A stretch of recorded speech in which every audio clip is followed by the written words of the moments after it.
heard that NetWeb is related to NVIDIA.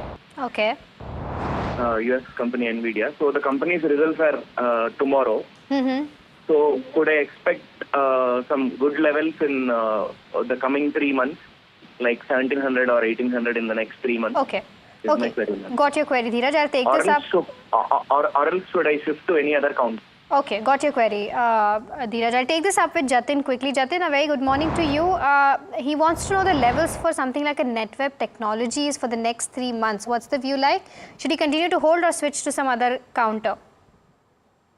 See, the trend for NetWeb is negative as of now. It on the weekly charts, it is forming a lower top, lower bottom formation. So until and unless the stock sustains above 15, 25, we don't see the trend changing as of now. So I think he is currently the stock is currently trading around his buy price. So I think it's better off to take the money or square off his position even at current levels because only a minor loss is there. Overall, we believe that in the IT space there are many other companies that he can switch to. From the frontline space, we like TCS. It has collected a decent amount in the recent past, and thereafter the risk reward has become favorable for a 3 to 5 month kind of a holding period. So I think he should exit from NetWeb and switch on to some frontline stocks like TCS. Switch from NetWeb to TCS is the view coming in with respect to where charts are concerned. I hope that answers your query, Dheeraj. Our next caller, Suresh, is calling in from Hyderabad. Suresh, a very good morning to you. How can we help you? Very good morning. I am holding the BDL shares at around 38 shares at 1,067. Right. I'm in around 40% in profit, but I wanted to know the exit levels for this one and what is the near-term future for 6 to 1 year, 6 months to 1 year. 6 months to 1 year. Can I achieve the previous high, or can I exit it now and enter into the lower levels? Okay. Yes, I want to know the previous. Okay, got your question, Suresh. Jatin, I'll come to you again. All of these defense counters did see a significant up moves in, the last 2 days of trade. Today, they are seeing a certain amount of profit booking. Bharat Dynamics, though, is down by about 0.75% right now. But what's the view like in terms of 6 months to 1 odd year? Are the charts still looking attractive to stay invested in the counter? Yeah, see, more or less these defense company stocks have, witnessed a sharp pullback in the last 3 to 4 weeks. So overall, the structure remains sideways to positive.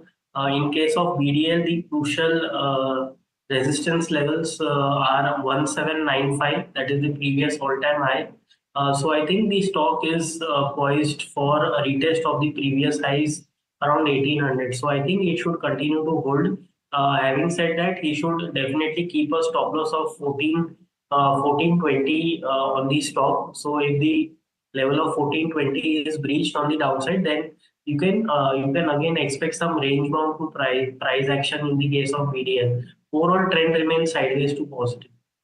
So continue to hold is the view coming in on Bharat Dynamics where charts are concerned. Our next question is from Satyan, who's writing in from Kerala. He's holding 500 odd shares of Ircon bought at 241 a piece and wants to know whether he should continue to hold or book a loss. Samir, I'll come to you on this one. He's sitting on a loss of almost 41,000 rupees right now. What should be the next course of action for him? So honestly, many of these investors have bought these stocks at very high levels when they were in momentum because of, the expansion that the government was talking and touting about in the railways. We're not denying the fact that the railway sector is going to continue to see expansion. The demand and order flow for a company like Ircon, which is in the, constructing the rail network for the Indian railways, is going to continue to be decent. But they probably bought it at much higher valuations than what justifies for a construction company, because at the end of the day, these are companies that work on L1 business models as the lowest bidding. You have to be, that means margins are always tight. Yes, the cash flows may not be as much of a concern because they're coming from the Indian Railways, so chance of default or any of that reduces. So that safety is there, but still I wouldn't value them at the kind of valuations that were. Now coming to where the stock is trading today, yes, if you look at it, it's come off from, over a period of time, but I still believe the valuations are a little expensive in Aircon. I think the entire railway construction space still is a little expensive. Ircon is no different. Order flows will remain because, like I said, the government is intending on continuing these orders, and that won't be a problem. But I think the stock needs a bit more of consolidation. If he has a slightly longer term view, he can choose to hold on. But otherwise, I would suggest that there are other companies where valuations look better. If you want to make a shift away from the railway space, that would make sense. But if you have a 2-year view and you feel you can hold on, you will make some money over the maybe next 2 to 3 year period, not immediately. Okay, and Samir, what would those counters be that are looking attractive in terms of valuations? So honestly, I think in the banking space, there are quite a few of them. I'll just say yesterday, day before, Bandhan Bank came out with their numbers. Look, we don't deny the fact that the NPAs have been higher and the provisionings have been higher because of the microfinance space. But we believe we're at the end of that pain point, right? So talk about companies in the banking space or the NBFC space that are catering to that segment. We think the turnaround there will start coming. You'll see the earnings picking up. The opportunity in Indian banking is still very large. And these kind of counters where they're trading in near one-time book can go up. So Bandhan Bank is one, IndusInd Bank is another, IDFC First Bank is a third. In the NBFC, there's L&T Finance that is doing that kind of a business. We think that looks attractive. There's Manappuram where, in fact, they do the microfinance as well as the gold loan, and they've got a lot of capital that's coming. That looks attractive. Then you can look at QSR space. I mean, I can go on. In the entire QSR space or the retail space, we've seen a huge correction in valuation. And we believe that the growth in consumption is going to see a great uptick in the current year, given the tax cuts, given the fact that we're expecting, you talk about the monsoons, they're going to be a good one again. So consumption, the consumption story in India will continue to remain healthy. And you will see the operating leverage for all of these playing out. So it could be something like restaurants like we discussed, Devyani, or maybe a Jubilant Foodworks or Westlife Developers, which is McDonald's, Barbecue Nation.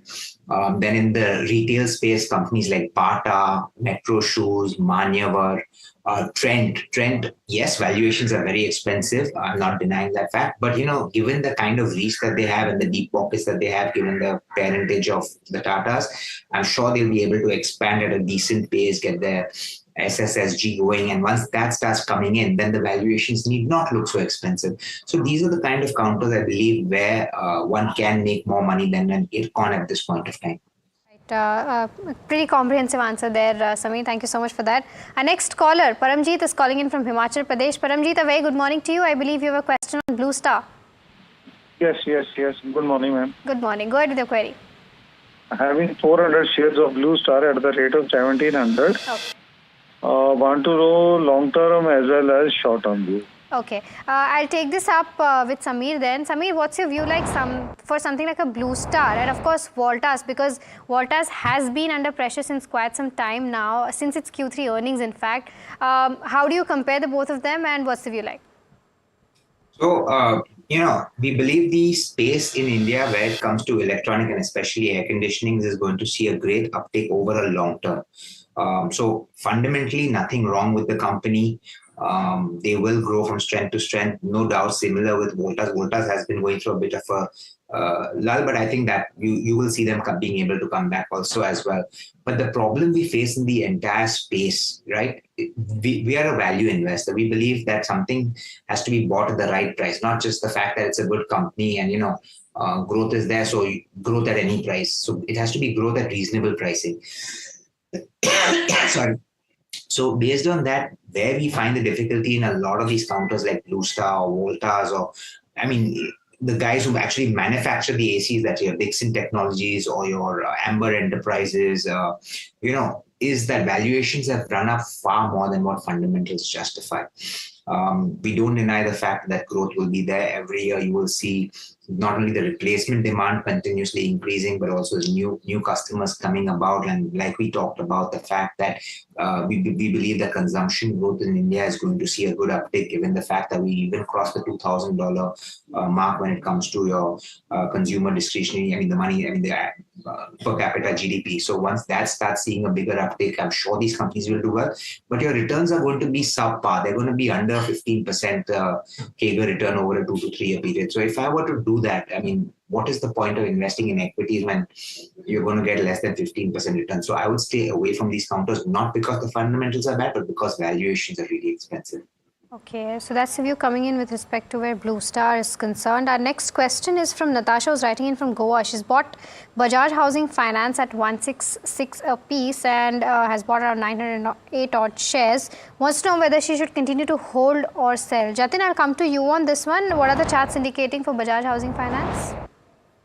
See, overall, we believe that the trend for Bajaj Housing Finance has reversed. Yes, recently it has corrected from around 140 odd levels to 120 odd levels. However, the trend has not changed as of now. We believe that until and unless 118 is not breached on the downside, there is a scope for the stock to rise towards the previous high of 138 and also surpass that level. So my suggestion would be to continue to hold Bajaj Housing Finance with a stop loss of 118 rupees.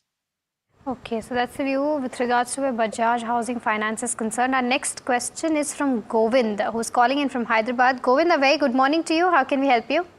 Yeah, very good morning, ma'am. Very good morning to all. Ma'am, actually, regarding Kurvi, the Newgen software, ma'am, actually, Okay. I have brought it to 200 shares at the price of 970 rupees. Okay. Ma'am, actually, can I add some more, ma'am, at least 200 to 300 shares for a long-term prospect to you for at least 1 to 2 years, ma'am? Okay. What is the fundamental and technical? Okay, got your point, Govind. I'll take this up with Samir. Samir, what's the view like for something like a Newgen software? Unfortunately, we don't have coverage on a Newgen software. All right, Jatin, then in that case, what are the charts indicating, let's say from a 1 year point of view, should he enter right now? Are the levels attractive enough? See, the stock is currently trading around 12% higher from the previous trading session. So definitely there is a positive price action that is happening in the stock. From a medium to long term perspective, yes, I think the stock has corrected from 1800 to 900 odd levels. That's a 50% correction. And technically, there is a trend reversal on the daily chart. So the lower top, lower bottom formation has now reversed. It's forming higher tops and higher bottoms. So yes, he should currently enter the stock. On the downside, the crucial support is placed at 970. So 970 should be the medium term stop loss. On the upside, we believe that 1275 to 1350 should be the medium term target. Okay, so that's the view with regards to where Newgen software and charts are concerned, of course, there. Let's take the next caller then. Shankar from Bengaluru is calling in. Shankar, a very good morning to you. I believe you have a query on Kalyan Jewellers. Hi, ma'am. Ma'am. Good morning. Ma'am, Kalyan Jewellers 300 quantity, average price of 550. Stellar rolled profit last book, ma'am. Okay. Shankar, just wanted to know, you want to hold this from a longer term perspective? Ma'am, short term February month buy, ma'am. Okay, okay. Got your point. Consolidation 3 months, ma'am. 3 months. Okay, all right. Jatin, I'll come back to you again. Kalyan Jewellers, in the past few months, it's fallen quite a bit. But at the same time, in the past 1 or 2 weeks, it's been a topsy-turvy, trade when it comes to Kalyan Jewellers. What's the view like for the next 3 months?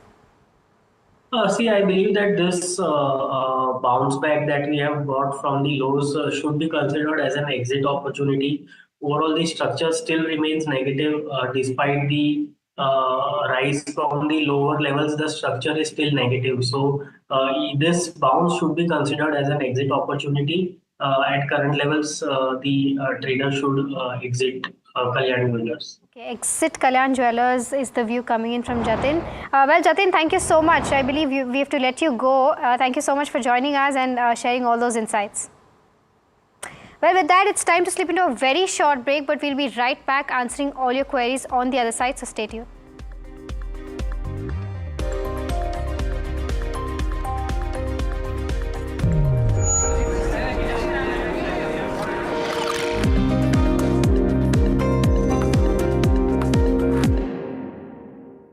तू ही तो है जिसकी सच्चाई वाली clarity की वजह से मैं आज यहाँ हूँ। गोल्ड प्लस सिल्वॉक्सी मिरर्स, ऐसी क्लैरिटी कि आपको सिर्फ सच नजर आए, चाहे कितने भी साल बीत जाएं।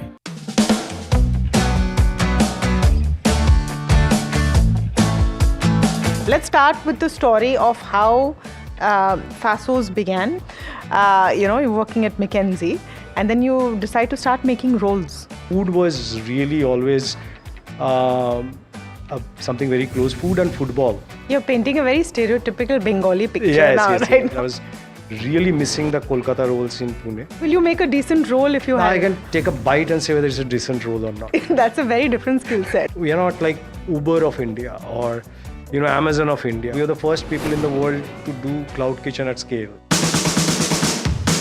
What was the most challenging point that you faced when you said that, maybe I need to go back to, that professional job? Revenue dropped by 80%. Could not pay my daughter's school fees for a quarter. So you started off with Fasos, of course, but why the name Rebel Foods? Someone said, see, you guys don't do anything by the book, so, why don't you call yourselves Rebel?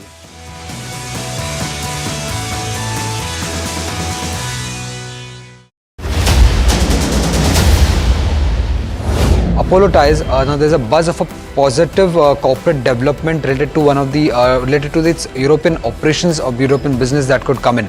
Now this EU operations contribute nearly 30% to the consolidated top line of the company, and dealers are also indicating that there could be a potential positive broking note that could come in from a foreign broking firm.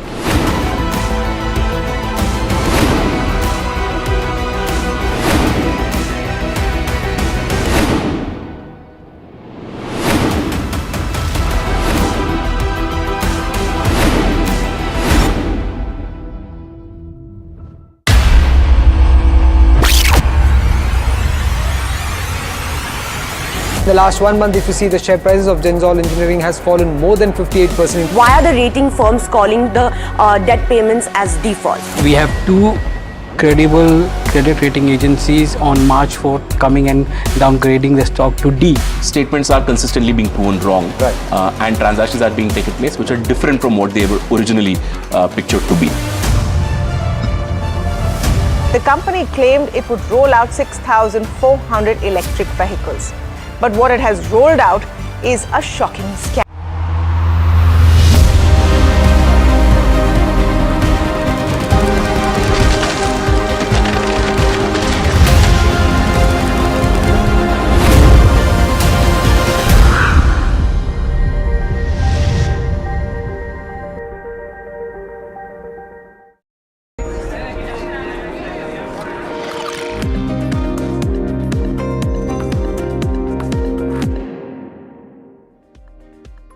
You're watching Ask Profit. Let's take a quick look as to how the markets are doing right now. Well, in terms of where we started at 10:30, markets have fallen by about 70 odd points. The Nifty 50 has fallen by about 70 odd points from its high. The stock is currently, the Nifty 50 is currently trading at 0.4% higher. Let's also pull up the Sensex and see what it's doing in trade today.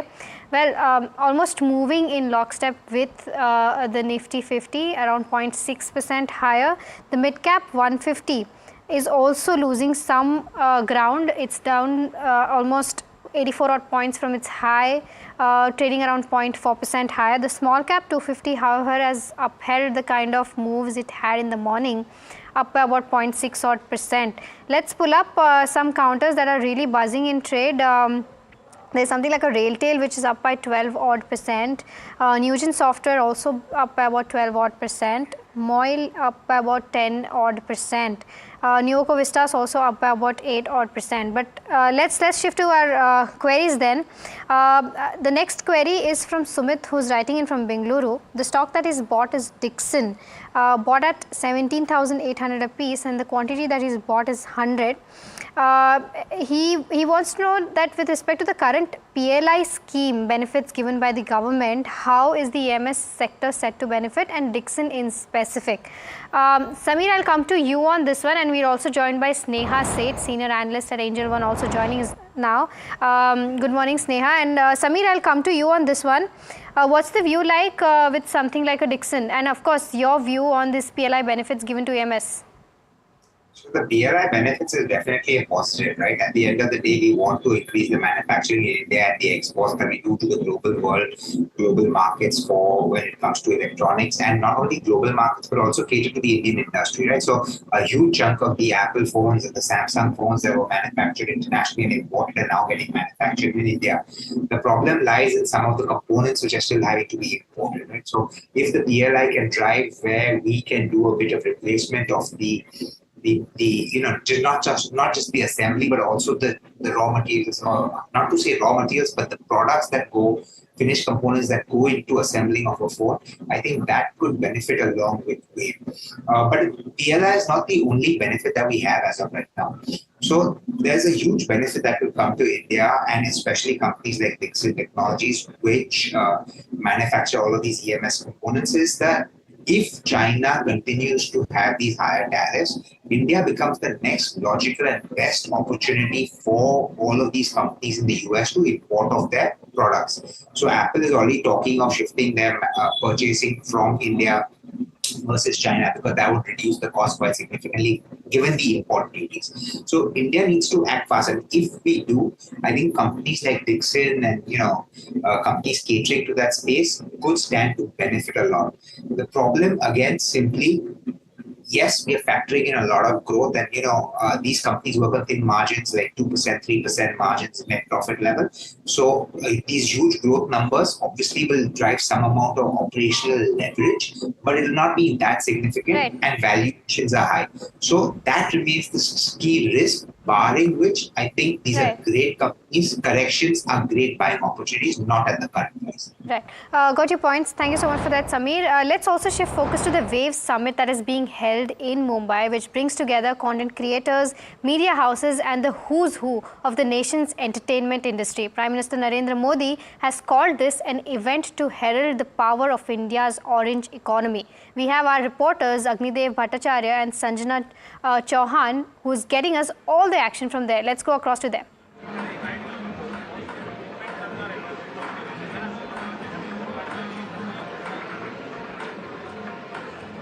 That's right. We're standing here at the NDTV kiosk, as you can see right behind me. I'm joined with my colleague Agnidev Bhattacharya, and this is in fact day 2 of the Wave Summit 2025.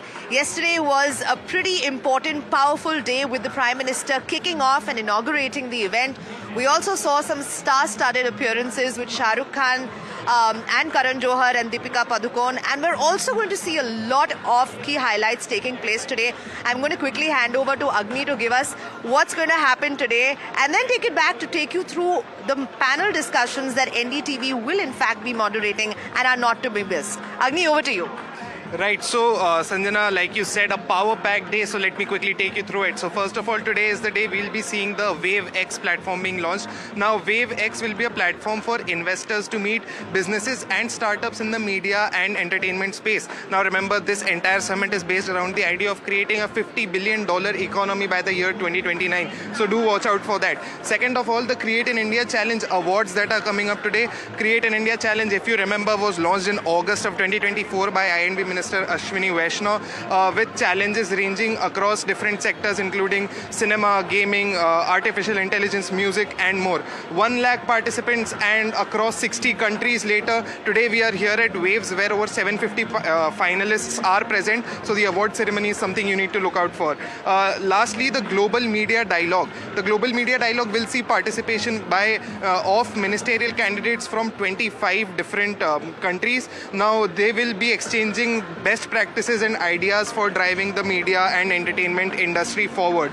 Other than that, like my colleague Sanjana said, there are a lot of interesting panels planned for today, which NDTV will be moderating. Sanjana, if you can tell us more about that. Thank you, Agni, for that. And yeah, looking forward to what today actually has in store. It's quite an action-packed day, and as you can see, quite a buzzy actually atmosphere at the moment. But let me take you through all of the panel discussions that NDTV will be moderating today, not to be missed. First up is going to be Indian Cinema Oriental Outlook with Amir Khan. That's going to be at 4:20 p.m. Then we're going to have the Future of Live Events moderated by NDTV Profit's Executive Editor Tamanna Inamdar. That's going to take place place at 5:10 p.m. And then at 5:35 p.m. we're going to look at storytelling from India, by India, for India. And then finally, before that, at 3:30 p.m., going to be moderated by Maria Shakil, is audiences shaping creators, or whether creators actually shape audiences. So an action-packed day today, as we are promising. We'll continue to bring you lots of interactions and the latest that's happening from here. But for now, back to the studio. All right. Thank you so much for that, Sanjana. And we'll keep getting you live bites and updates from the event throughout the day. So keep an eye on that as well. And let's shift back to Ask Profit Show. And let's also get in our next caller. Teja from Hyderabad is calling in. Teja, very good morning to you. How can we help you? Good morning. Thank you so much for taking my call again. Our pleasure. So I found my first multi-bagger in my investment journey. I've invested 11 lakhs in Kitex Garments. I've bought 15,000 shares at 78 rupees an average price. Okay. I'm sitting on more than 215% profit. I was wondering, should I book a partial profit, or else shall I keep holding for more? Okay. Teja, first of all, congratulations on backing the first multi-bagger, and you're sitting on a significant profit of 25 lakhs. So kudos to that. I'll take this up with Samir, if at all he has a view on Kitex Garments. Samir, not sure if you have a view on this particular counter, but Teja has bought it at the right levels and sitting on a significant profit. What's the view like? Should he continue to hold or book some profits? So congratulations to your viewer, but unfortunately we don't have coverage on this company, and it won't come. No problem. Sneha, with respect to where charts are concerned for Kitex, what's the view like? If you look at the chart structure, we have seen decent up move. Like counter has made a base around 150 odd zone, and from there on we are seeing a decent up move. I believe for now there is a good support zone placed around 225 zone. So if someone who's holding a long position, I would suggest keep a strict stop loss of around 225 and keep holding it. Looking at the overall chart structure, I believe there is a chance that this counter may head towards 255 would be the first target, and then once it moves above 270, 275 zone, that would be very interesting. So looking at the overall chart structure, I believe someone who's already holding it and having a good profit, they can book half of the quantity and remaining half can be hold. Teja, I hope that answers your query. Book half of your profits and continue to hold for the rest so that you can probably see some more up move in the counter as well. All right, the next question is from Rajan, who's writing in and wants to know as to what should be the next course of action for Kotak Bank. He's holding 40 odd shares at 1700 a piece and wants a short-term outlook on this particular counter. Sneha, I'll come to you on this. Kotak is expected to post its earnings tomorrow. Of course, margin picture as to how FY26 will pan out, plus how asset quality will improve is something that we'll of course watch out for. But what are the charts indicating right now? Mahima, if you look at the chart structure is quite strong. If you see the counter had been, trading in a range wherein on the higher side, I believe there was a resistance around 2050, 60 odd zone, and the counter has managed to surpass those levels, and it has been sustaining even. In fact, you look at the daily chart structure, it has been trading above all the key moving averages, so that is a very good indication. So I believe someone who's holding a position, barring the result thing, but looking at the overall chart structure, I think the smaller degree chart to higher degree chart structure remains very strong. So if someone is holding it, they may continue to hold it. On the higher side, I believe any up move above 2,250 would be very interesting, and we may see some momentum coming in. Otherwise, there are chances that the counter can consolidate in very short to near term. But on the higher side, the level I told, that is 2,250, that would be a very interesting level, and any move above this would bring back the momentum, and we may see this counter, clocking fresh record high even. So the chart structure looks strong. Okay, so that's the view with regards to where charts are concerned for Kotak Mahindra Bank. All right, our next caller, Marco, is calling in from Chennai. Marco, a very good morning to you. How can we help you? Good morning. I just want to know about the entry level for PV or for a midterm. I noticed the stock has fallen very huge numbers, so I just want to know about it. Okay, got your point, Marco. Sneha, I'll again come back to you on this one. What are the charts indicating for PVR Inox? Is this the right level to make an entry? If you look at the chart structure over here, the counter has corrected, and I believe it is hovering around the support zone of 200 is simple moving average on the monthly chart structure. So that is an interesting thing. But looking at the overall chart structure, I would suggest if someone wants to go ahead and take a long position, wait for the level of 1000, 1020. A move above that would be very interesting, and then we may see some buying interest coming in, because if you look at the chart structure, it has been consolidating in a range wherein 850, 840 is the support zone on the higher side, 1000, 1020, 1030 is the resistance zone. So once it moves above 1020, that would be the level one should be entering for a momentum based action. Otherwise, there are chances that the counter may continue to consolidate in this range. So at this point in time, avoid and wait for the levels as I mentioned. Okay, so that's the view with regards to where PVR Inox is concerned, and of course where technicals for the counter are concerned. And next point, let's just shift focus to Ola Electric. Now it's likely in SEBI's crosshairs for an alleged insider trading. Let's go across to Tushar for the latest update on that. Tushar, what are you picking up? Good afternoon. So what sources are telling us now that SEBI may have Ola Electric on its crosshairs over alleged insider trading. These insider trading cases happened in October and December, and there are at least 2 counts of it that SEBI has noticed. That's what the sources are telling us.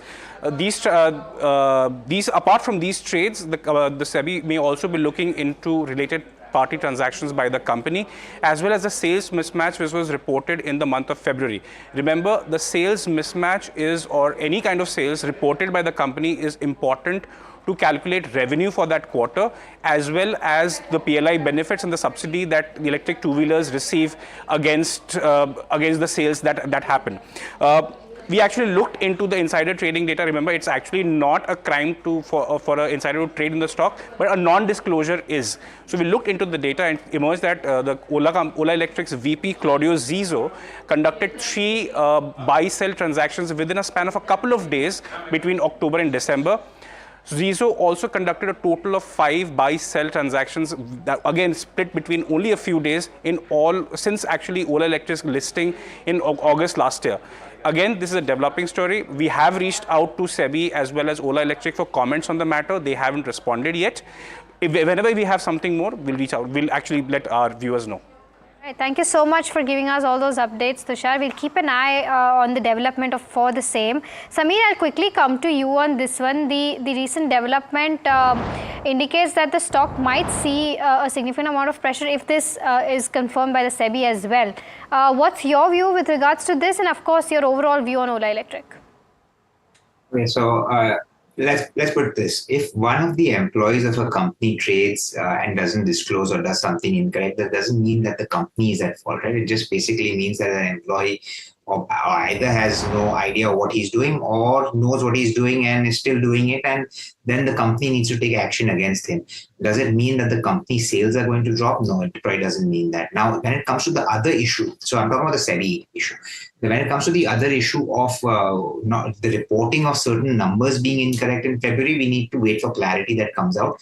But at the end of the day, if I look at the company without these issues, right, let's assume that they're able to resolve these issues by paying whatever penalties that need to be paid to SEBI for doing, for that employee and for maybe some mismatch in the reporting.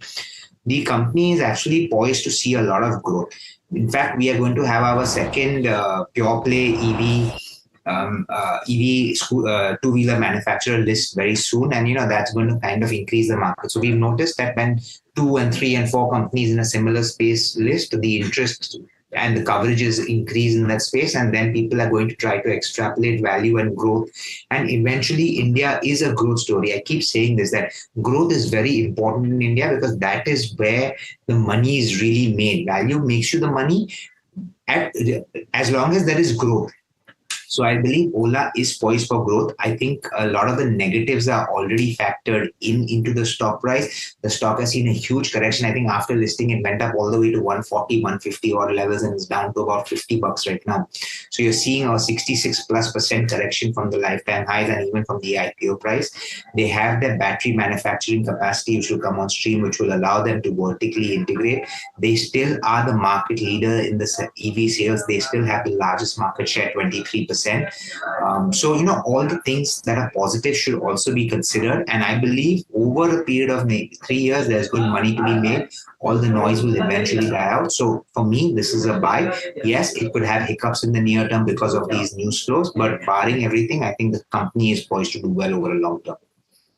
Okay, so that's the view with regards to where Ola Electric is concerned, and we, sticking with the auto theme as well, Bhupendra Mehta has bought Maruti Suzuki and wants to know whether he should continue to hold at this level or sell. Sneha, I'll come to you on this one. What are the charts indicating for something like a Maruti Suzuki? If you look at the chart structure, we have seen a very strong up move this week. It is already up by 7.5%. And looking at the chart structure, I believe there was a consolidation and the counter has given a breakout. It is poised for an up move at least towards 12,900, 1,300. That is the level which I'm watching for. Above that, there is further scope of 13,500 levels even. So the chart structure is quite good. The volumes has been quite good in last couple of sessions. So I believe someone who's holding the long may continue to hold. If someone has taken a fresh long today, keep a strict stop loss around 12,200 and continue to hold your long position for the target of 1350. To hold is the view coming in on Maruti Suzuki where the charts are concerned. Our next caller, Shashwat, is calling in from Karnataka. Shashwat, a very good morning to you. I believe you have a query on ITC. Hi Shashwat, can you hear me? Okay, I think we seem to have lost the caller, but we do have his query. His query is on ITC Limited. Is this the right time to enter the counter or not is the query. Sneha, I'll again come back to you. Are these the right levels to make an entry in ITC? I think there is no harm adding it now even, because if you see the overall chart structure, on a monthly chart structure, even this counter has made a strong base around 380 zone, and from there onwards only we are seeing some buying interest in last 2 months. So overall, if someone wants to go ahead and long, I think they can go ahead and long at current level as well. On the higher side, 437 would be the immediate resistance zone. Once it surpasses that, then there is a possibility of this counter heading towards 450, 460 zone even. So I think the risk reward ratio is quite good at this point in time. One can go ahead and long this. Okay, so that's the view with regards to where ITC is concerned. But let's also shift focus to JSW Steel. Now, more problems continue for the counter. Reporters say Supreme Court rejects JSW Steel's resolution plan for Bhushan Power and Steel. And we have Vishy joining in with the latest developments. Vishy, what are you picking up? Right. So the development seems to be coming in fast and furious at this point in time. At this, we're not sure exactly what the conditions for this rejection are, but essentially the Supreme Court has ruled that the resolution plan that was submitted by JSW Steel back in 2019 to take over Bhushan Power and Steel will be now reversed. Essentially, that transaction under the Insolvency and Bankruptcy Code will be null and void.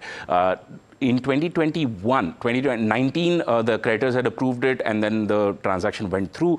2021, JSW Steel officially took over Bhushan Power and Steel for about 19,500 odd crore, roughly around 20,000 crore worth of an amount. And now, if the transaction has to be reversed, then essentially the lenders who took that money will have to return it to JSW Steel. And once JSW Steel, we'll have to see whether they go out and challenge this decision. At this point in time, all we know is that the Supreme Court has rejected this. Remember, this was the second largest such transaction that happened at the time under the Insolvency and Bankruptcy Code. The largest, of course, was SR Steel, and after that, Bhushan Power and Steel was the largest. There were a lot of cases that were pending in this case. Essentially, the Enforcement Directorate had attached a few assets of Bhushan Power and Steel because of allegations of money laundering that were happening in that company. And there was a huge legal battle that happened between three parties, essentially the banks, JSW Steel, and the Enforcement Directorate about what to do with those assets. Broadly, it was decided that the transaction can go through, but now, of course, the Supreme Court judgment is sort of coming in against that. That's a big blow for JSW Steel. Absolutely. Let's in fact pull up the charts and see how JSW Steel is reacting right now. There you go. The stock is down 3% as we speak, and that's happened in just last few odd minutes of the trade. Samir, I'll come to you. If you have a view on this particular update that has happened with JSW Steel, what's the view like? And overall, how do you see the impact playing out when it comes to the overall development?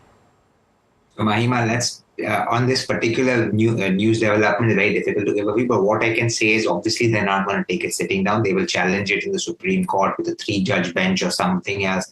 It'll be another few years before anything actually develops or materializes. In India, cases go on for years. It's hilarious. After a company's been taken over, 6 years later, you decide that no, this was illegal. Companies probably made investments in that. Now, how do you recover those investments and take that money back out of the system? Whatever capital you've put in, maybe, for expansions, how do you take that? The cash that you invested for running the operations, how do you take that out? How do you calculate all of that? It's a very complicated and situation where it should not have been approved in the first place if all the approvals were not in place. The fact that it's done, I would think that the Supreme Court needs to look at the situation and say that, look, the banks have got the money, they've agreed upon it. I don't know what the litigation is, but it's going to be murky and right. Right, fair point, Samir. Fair point there, and that makes sense. I mean, everything you said makes sense. That this should have been done long before, and this is not the right time to give out such rulings. But all right, let's shift focus to the next query. Snigdha is writing in from Delhi and wants to know about Krishna Diagnostics. She's bought at the levels of 670 a piece and wants to know, the outlook with regards to its future. And she wants to know from a 1-year point of view as to how the stock will react. Sneha, I'll come to you. The stock has fallen from its high levels, but in terms of continuing to hold the stock, is that the right approach? Yeah, I think the overall chart structure is little weak over here, and I believe we may see a further selling pressure at least towards 700 odd zone, 700, 690 is the level. But in case if anyone is holding the long position, I would say keep a strict stop loss of 690. If it goes below that, then avoid holding it. And in case of any, up move above 760, 765, that is the zone after which we may see some buying interest coming in. Otherwise, there are chances this counter can consolidate and may correct further, at least towards 700 zone. So someone is holding for a very short-term perspective may exit it right now. But if someone wants to hold and for a longer degree they are holding it, then I would suggest keep a strict stop loss around 690 and look at there and review the counter at those levels. Once we see and down move below this, I think then the correction can head towards 630, 640 odd zone.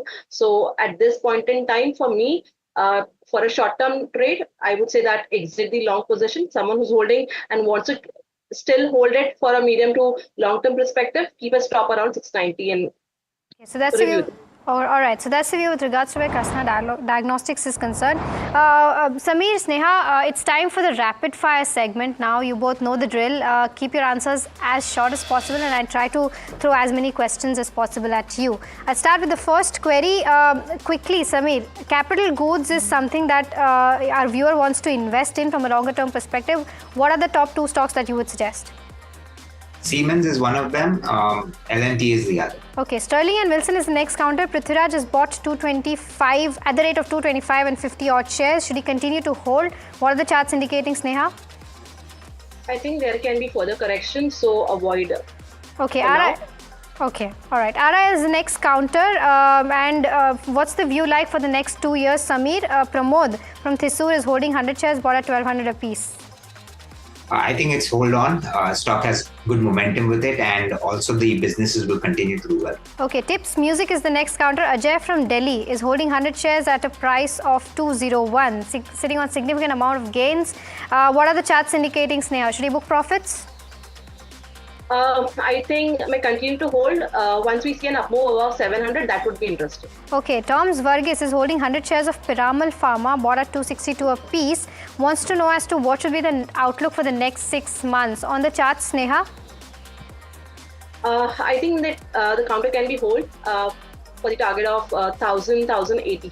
Okay, Hitachi Energy is the next counter. Mubin from Kerala wants to know whether he should buy, hold or sell. Samir, I'll come to you on this one. What's the view like? No coverage. Please take it to the technical analysis. Okay, Sneha, any view on the charts? Can we hold for the target of 15,700? Okay, Samir, next query on Yes Bank. The person has invested 50,000 at 19 a piece and wants to know whether he should continue to hold and what should be the next course of action. I would say you can add on if you have some more capital. It'll do well over a long term. Okay, Rohit has a query on Hexaware Technologies. He's bought at the average price of 711 and bought 328 odd shares. Samir, any view on this one? Not very positive on the entire IT space, so I would say avoid it. All right. With that, it's a completely wrap on this particular show of Ask Profit. Samir, Sneha, thank you so much for joining us and taking us throughout the show. With that, we're completely out of time, as I mentioned earlier as well. Stay tuned to NDTV Profit. Know your company on the other side.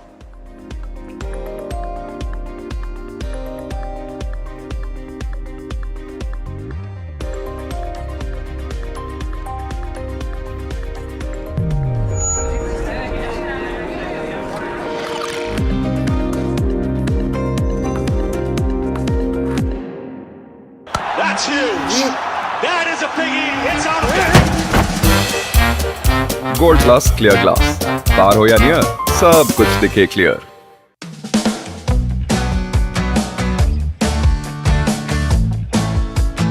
Let's start with the story of how Fasos began.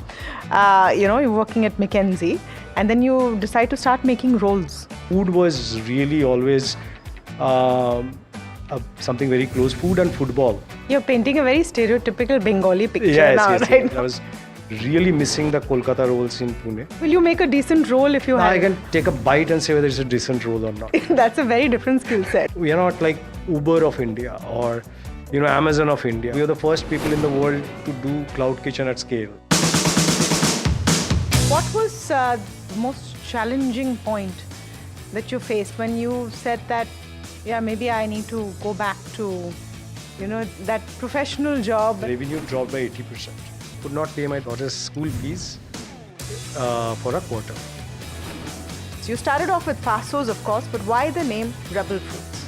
Someone said, see, you guys don't do anything by the book, so, why don't you call yourselves Rebel?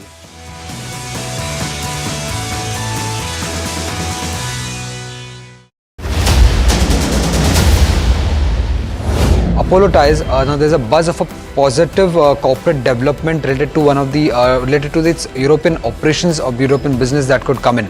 Now this EU operations contribute nearly 30% to the consolidated top line of the company, and there's dealers are also indicating that there could be a potential positive broking note that could come in from a foreign broking firm.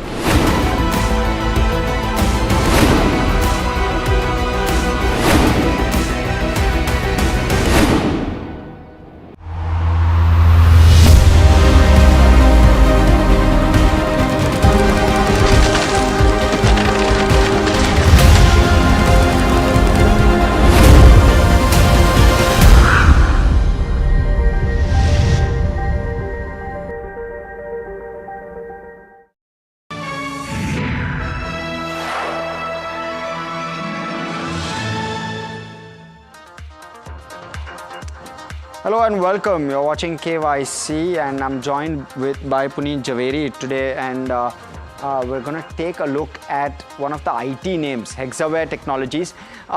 Interesting because it's just IPO'd, right, in February of this year, Puneet, and it's private equity owned.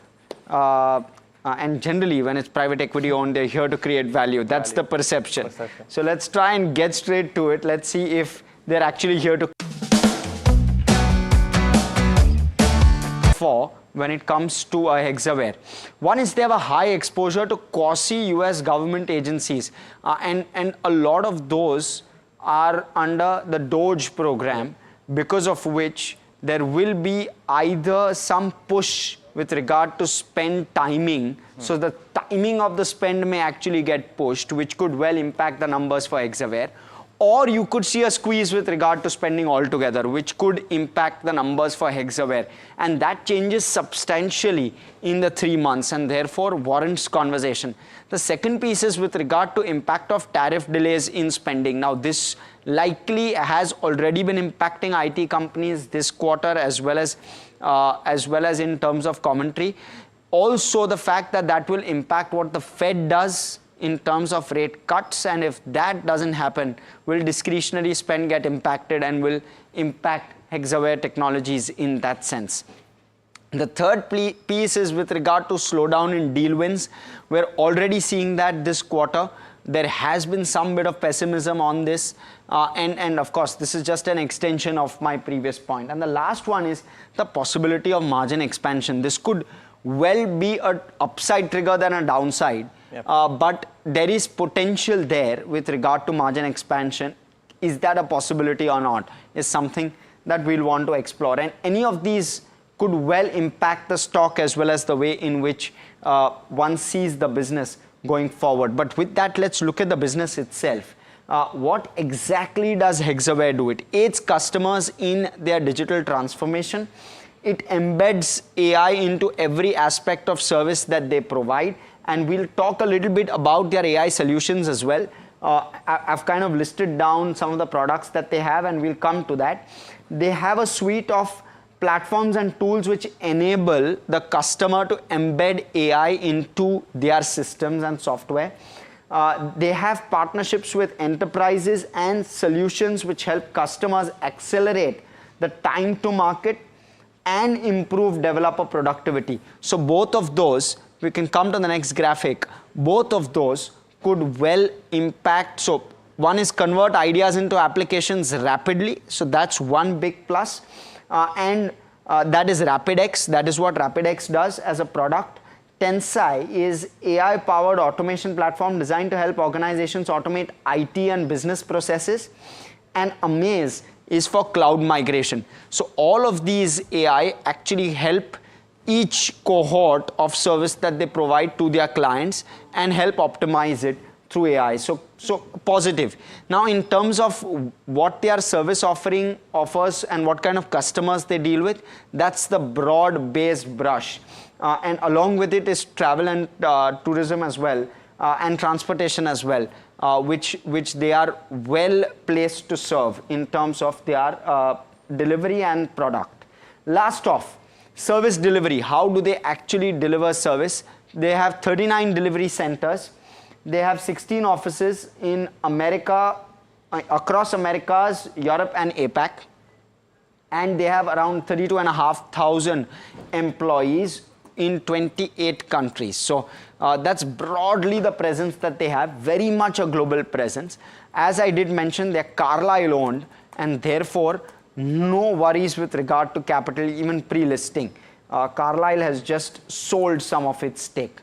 But Puneet, you want to talk and kind of give us the split with regard to how segmental performance has been. I think you did highlight the segmental performance. The only reason, and one of the key reasons, and actually this is not the complete graphic, because the company, while in terms of for IT companies, they give BFSI as a total. This one doesn't. They have a split between that. So financial services definitely is one of the largest contributors. But healthcare also includes the insurance vertical. And that's something new for this company. It's not compared to the traditional IT players where they have BFSI combined and that's roughly 50-60%. They actually give a split of that. The third vertical is manufacturing. This also includes the consumer vertical, which is essentially retail for all other companies. And finally, the last three verticals, high tech and professional services is one. And banking is separately another vertical that they have. So this has been fastest growing. 58%, sorry to interrupt, but it's 58% banking, financial services, insurance. Similar. That's broadly. The key aspect is that insurance is linked with a slow growing sector of healthcare, which is affected because of Dodge funding as well as we spoke about. And that is one key aspect. It's not the traditional IT play. Banking share has been lower versus other US consumers, and while this will be the highest growing vertical is what the management says. And finally, in terms of travel as well as transportation, another segment that's growing, but this year is expected to be slow. So that's what I wanted to highlight, a very differential segmental performance versus the peers. Very interesting. Okay, so that's all about the business, and we hope that kind of gives you a good flavor as to what it does. But let's quickly move on to factors, because we'll try and break this down, and as always give you a KYC rating at the end of the breakdown that we'll do. That's how it all stacks up: income statement, balance sheet, cash flow and return ratios. Those are 4 of the parameters. Then we look at shareholding. Street cred, very limited in that sense.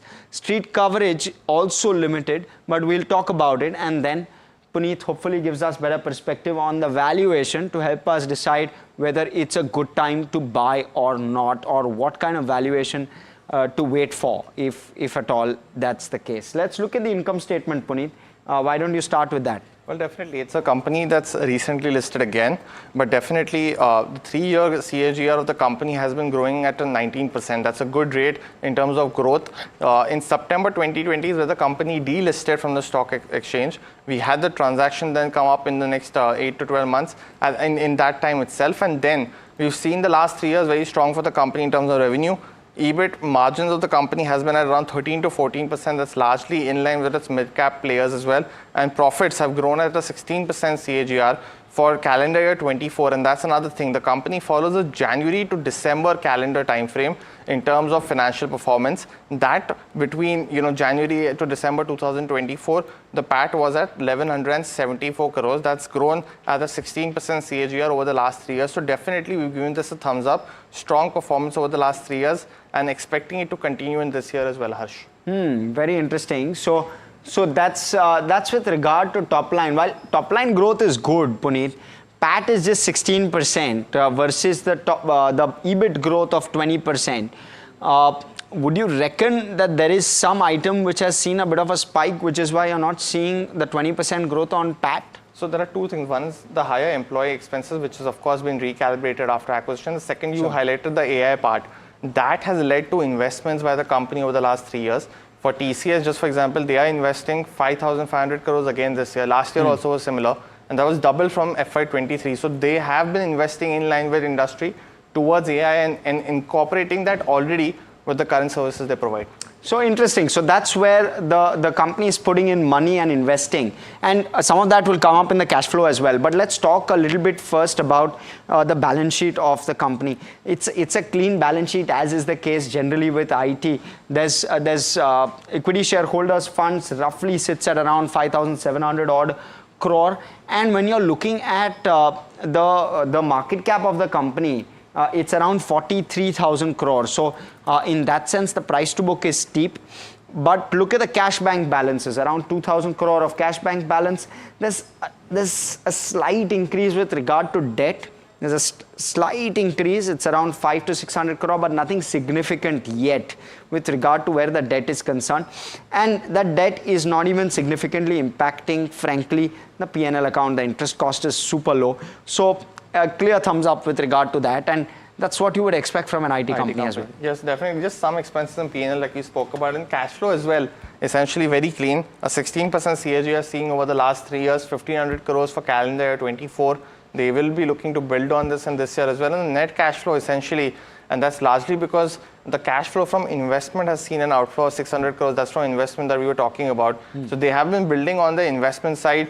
CFO has been okay. So largely another big thumbs up again. Yeah, I think last couple of years it's reflecting in the numbers that the cash flow from investing activity has actually gone up. It's maybe 800 odd crore negative in the last couple of years itself. So maybe some bit of drag with regard to that on the net cash flow that we are seeing. Now let's quickly look at return ratios, because that's the other piece. Where is it that the company is expecting, or what is it that it's expecting in terms of return ratios on the investments it's making? Again, fairly healthy overall. You're seeing 23.5% ROE in FY25 and ROC also fairly healthy, largely on the same number, in around the same number. So clear thumbs up.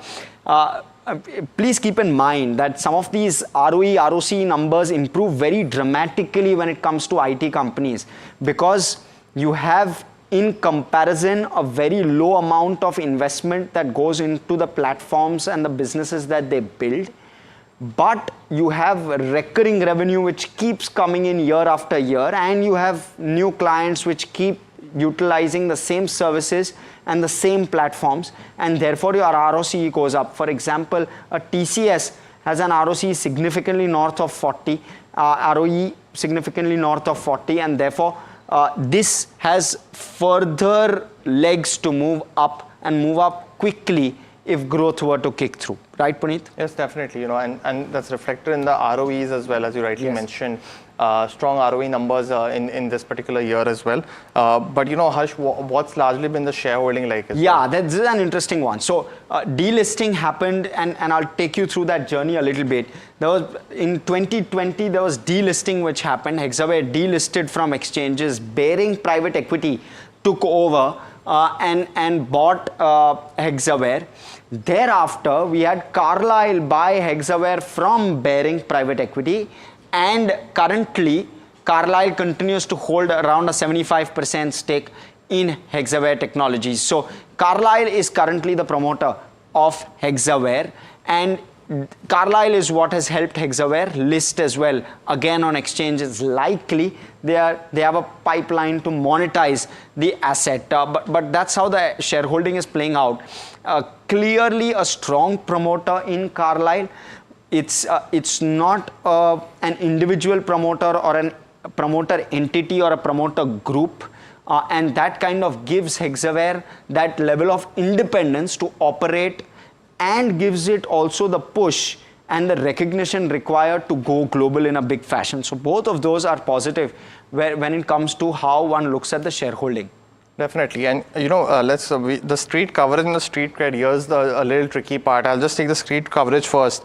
There's three analysts, JP Morgan, JM Financial and Axis Securities have coverage.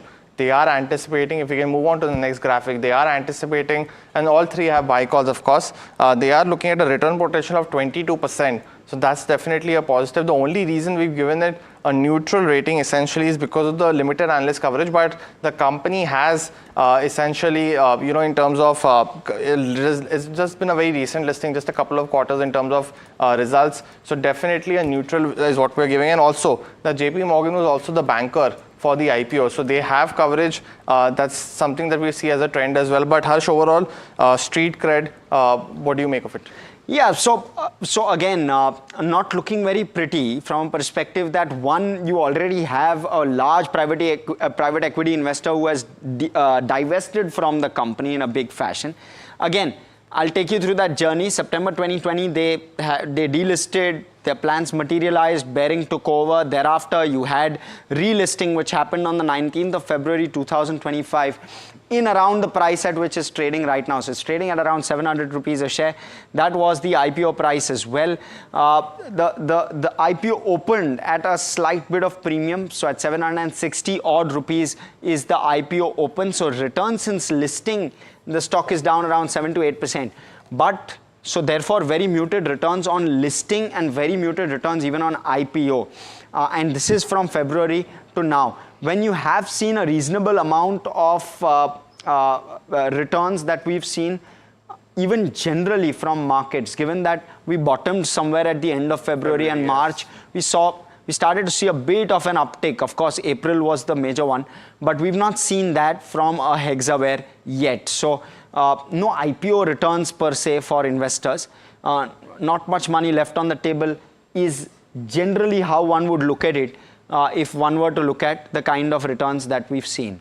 But valuations, Puneet. Yeah, and valuations here, you know, this we put a list of a few companies, and while this is not comprehensive, we've largely compared it with the listed mid-cap players. And how does it fare with someone like the largest player, which is TCS? Currently, valuations at 26 times price to earnings, while not very while you know on that front it looks expensive compared to its large cap players, but growth also higher than the company. And when you compare with the other players like Persistent, which is at 48 times price to earning, they are also anticipating a good year over the next couple of years. That's one.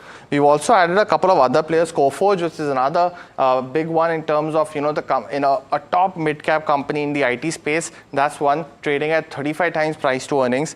And finally, in terms of LTIM as well. Now, LTIM, again, an IT services company. We have LTTS, which is L&T Technologies, is more of a product company. So hence, we've compared it with LTIM. largely trading in the 26 to 27 times price to earnings, but definitely cheaper to the two biggest mid-cap companies, which are very well known, both Coforge and Persistent, but not too far away in terms of comparing with the large cap IT players as well. So neutral and fair call on that. One more thing that one needs to note is whether money was actually raised in the IPO or not and actually put to use by the company, and that's not happened.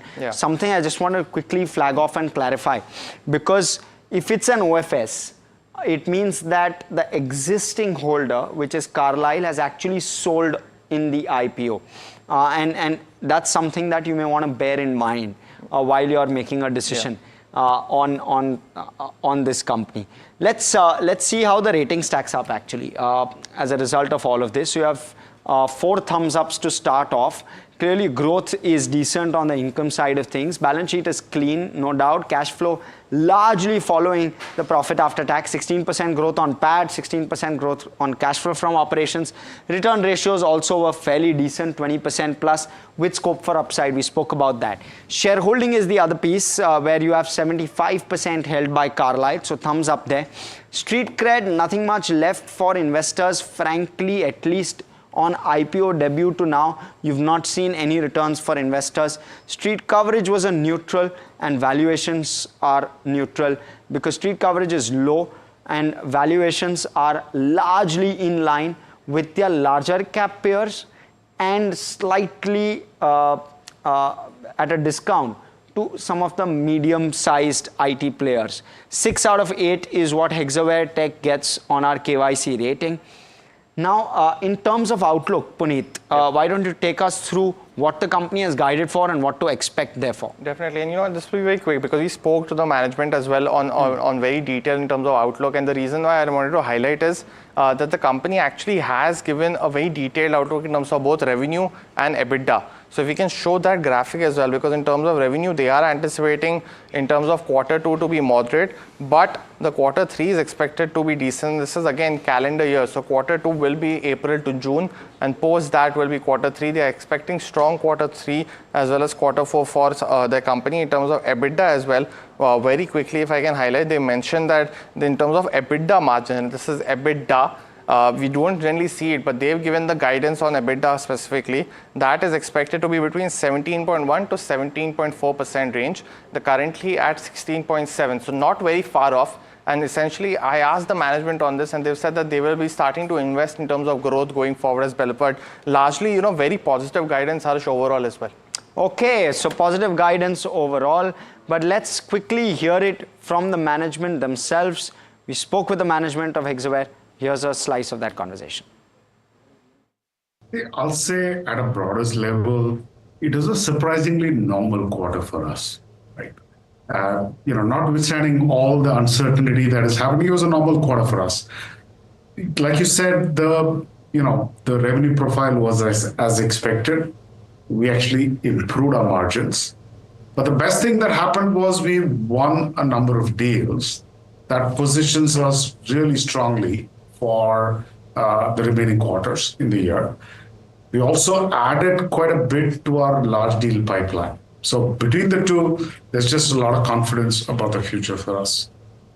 And is there any kind of essentially any cancellation or project delays that you see in March, or as you rightly mentioned, it was just a normal quarter, so you didn't see any of that post, the President Trump swearing in February, nothing as of that sort in March? Would that be a safe assumption to make?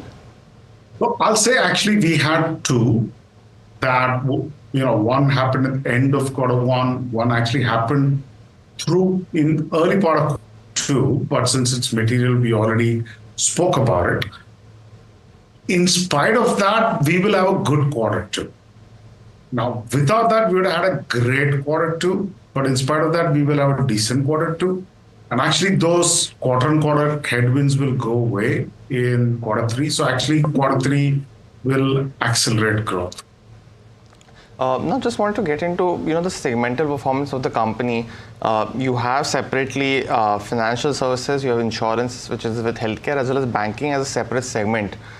Just wanted to start off, essentially with first with how are you viewing these segments, because we are expecting most IT companies to do well in BFSI. In terms of banking, was there any kind of one-off in this particular quarter, and how are you viewing the current conversation with the client on the ground? Because a lot of subcontracting costs have slightly inched up, while a lot of companies also insourcing it now. We saw one of the biggest US banks come out with that in this particular quarter. So if you could start us off with banking first, and how are you viewing that segment currently for Hexaware Technologies?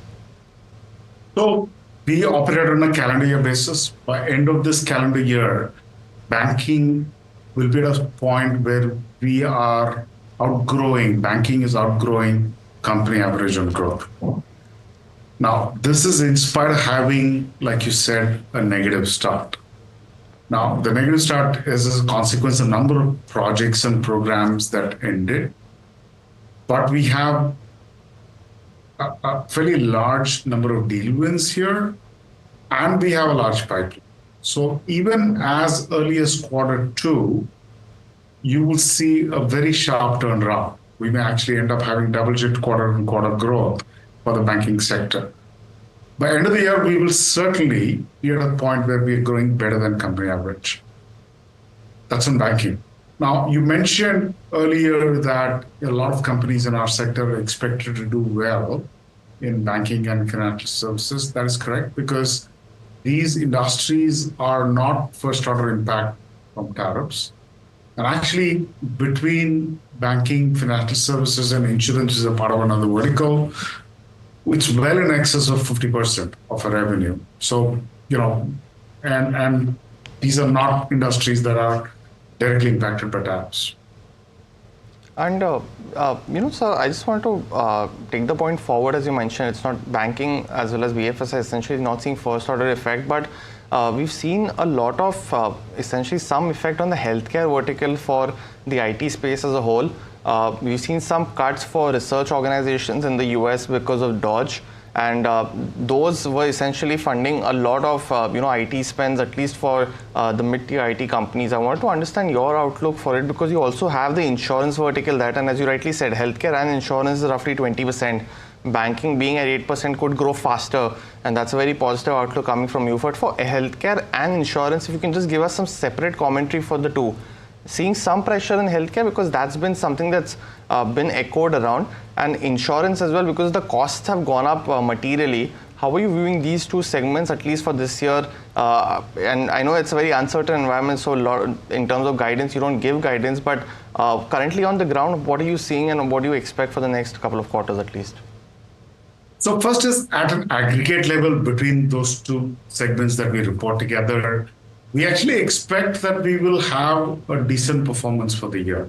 It won't be a driver of growth, as in it won't outgrow the company, but it'll grow at roughly at company average.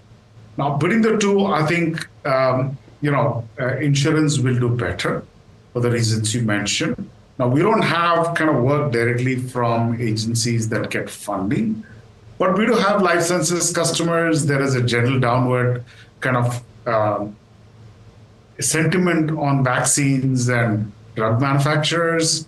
So I'll say kind of life sciences part of the healthcare part will do somewhat worse than what it could have otherwise. But in aggregate, like I said, we will actually still do company average performance for these two sectors. We announced a number of deal wins in Q1. One of them was actually in the insurance sector, and in an interesting segment with a company that is actually the world's largest pet insurance company. And that's an area of decent spend for consumers in a lot of countries. And it's a growing segment in pet insurance. And we we became a strategic vendor for a pet insurance company in Q1. And just one question last on the segmental side. Manufacturing, you have it with consumer, that's roughly 15% of your revenues. Again, a segment that's been rocked because of tariffs. Anything that you can quantify in terms of conversations, any kind of delays that you saw, or customers taking a little longer to plan out their IT spends for this year?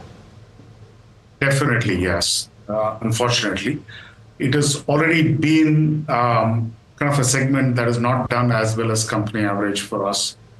But I think that weakness is going to continue. they are definitely kind of first order impacted.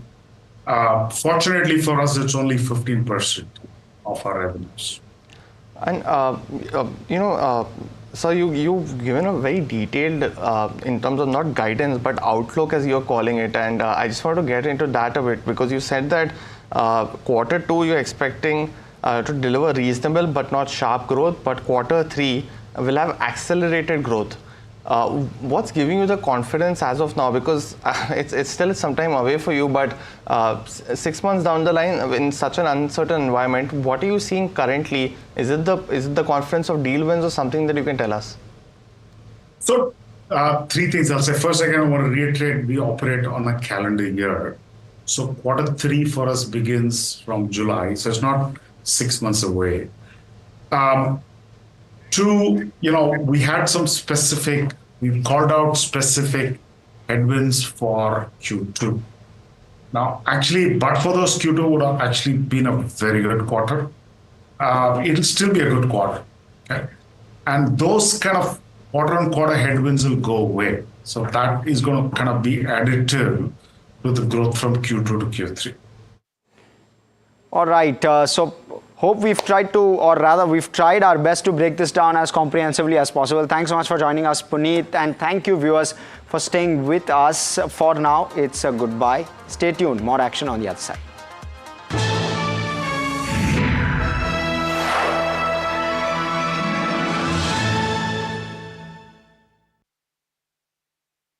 Gold plus optimistic reflective glass लगाओ, धूप की गर्मी को दूर भगाओ और बिजली का बिल भी बचाओ।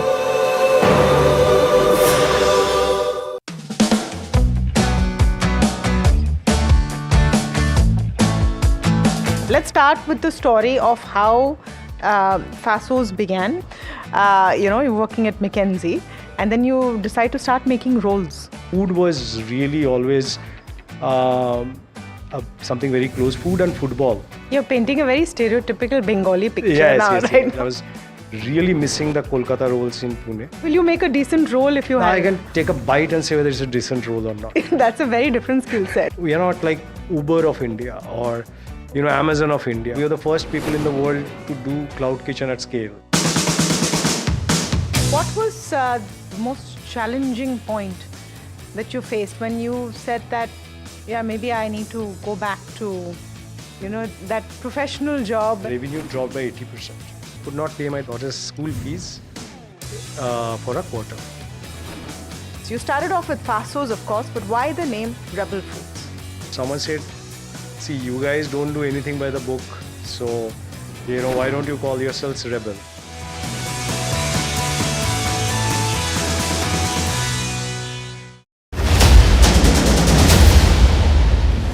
Apollo ties. Now there's a buzz of a positive corporate development related to related to its European operations or European business that could come in. Now this EU operations contribute nearly 30% to the consolidated top line of the company, and dealers are also indicating that there could be a potential positive broking note that could come in from a foreign broking firm.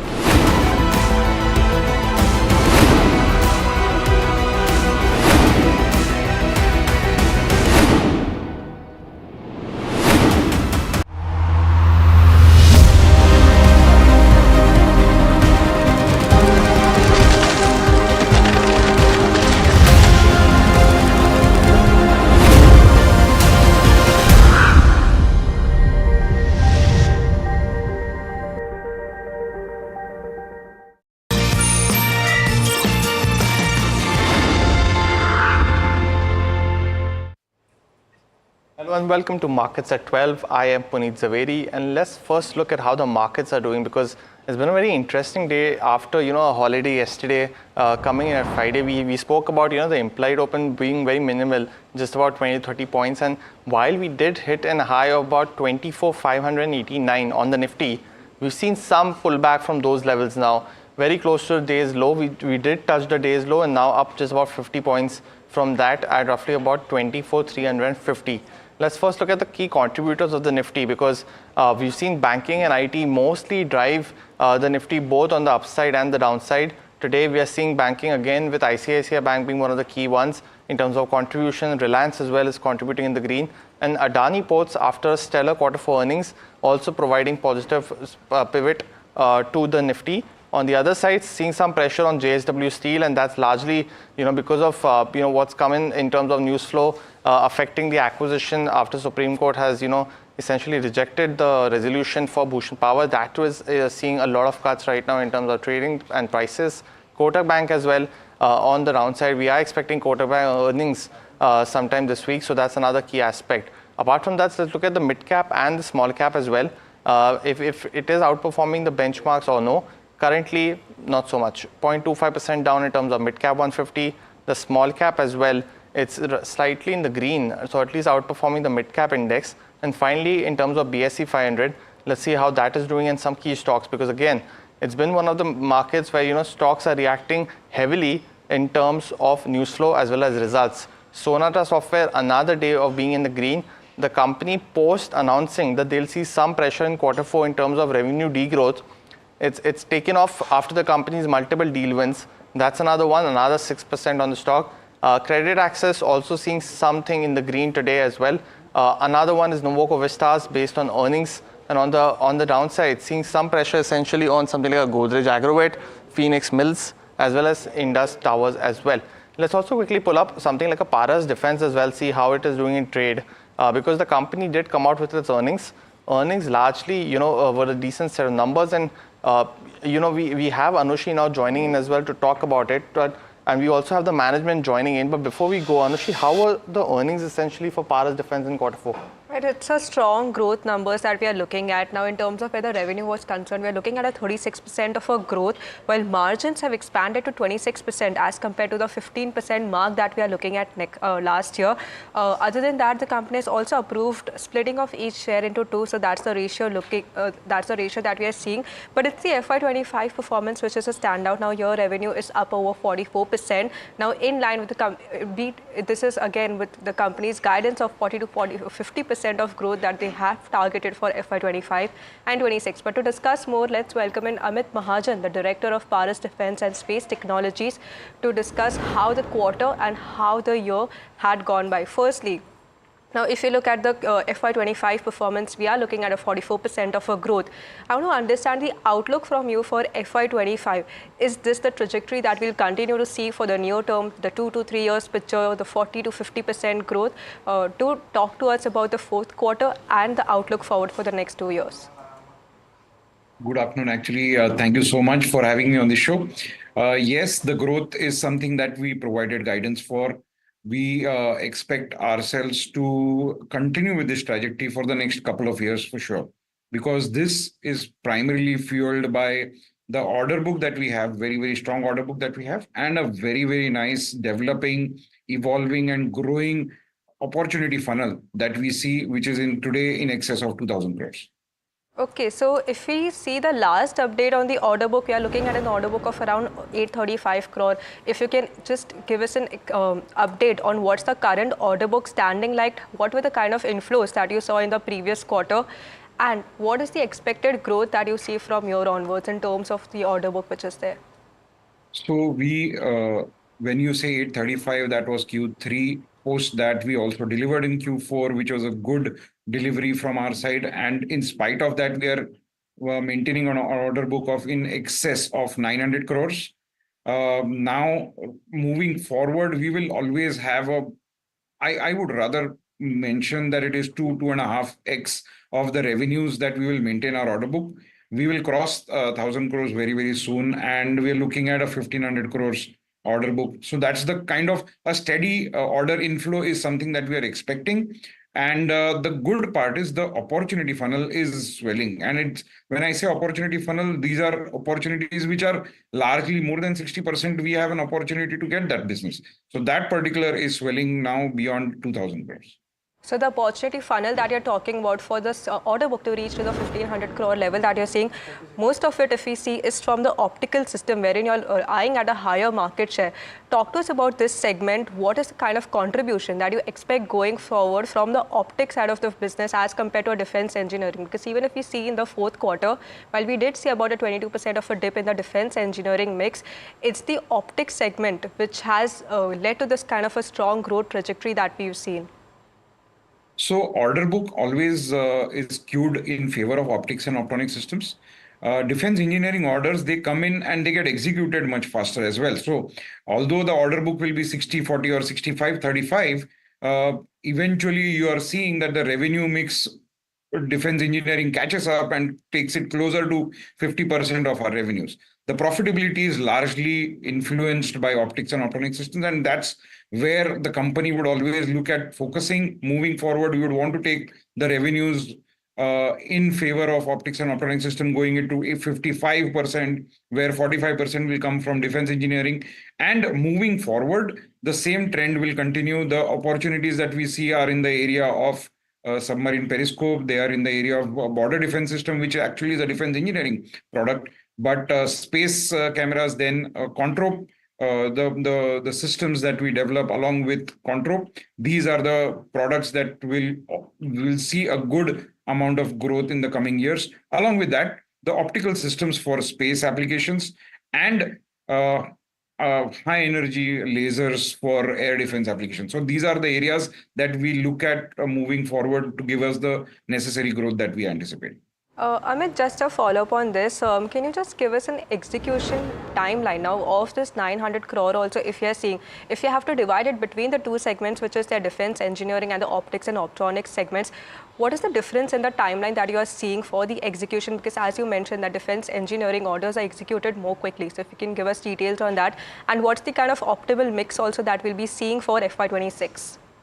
So defense engineering execution timelines would vary from 4 months to 9 months, and optics would vary from 6 months to 18 months at areas where we are delivering for space applications.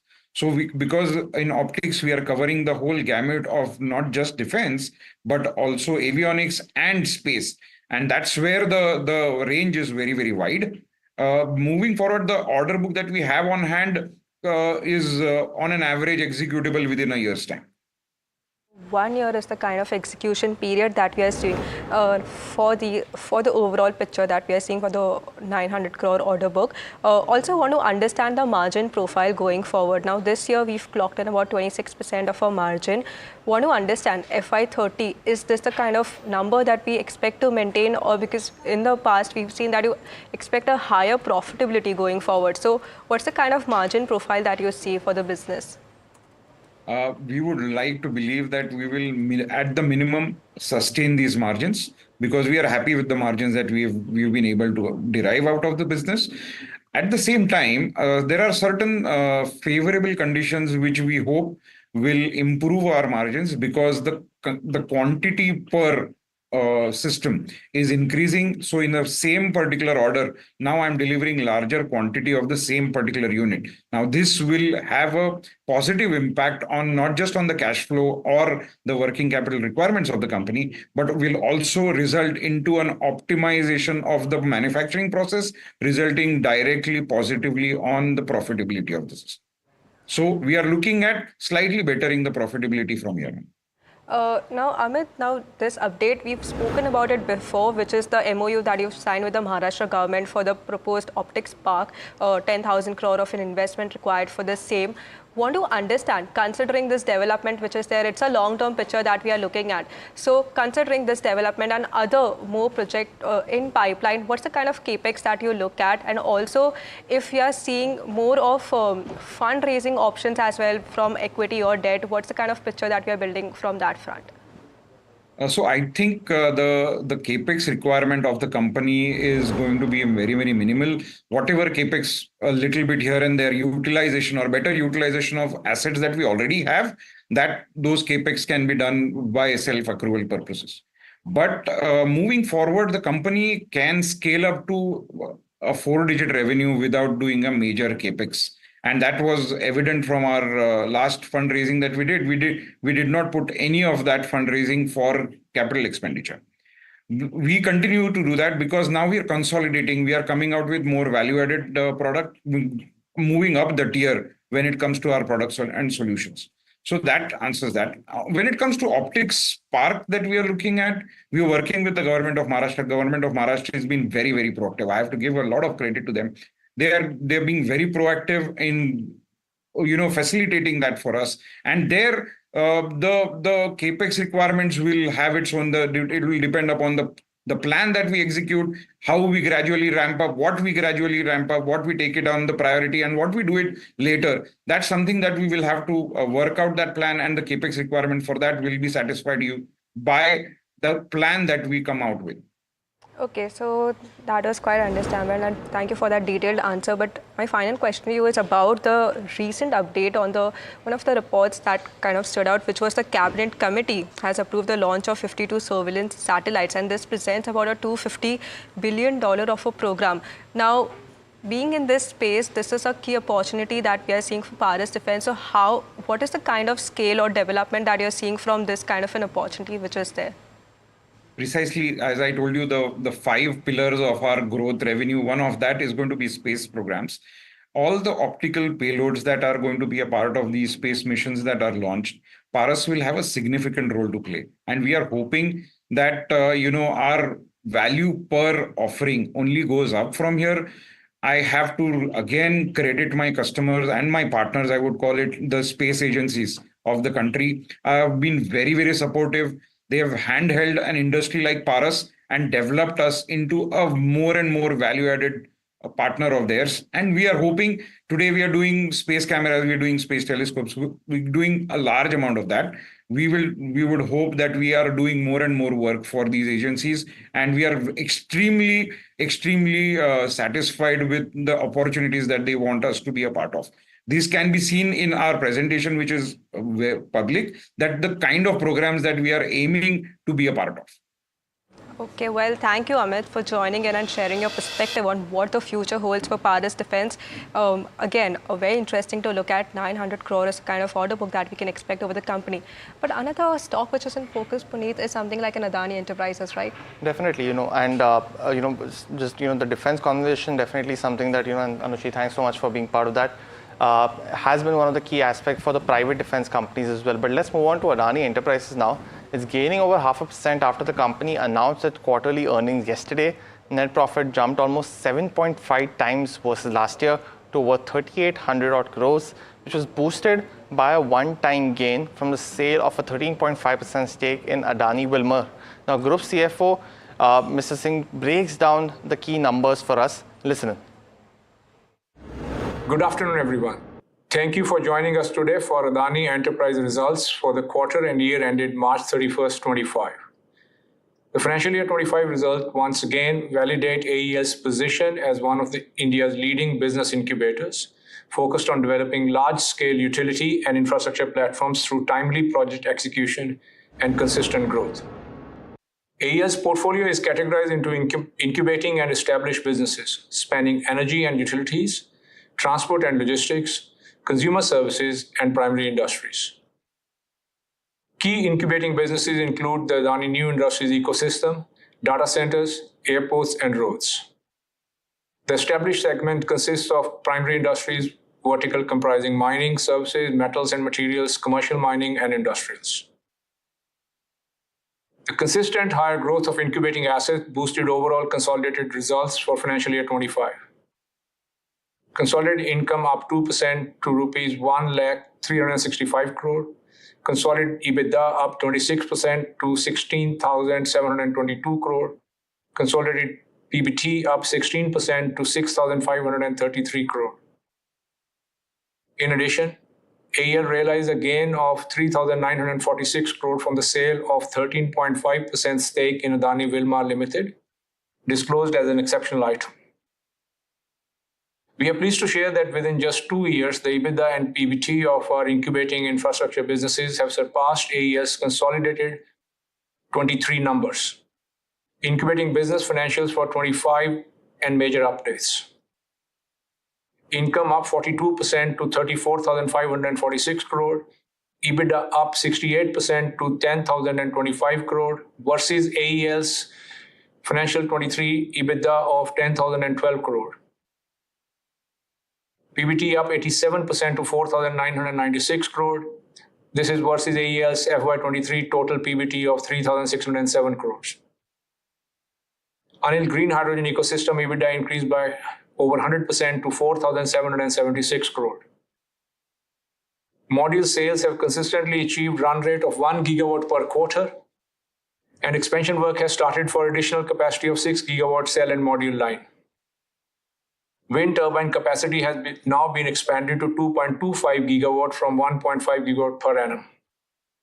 Adani Airports business EBITDA grew by 43% to 3,480 crore with run rate EBITDA tracking 1,000 per quarter. Airport business recorded 94.4 million passenger movements during the year, which is a 7% year-on-year increase. AEL also got a credit rating upgrades due to strong financial profile, resulting in credit upgrade from A+ to AA- by CARE and ICRA. Our commitment to ESG. The Carbon Disclosure Project Climate Change CDP has upgraded AEL rating to A- for 2024, which denotes leadership category, indicating AEL's dedication and commitment to lowering GHG emissions and their overall impact. Thank you.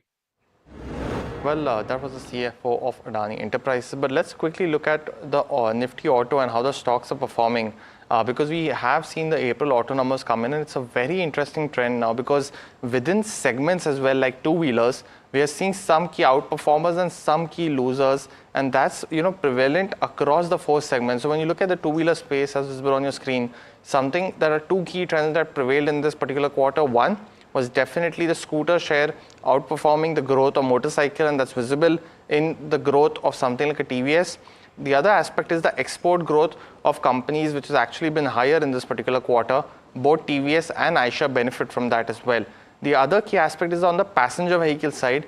We've seen while the SUVs has continued to grow, for someone like a Mahindra and Mahindra, the growth and the outperformance is quite stark versus the peers, as well as in terms of estimates as well. For estimates were roughly about 48,250 for Mahindra and Mahindra. It's coming at over 52,000 in terms of vehicles sold, and SUVs is the complete portfolio for Mahindra. So definitely seeing there. Maruti was also a very interesting trend because while the small car share has fallen, SUVs haven't grown as much, but the export growth has been very explosive in this month, continuing its trend from FY25. Also, when you look at the commercial vehicle sales, another month where VECV has continued to outperform largely in terms of a favorable base as well, that it's the smallest player among the three listed ones, but definitely a growth nonetheless for the company. The bus segment across the three players have been doing very well, but in terms of MHCV, which is the majority of sales for someone like a Tata Motors, that's been another month where the company's sales have actually fallen. Now that's one of the key negatives as well for Tata Motors. And finally, in terms of the tractor space, again a fact where it's a stark outperformance for someone like a Mahindra and Mahindra versus its other listed peer, which is of course Escorts. For Mahindra, the Rabi crop has been doing very well, and that's expected to boost sentiment for both the companies. But the West region again continuing to outperform versus the northern one as well. But that's largely on the outer players, and we are seeing some. Let's put up a Maruti Suzuki very quickly, because at one point of time the stock was almost up 3% in trade, while largely opening flat. It has gained in terms of stock price, and continuing at least at 1.5% now. Let's also look at the Hero, because that was the major difference. 42% fall in terms of sales in this particular month, despite a couple of days where the company had mentioned that plants were shut down. Stocks not reacting as negatively as you would expect after a 42% YY fall as well. But the other pack and the other stocks I want to talk about is the Nifty IT. Let's pull that up as well, because we see generally that on numbers from Accenture as well as Cognizant, the stock are quite reactive. Today down about 0.2%, and the key reason is that Cognizant's results were largely in line with what estimates had from brokerages, and essentially the company has said commentary which is in line with its peers as well. They mentioned that the demand environment is slightly slower in this particular time frame, but they are seeing strong deal wins in this particular quarter as well. Deal wins were at $26 billion, which is a growth of 3% on a YOY basis, and that represents a book-to-bill ratio of 1.3 times, which is quite stable in terms of visibility going forward. And finally, in terms of guidance, I just wanted to mention, they mentioned that calendar year 25 is what they follow. Growth guidance will be between 3.5% to 6% for the company, and that includes a 250 basis points from the inorganic acquisitions as well. Management is also anticipating some margin expansion going forward, and that will be seen primarily driven by cost discipline as well. So that's largely on the IT pack as well, because Cognizant definitely reporting its results on Wednesday has some impact definitely on the IT pack as well. But let's move on to some national news. Prime Minister Narendra Modi inaugurated the Vizhinjam port in Kerala and dedicated it to the nation. He spoke about how shipping industry had contributed in the past 10 years towards economic growth, taking the country to new heights as well. Listening to what he had to say. साथियों, भारत की सफलता के पीछे पिछले एक दशक की मेहनत और विजन है। पिछले 10 वर्षों में हमने अपने पोर्ट्स की क्षमता को 2 गुना किया है। हमारे नेशनल वाटरवेज का भी 8 गुना विस्तार हुआ है। आज ग्लोबल टॉप 30 पोर्ट्स में हमारे 2 भारतीय पोर्ट्स हैं। लॉजिस्टिक परफॉर्मेंस इंडेक्स में भी हमारी रैंकिंग बेहतर हुई है। ग्लोबल शिप बिल्डिंग में हम टॉप 20 देशों में शामिल हो चुके हैं। But in an exclusive conversation with NDTV Profit, SEBI chairperson Tuhin Kanta Pandey says that the market regulator is actively working on fine-tuning regulations related to the F&O market in a bid to protect small retail investors. Pandey also said that the SEBI has released a consultation paper for changes which has received over 800 public comments, and a final decision should be taken. Listen in. Talking about the regulation, one regulation around F&Os, the derivative markets. Everybody is talking about that whether it's a over regulation or not. But one thing the experts are saying about that, this could hurt volumes because the way it is designed, it's skewed in favor of large institutional investors. But of course, SEBI is coming from the point of view of retail investors, because you have studies talking about 90% retail investor losing money. How are you seeing this? What is your assessment at this point of time? And do you see that it's an over-regulation when it comes to derivative segment? In the derivative segment, we had some issues around it when we studied this matter, and we put it out as this report also in public domain, where we said is at least 9 out of 10 small investors were actually losing money. The question is that whether the particular methodology which they were deploying was good enough, whether there was proper education. And we found that there was a particular problem in terms of, index options on the expiry day. I think that is where we find it was truly distortionary.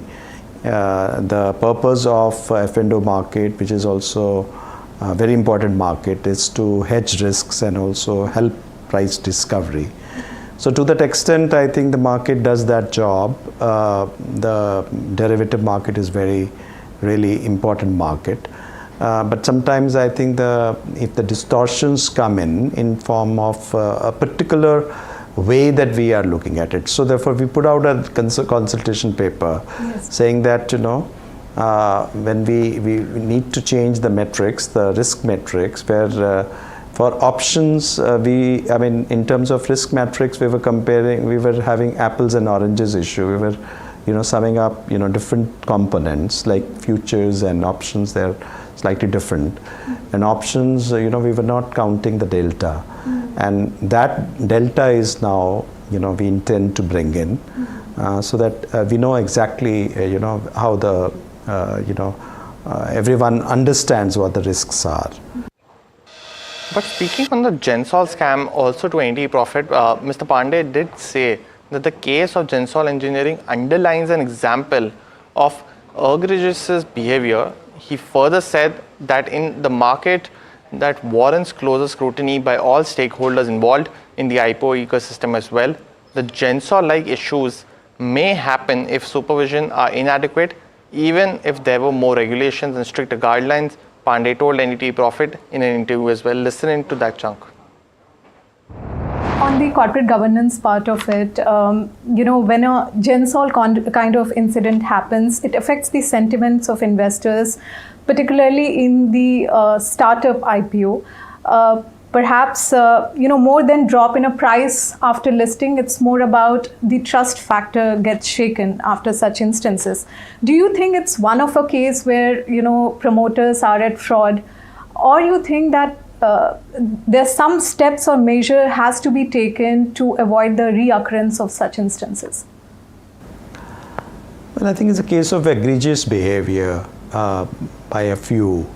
And I think no matter what kind of regulations you do, no matter what kind of laws you pass, there will be, if there is an egregious greed, and if there is, in my opinion, also inadequate supervision, because, we can't be there in every boardroom. You have auditors, you have independent directors, you have people who should ask questions, key questions, and there is quarterly results. There are people who are informing in the exchanges. So as a regulator, we can only do as much. In fact, you would be asking that we ask too much. So of course, but still, if there is a certain, like if there is a, false information, if there is a, fraud, or if it is a moving of funds which is not correct, I think in the order, forensic audit also has been ordered. So I think these are the kind of egregious behavior which, nobody likes them, but they do happen, and I think they should be penalized for that, whosoever is responsible. Well, that's all the time we have on this show. Stay tuned to NDTV Profit for more. Profit Buzzers comes up next.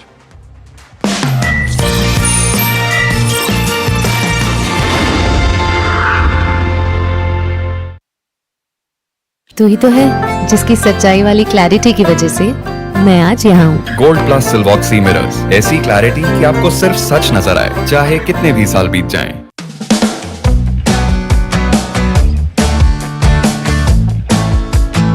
Let's start with the story of how Fasos began. You're working at McKinsey, and then you decide to start making rolls. Food was really always something very close. Food and football. You're painting a very stereotypical Bengali picture yes. right? I was really missing the Kolkata rolls in Pune. Will you make a decent roll if you have? I can take a bite and say whether it's a decent roll or not. That's a very different skill set. We are not like Uber of India or Amazon of India. We are the first people in the world to do cloud kitchen at scale.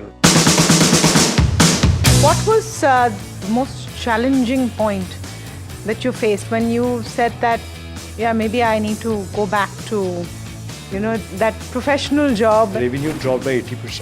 Could not pay my daughter's school fees for a quarter. So you started off with Fasos, of course, but why the name Rebel Foods? Someone said, see, you guys don't do anything by the book, so, why don't you call yourselves Rebel?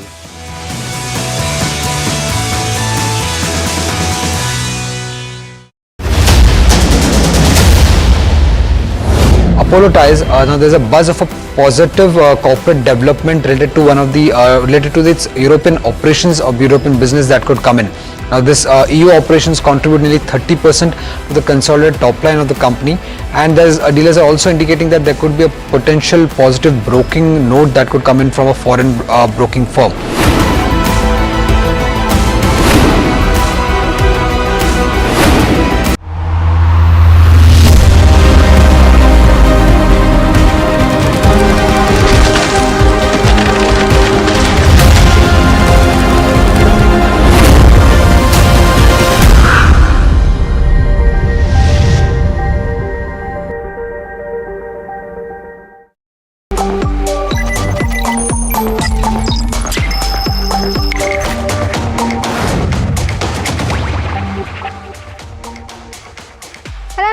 Profit Buzzers. I am Mahima Vachajani. With me is Varsha. Before we move on with the show, let's take a quick look at as to how the markets are panning out to be right now. Well, the Nifty 50 is currently trading at its day's lows, trading around 0.3%, 0.4% lower.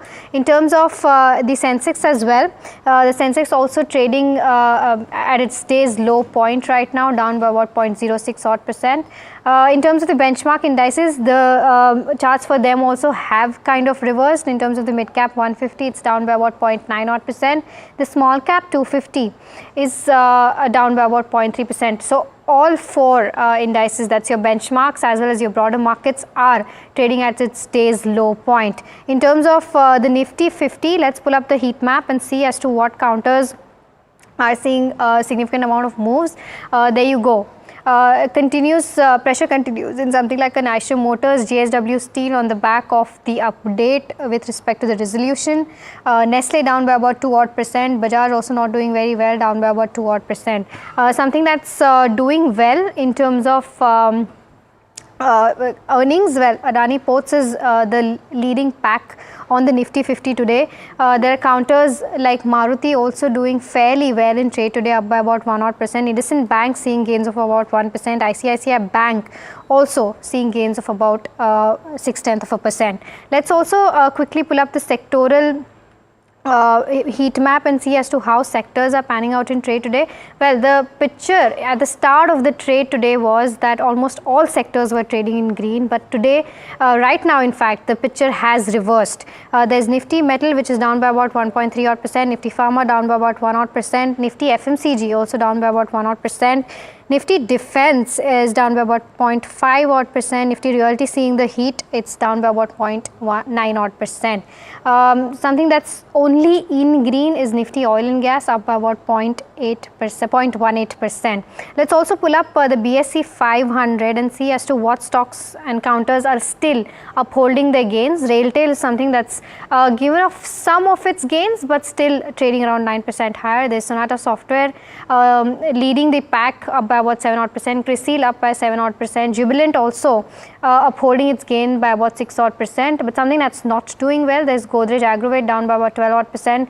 Phoenix Mills down by 7 odd percent. There's Indus Towers down by about 6 odd percent. And there's Data Patterns, Sterling Wilson and Equitas Small Finance Bank also seeing cuts of about 4 to 5 odd percent. But with that, let's also welcome in our guest for the day, Asa Jain, Senior Research Analyst at HEM Securities, joining us now.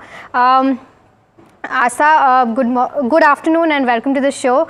In terms of multiple stocks that are buzzing in trade today post their Q4 earnings, there are counters like Nuvoco, Moil as well as Railtel, Varsha, which are buzzing in trade today. Give us, in fact, a brief overview as to how earnings have panned out and as to how the stocks are doing in trade today.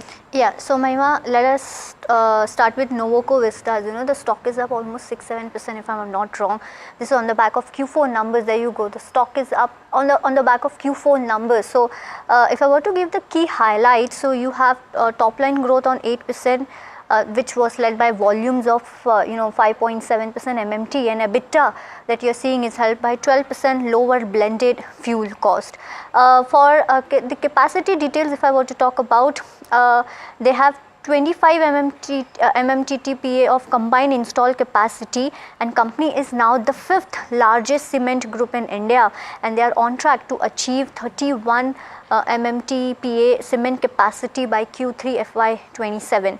Also, if I were to talk about the net debt, FY25 net debt stands at around 22%, which is lower at 3,640 crores. So good numbers when it comes to Nuvoco Vistas. Next on the list is Moil. So if I want to talk about the key highlights, so the stock is up almost 8%. What went right for Moil? So their margin has been expanded on better realizations and lower costs, and the company produced 0.47 metric tons of manganese ore, which is down 2% year on year, and the sales volume for the quarter was up 3% year on year, and they aim to achieve 2.5 metric ton production in FY26. Last on my list is Railtel. If you see, good set of numbers by the company.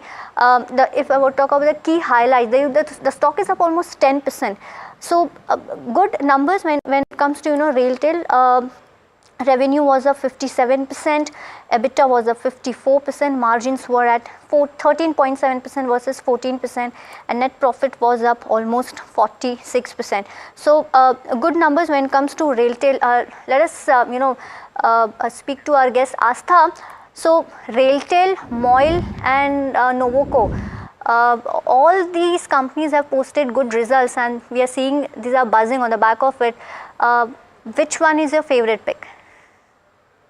Hi, good afternoon to both of you. See, talking about these three numbers, the numbers are really very, very strong. Now, if I talk about, first of all, regarding MOIL, yes, what we have seen and what was the key highlight for me in the number is that their mining ore production, I mean, it has shown growth. And in fact, their sales of ore is also has increased. In fact, ferromanganese sales has also shown a strong rise. So I think the good volume growth is what we have seen in the MOIL, and the markets are rewarding that growth.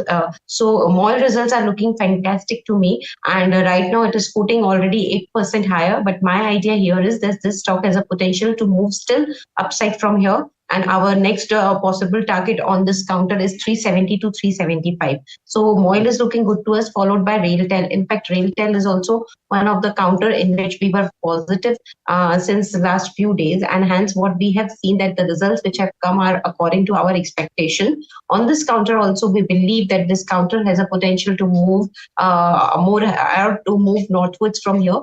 What targets which we are giving to our clients in this counter is at around 370 and 380 odd levels. So again, Railtel is also looking good to us, and we still believe that there is more potential of around 10 to 15% upside from here. The third one, which you have talked about, is the Novoco Vista. That was on our list, but it is the last candidate. So among these three, we are really liking MOIL and Railtel. And then third is Novoco Vista. Here also, the stock is looking good, but we are recommending hold on this counter. But for Railtel and MOIL, it's again a buy on dip strategy, which can be applied to these counters. Okay, so that's the view with regards to where all of these counters stand. But quickly, numbers of Godrej Properties have come out, and in terms of the EBITDA, it's down by about 10 odd %. Margins have slid to around 5.2 odd % versus that of 8.6%. Revenue is up, in fact, 49%. And in terms of net profit, that is also down by about 19 odd %. Of course, we'll wait and watch out for as to how the pre-sales numbers and launches have been in terms of this quarter once the press release is out. But this is as far as how the numbers stand for Godrej Properties. There you go. Profit down by 19 odd %, but revenue up by 49 odd %. That's with regards to where Godrej Properties stands. Astha, any quick look on the numbers for Godrej Properties by any chance? Right now, we believe that yes, net profit is showing a dip, and in fact, we are also looking for some fundraising plan, because what we believe that in fact management was supposed to declare something on the fundraising plan also. So we really need to look that up also. But here, prima facie, although top line has surpassed our expectations, but right now on the EBITDA as well as bottom line front, it seems to be a little miss. In fact, margin is also not looking that great as compared to last year, year-on-year basis. Okay, so that's the view with regards to where Godrej Properties stand. Now, moving on to the next earnings. Zomato did come out with its earnings yesterday. And in terms of how the numbers fared, well, numbers were a slight miss in terms of what the street was estimating. In terms of food delivery growth, it was yet another quarter of a food delivery growth where it slowed down. Management did indicate that the overall competition in terms of quick commerce is going to weigh on them, and going forward might be impacting the business as well. In terms of quick delivery, the management did come out and announce saying that they are going to shut their quick 10 minutes to 15 minutes delivery platform. In terms of numbers, QOQ revenue is up around 8 odd %, EBITDA down 55 odd %, margins at 1.2% versus that of 3%, net profit down by 34 odd %. In terms of YOY numbers, revenue was up 63%, EBITDA down 16 odd percent, margins slid at 1.2% versus that of 2.4%, and net profit was down by about 78 odd percent. In terms of segmental performance, food delivery gross order value did see a 16% growth in terms of YOY terms, but Q on Q it did fall by around 1.4 odd percent. In terms of average gross order value per day per store, that also fell by about 3 odd percent. The overall average order value was down by about 6 odd percent QOQ and up 8% YOY.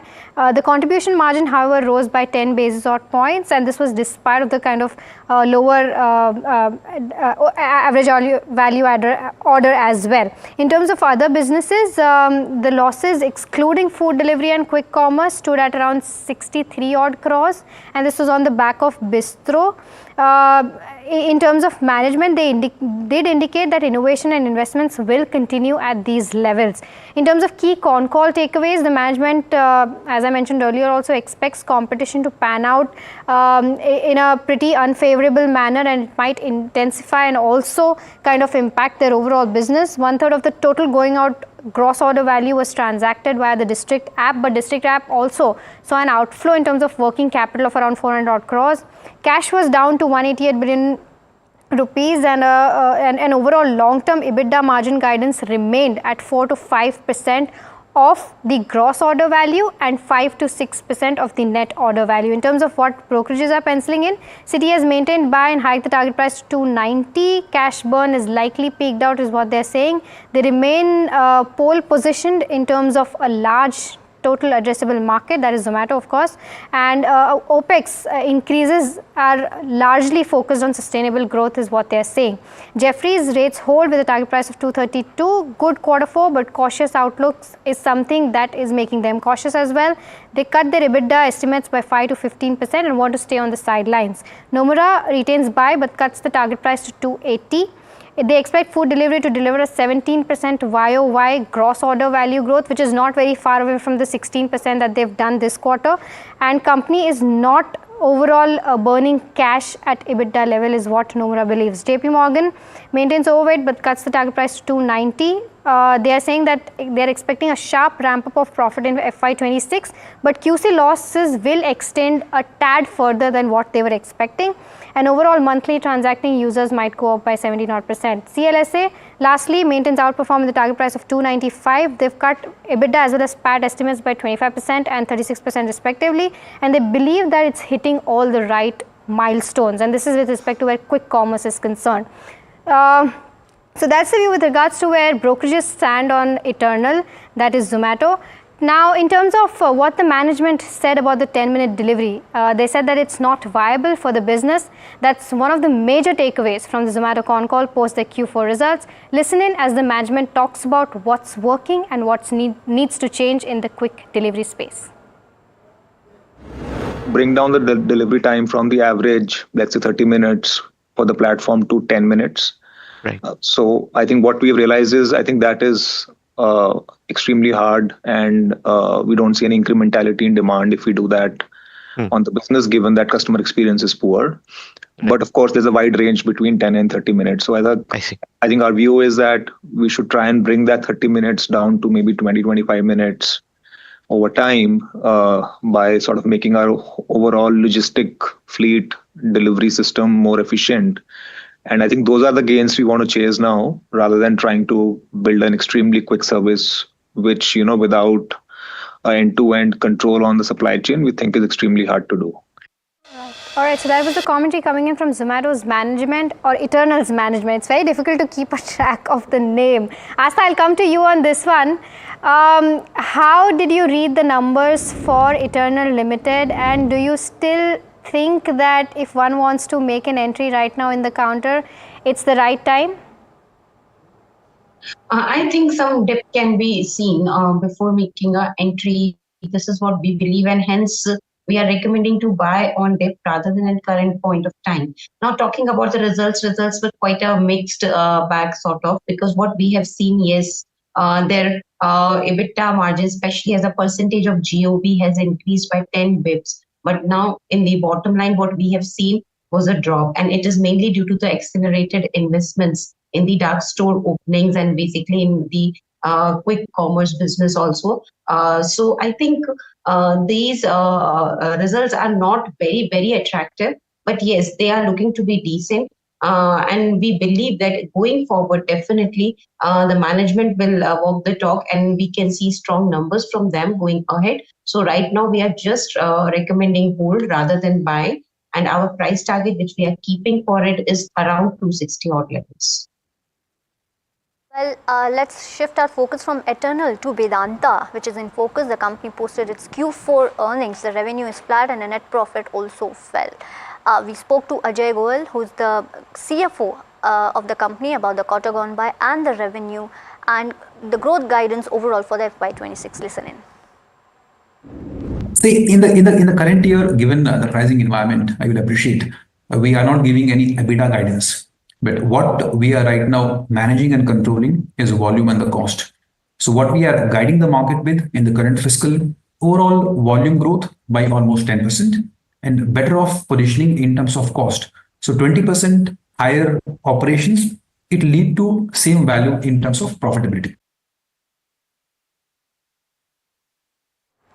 Well, Astha, coming to you, when it comes to Vedanta, they've given a volume growth guidance of almost 10%.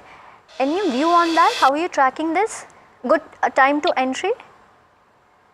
So we are finding this to be quite decent volume growth guidance of 10%. In fact, we also, liking the fact that what we have seen in the Vedanta result is their performance came across the board or in all the segments. It is not any particular segment. And in fact, whatever CapEx plan they have discussed previously, that is also progressing well. So I think with all these factors keeping in mind, we believe that Vedanta can show more upside from here. But right now, only a hold is a strategy which we would like to recommend for this counter, not a buy. Maybe buying at the lower level of around 400 or 395 seems to be better choice. So right now, our strategy is to hold the counter with the initial price target which we are setting is 470. You coming in on Vedanta. Now, let's also shift focus and take a look at some of the banking counters that are in focus, and this is on the back of course, it's Q4 earnings. Harsh is joining us with details on Bandhan Bank, Home First Finance as well as Federal Bank. Harsh, what are you picking up? A mixed bag in the sense the way in which financials have panned out, and the first one with regard to Federal Bank. Now, in terms of margins, they were absolutely flat off a low base. 3.11% was the margin that Federal Bank clocked Q3 FY25, 3.12% this time around. So really no end with regard to the margin pressure inside, especially for Federal. In that sense, a negative. But your profit, which is your ROA number, surprised on the positive side because recoveries came through and aided the credit cost number, and therefore, while the numbers are a mixed bag, we're giving it a thumbs up because the ROA number was a 1.2+%, and that has held up fairly well, and that essentially is what matters in the medium to long term. The management reiterated the way in which they see the journey with regard to growth. They're going to do higher margin product. Asset quality is not a concern, is what they reiterated.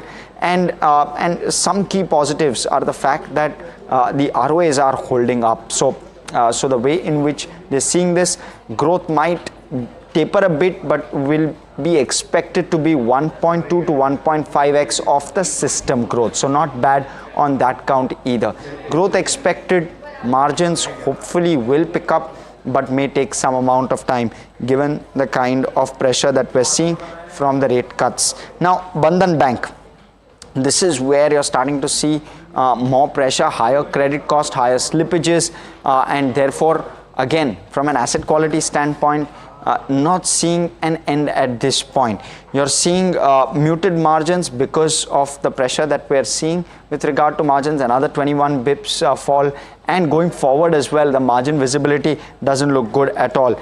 The only possible positive here is the advance and deposit growth, which remained resilient in this quarter. 4% growth sequentially on the advances. On a YOY basis, again, the number was muted because the first half was a difficult first half. The NPA ratios, they managed to maintain flattish kind of NPA ratios, but with great difficulty with the kind of provisions that they've been doing. The last one is with regard to Home First. There's strong growth, 6% sequential. NII growth was 8% sequential, so very impressive. Credit costs were depressed on a low base and were extremely low, which aided the profit after tax number. The PAT number was up 27% YOY, 8% QOQ, crossed the 100 crore mark. So strong growth in terms of profit after tax. Your ROAs on a high base continued to be maintained there. So 3.5% ROA, as good as it can get, a clear thumbs up. As good as it can get for Home First Finance. Thank you so much for breaking that down for us, Harsh. We also, in fact, spoke to Mr. Venkat Raman, the Group President and CFO of Federal Bank, about the company's growth picture and the outlook going forward. Listen in. See, Federal Bank has always demonstrated solid growth even in the past years and has been growing faster than the industry growth. Having said that, with the leadership change, what we are looking at is tweaking of some of the parameters to ensure that the growth which we get continues to be quality growth, profitable growth, and in the areas where we have chosen to grow. In the analyst meet in February, our new MD and CEO Manian had given an outline of areas where we want to focus, especially on the growth aspect on the medium yielding assets. And what we have seen play out in this quarter is exactly the growth in the chosen areas. Now, with that backdrop, we will continue to grow in the chosen areas, and the growth will happen both on the assets and liability side. For example, on liability, we clearly spelled out that our focus will be on CASA. And I'm happy to report that CASA has grown close to 7% QOQ, and CA specifically, I want to call out CA, 27% QOQ growth, and the number of accounts we have onboarded in CA is significantly higher than what we have seen in the past. So there will be focus on the chosen areas, and we'll continue to grow. And we have absolutely, in terms of ready in terms of capital, in terms of CD ratio, LCR. So we will capitalize on the growth opportunities. Okay, so that's with regards to where Federal Bank stands. Asta, I'll come to you on this one. A lot of banks have come out with their earnings. We're expecting Kotak as well as SBI to come out with its earnings tomorrow. So far, how are you reading the entire banking space earnings? Has there been a trend that is being observed? And secondly, what's your view with regards to how SBI and Kotak will fare? So what I have observed from the earnings till now is that asset quality has started showing improvement. This is, I find, in most of the banks. Now, in case of Federal Bank also, if we see the numbers are not very encouraging. But what is encouraging is that their GNP and NNPA ratios are at a decadal low. So they are low in around 10 years.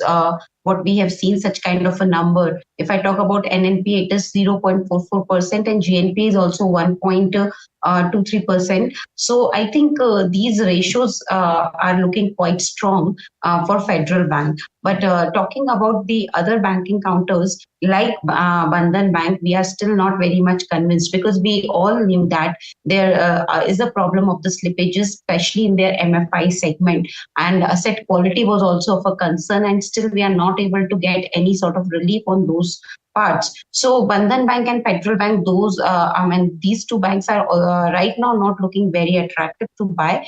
Yes, regarding Home First Finance, I can say that yes, they have raised fund recently of around 12 billion, I suppose, that is at rupees 970 per share. They have raised the fund, and that raising of the funds helped them in reducing their leverage. In fact, they have shown the 33% CAGR growth in the AUM also. So among these three counters, I'm very much positive on Home First Finance.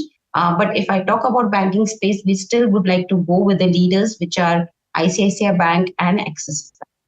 Okay, ICICI Bank and Axis Bank are the top picks in the banking space from Astha. All right, we have Dinesh Agrawal, founder and CEO of India Mart Intermesh, joining us now. The stock is in focus, of course, on the back of its earning. Dinesh, a very good afternoon to you. In terms of the Q4 numbers, it's been a great set of quarter for you. In terms of revenue, it was up 13%, EBITDA was up 47%, margins also significantly improved year on year, and your net profit was also up 81%. Now, from what I understand is your overall top line as well as margins were aided by the kind of subscriber addition that has taken place, and plus your overall net profit was also aided on the back of other income. Just wanted your understanding as to how the quarter has panned out as per your expectations, and overall what's the view like? So we have been able to grow collections by about double digits and revenue by about 12-13%. Despite the fact that the number of customers have grown only 1% year on year. So most of the collection growth or most of the revenue growth has come in from the previous customers, which are gold and platinum customers. As I have been highlighting earlier also, that our 50% gold and platinum customers continue to do very healthy business on India Mart platform, and their average revenue per customer has been increasing year on year as well as quarter on quarter. Right. Okay, got your point, Mr. Dinesh. We'll be right back with you in just a tad bit. Let's also cut across to Karan Adani, MD of Adani Ports. He's addressing the press conference in Virinium. Listen in. No operator. That is today it is, we have operator doing the last 1.5 feet of picking up and dropping, just the last 1.5 feet. In full automation, we don't even have that. You will not be able to do it yet? I don't think so we need to do that. I don't think so we need to go to that level. We don't have issues like other countries of not having labor, or trained labor, I would say, skilled manpower. So, but yeah. So how much of the cargo that about 6 lakh TEUs, how much of that has been carried by MSC? Predominantly MSC. Yeah, predominantly started with MSC. So predominantly almost 90% is MSC right now. Who are the others? Others were Maersk. These are the two big ones. And out of the number of vessels, mostly it is MSC, 200 and what? Yeah, something. What is the country of origin, like of the vessels that have been here? Country of origin for the vessels and the cargo.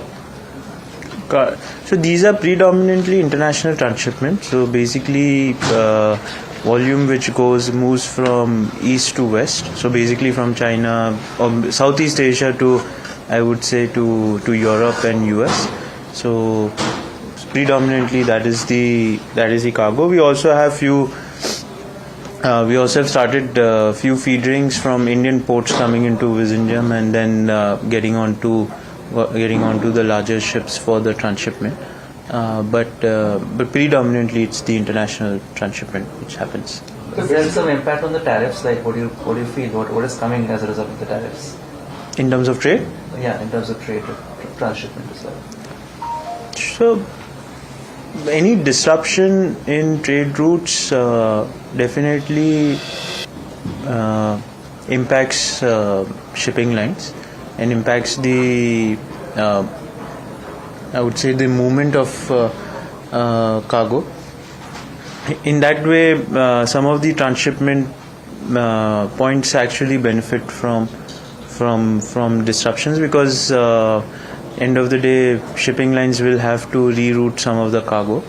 I think so. That is from transshipment perspective, but I think from a trade perspective, what we are seeing is a lot of manufacturing moving into India, and the export boxes increasing from India to US, I would say. So the primary reason for setting up this terminal is to get Indian transshipment containers that was going via Colombo to be tanked here. So has that really materialized in the sense that out of the 6 lakh TEUs, How much of it has been Indian transshipment cargo? It's just we've just started, but in our view, if give us another year, I think you will actually see the full-blown effect of transshipment, Indian cargo getting transshipped over here. We're still in a starting stage. Right. We're still in a startup stage. Right. So my request is don't take the startup stage as and extrapolate it going forward. It is give us a year. We will see.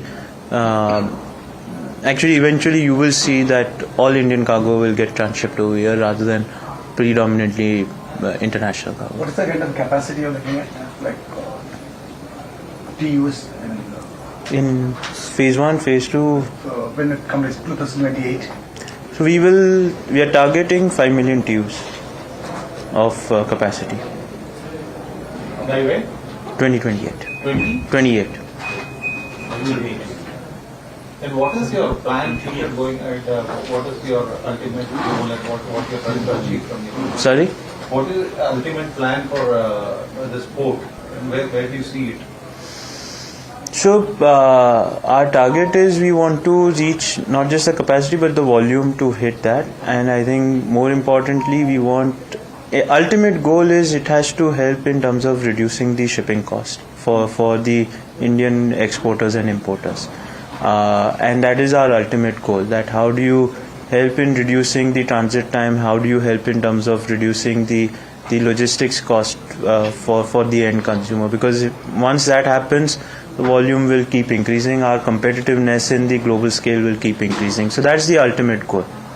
What is your capacity ultimate when it is in full flow? It will right now what we have approval is up to 5 million TUs, which is the environment clearance, and then as in we will put for phase 3 as and when it's the right time. Then that is for the subject to. What it will be? We don't know yet. We are still studying that. So how much this cost could be reduced to say your target is reducing the cost? Our target is to reduce by 30%. 30%. By Not, it's very hard to give you a timeline, but ultimate goal is, because see, this is all a network, right? You have to work with shipping lines, you have to work with other ports, you have to work with shippers to make sure that there are a lot of stakeholders who are involved, which we have to convince them and to show that value creation and the value proposition that we are proposing. So it is a let me put it this way: it took us 20 years to make Bandra. So give us some time to make Vizinja. So what are the major capital projects left out here? Major capex? In phase 1, nothing left. Phase 2, now we have to extend the breakwater by another roughly 900 meters, and then we have to build a berth, extend the berth by another 1200 meters, and the backup area, corresponding backup area, as well as the equipment. So the extension of the breakwater will be funded by you or the government? By us. Nice. Everything will be you?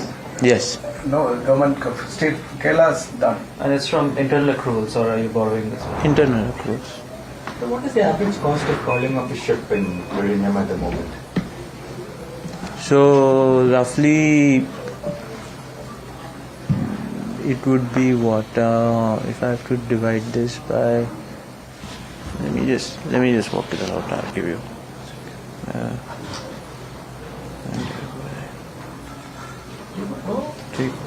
so roughly $40 $40 per box. Compared to other Colombo, Salalah, Singapore. Same. And then you're aiming at further reducing shipping costs by 30% in India. Of course.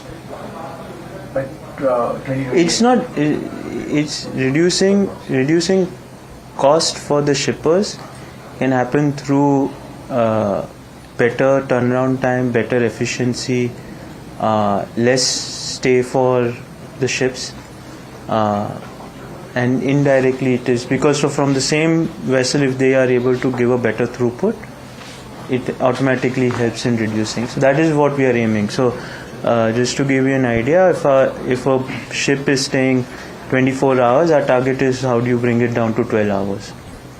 So how do you do exchange instead of 24 hours? How do you break it down to 12 hours? So that automatically helps in terms of improving the efficiency and bringing the cost down. So what is the average turnaround time at this moment since you started the operation? So again, the question is depending on the volume. Generally, it turns out within if it is 1,000 box, we are doing about 30 moves a crate. So you set aside. It's like 10 hours if it is 1,000 box, like 5 hours, 8 hours, 10 hours. What sort of revenue you expect by 2028 from this? Do you have an answer? I've not even calculated that. But you've calculated numbers in terms of capacity and other things.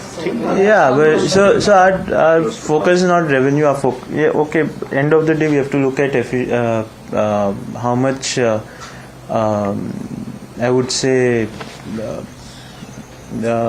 in terms of what is the utilization factor. So generally, we are targeting 90% utilization, and generally, if you take even $40. Margins are roughly 70%. You can calculate based on that. Should be minimum 4 digits. Yeah. So both Viridium and Colombo put together ultimately will have a little more than 8 million TU capacity of transshipment, right? More. Okay. More. So what does that mean for Adani ports in SEZ? What do you mean? In the sense that how are you going to leverage that? And it's a different kind of business. It's a growing. It's the end of the day trade. We are still at a very nascent stage at the trade. If country needs to move to $5 trillion economy, trade has to increase. If trade has to increase, where is the capacity? Where is the capacity in the country? The end of the day, our trade growth has to be twice that of what the country's GDP growth is. And today we don't have that capacity, and that is what we are not worried about that. I think in our view, this will get filled up much faster than what we anticipate. So we have to be enabler of the growth in the country, and we do believe that end of the day, whatever we are building today, it's not enough. Even today, what we are building is not enough. There is much. I mean, when we built this, everybody were questioning whether this will be filled up or not. Today, we are clocking almost 100,000 moves every month. You will hit 1 million. We are already full. No, we are already full. We are already full. Our run rate is already at 1.2 million. Do new projects like Andaman, do you think that can cause, is it a concern or is it like a, I don't think so it's a concern. Country needs more, as I said, country needs more infrastructure, more points. It has to hedge its bets as much as possible. Less concentration is always better.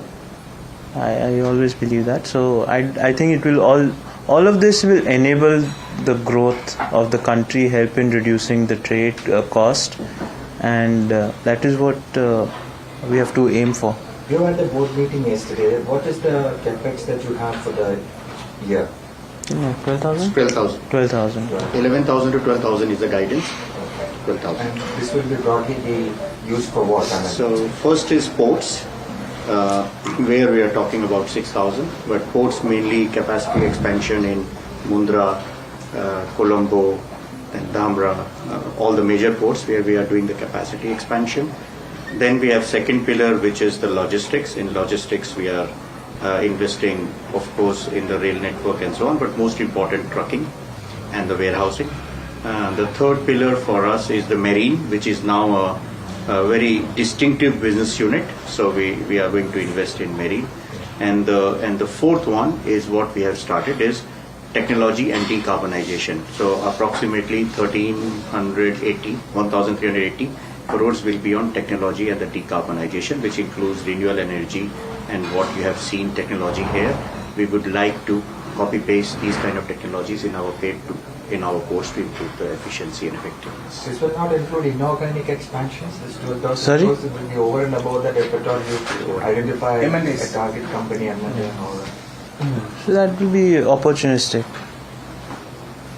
Not something that we have on our, something which we can predict and say. Right. Similar opportunities see in other states? Sorry? Similar opportunities in other states for transshipment? No, transshipment, see, you have to see this, that transshipment only works on major trade routes. The why Vizhinjam works is because it is 10 nautical miles away from the major trade route. So any deviation, any major deviation, if you ask shipping lines to make, it does not work, because for them it's a cost. As long as you are on the major trade route, it's very difficult to replicate this kind of asset anywhere else in the country. Very, very difficult. So any opportunities for imports you see other states? In ports? Yeah. So ports, we obviously we see Vadhavan as a big opportunity as and when it happens. We do see organic growth in our ports already, because the ports that we already have, 16 ports in the country, there we see a huge opportunity for further growth and expansion. So yeah. Well, when do you see the multimodal connectivity actually coming to fruition? In Vizhinjam, it would be what government is talking Sir, about? we have temporary connectivity road will happen in the next 3 to 4 months time. Yeah. The clover leaf between 18 to 24, full-fledged clover leaf control. Yeah. 28 there is the commitment. By the time we do the expansion, they will bring the rail also. Governments, because railway has to be brought by government, so their commitment is 2028. What further innovation are you planning for the bank? What further innovation? So, as Ashwini mentioned, a lot of focus on decarbonization. So a lot of focus on usage of EV, usage of renewable energy. You will see, next time when you guys come, you will see that most of the trailers over here, which are right now diesel run, they will be all running on electric. So a lot of focus on that. A lot of focus on how do you bring in automation and robotics to help in terms of not reducing, but how do you improve efficiency even more than what it is. So, traditionally, when you look at when we start comparing ourselves with global players, we are stuck with the traditional method, and I think world has moved on quite ahead in terms of usage of automation and robotics. And we as a country, we have an opportunity to leapfrog that. Because we've seen that leapfrog because of two aspects. Because we are building new infrastructure, so that allows us to build in from day one. And second, we are not, we don't have the overhang of our past.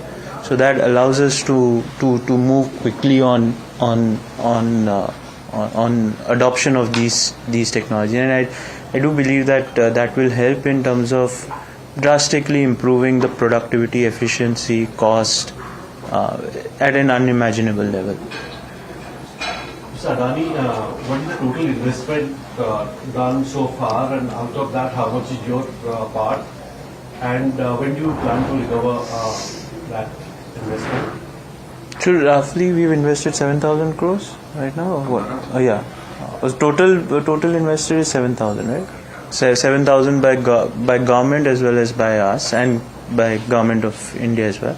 I think from that our part would be roughly 4,300. Have you received the VGF after the signing of the agreement recently? Have you actually received it? No, we will receive it in this month. From Government of India? Both Government of India and Government of Kerala. For how much? 816, 17? 816 from Government of India, for 400 something from Government of Kerala. In lump sum, not in phases, right? Yeah, that lump sum. Okay. And in the context of global tariff war, this container traffic is like slightly depressing. Do you see any impact in at least short term for Vizhinjam? No, actually we are not seeing. It's a little bit of misnomer, because we assume that because of trade war, Europe is getting affected and China is getting affected, so India is getting affected. Actually, it's the other way around. For us, the trade is actually increasing more than double digit. I'm talking about as a country. I'm not talking about as APSEZ. It's a bit of misnomer when we believe that because of trade war there is a depression in the trade of container. You're right.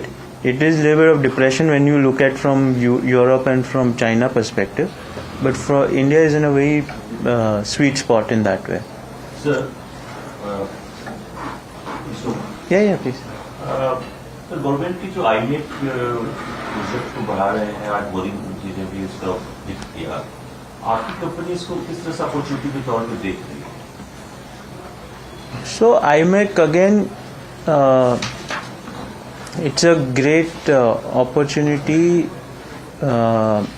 when you look at how do you as a country de-risk from one particular choke point, right? Suez Canal today is all said and done is a choke point. If one ship gets grounded, the whole global supply chain gets disrupted.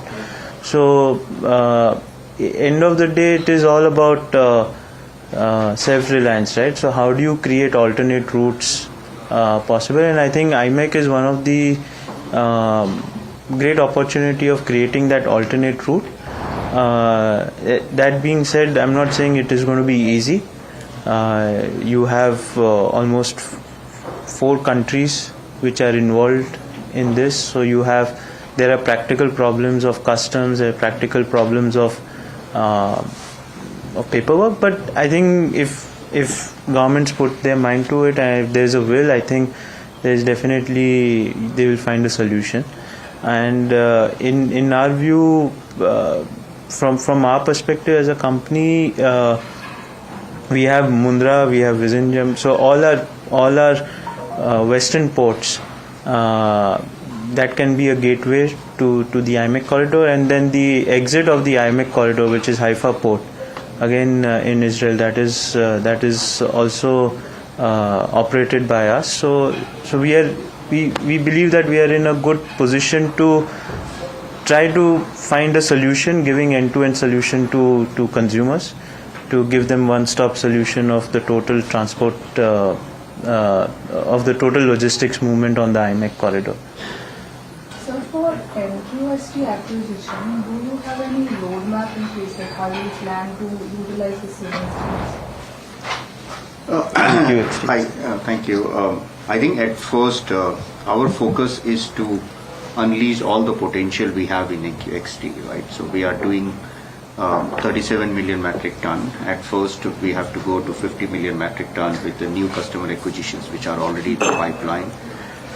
That itself will give us a significant increase on the margins, which are in dollar terms more than 15%, which is higher than what normally APSEZ should see in the coming years, and then to take it from 50 to 60 million metric ton. Then because we have got space, now the government of Australia, especially Queensland, have already identified this port as one of the potential green port, as a green hydrogen hub. And as you know that India is also in a good position for the green ammonia and the ammonia derivatives exports to South Asian countries. Australia is also has been identified to export that to Japan, Korea, Taiwan, Hawaii, and so on. So those kind of synergies we see, that is one of the opportunity to take that port from 60 million metric ton to 120 million metric ton. So that's what is a long-term roadmap for us. The short-term, mid-term, and the long-term. And so for this quarter, the exports were really good. The growth was really good. So do we see this continuing the trend? In terms of the overall, like the international volume business, that part I saw. I think it was a triple-digit growth this quarter. Triple-digit this quarter? Yeah, because we didn't have the quarter 4. We didn't have Colombo starting, right? Yeah. Last year, Colombo in quarter 4. So that's why you would have seen, because new assets are coming on stream. So how do you see the international business growing? The domestic volume are good. So international business, we have fired. Fired means our engines are fired in Sri Lanka, and we see a big ramp up over there. And answering to your question before in Colombo, Colombo has got a capacity of 7.5, and today they need more than 8. So if we add 3.2, it will go up to 10. So which means Colombo is short of capacity, and with our coming in, we are already booked, same as Vijinjam. So that's why Colombo's engine is fired for the future growth, and now we will go for the expansion of it, as we explained in the capex. Haifa is doing extremely well. That's what, to answer your question. Last quarter they grew more than 30%, and as Israel is going for the reconstruction, the steel, the cement, the automotive, everything comes to our port, so we see a big demand over there. Tanzania, we are getting full, and we are starting the expansion of the berth by 100 meters, so we already started that. And NQXT I just explained. So international, we said 2030 we should be 1 billion, out of which 150 was approximately international. We have clear visibility as on today without any inorganic growth to hit 148 by 2030. So I think we are done for that roadmap ambition which we had. What will come from now will be a bonus for us, which is any inorganic opportunity which comes in, which again, top line and bottom line growth. Again, Colombo has also got expansion plans, right? Yeah. I mean, on the other side they are developing. Your second phase of Colombo is already on? Yeah, we've started. Yeah, we started. Okay. And for that, I mean, since this US FDA loan didn't, you're backed out of that. So are you looking at refinancing, because you did it internally from your own? We don't need. Actually, we have other issue where we have more cash flow than what we can utilize for. So that's why if you see our net debt to EBITDA is, which used to be historically at 3.13, is right now at 1.9, and it will further come down to 1.5, which is not a good sign for us as a company. So we have. I don't see that as a big issue. So the parent company lend money as debt. Yes. For the project. So in the morning, Chief Minister was saying very interesting, card anecdote rather.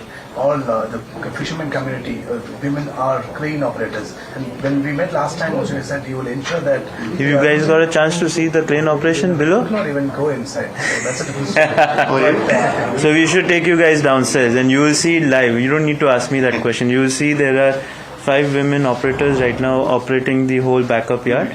So today we have 50% of our operators are women. 70% of our operators. Yeah, I'm talking about crane operators. 70% of our operators are from the state. 60% are from Trivandrum, and almost 40% are within the 10-kilometer radius. Not just operators. Overall. Yeah, overall. All strength put together, 70% is from the state. When will you have a women CEO at one of your terminals? Ask him. So the day I was explaining before also. For us, as Mr. Karandani has said, technology is an enabler. Technology is not the objective. So technology is an enabler which is creating inclusiveness to drive every diversity, irrespective of age, gender, competency, and so on. With just 3 months of training, you can shift 40 feet of container, which used to be a job for some specific competency. I do believe Dhamra, if you are going, Krishnapatnam, you will see the women supervisors now. But I do believe at least the container one, our target is to go up to 50% by 2030 in terms of female. But yes, for CEO, that's a good advice. Let me work on it and come back. But that's a good feedback.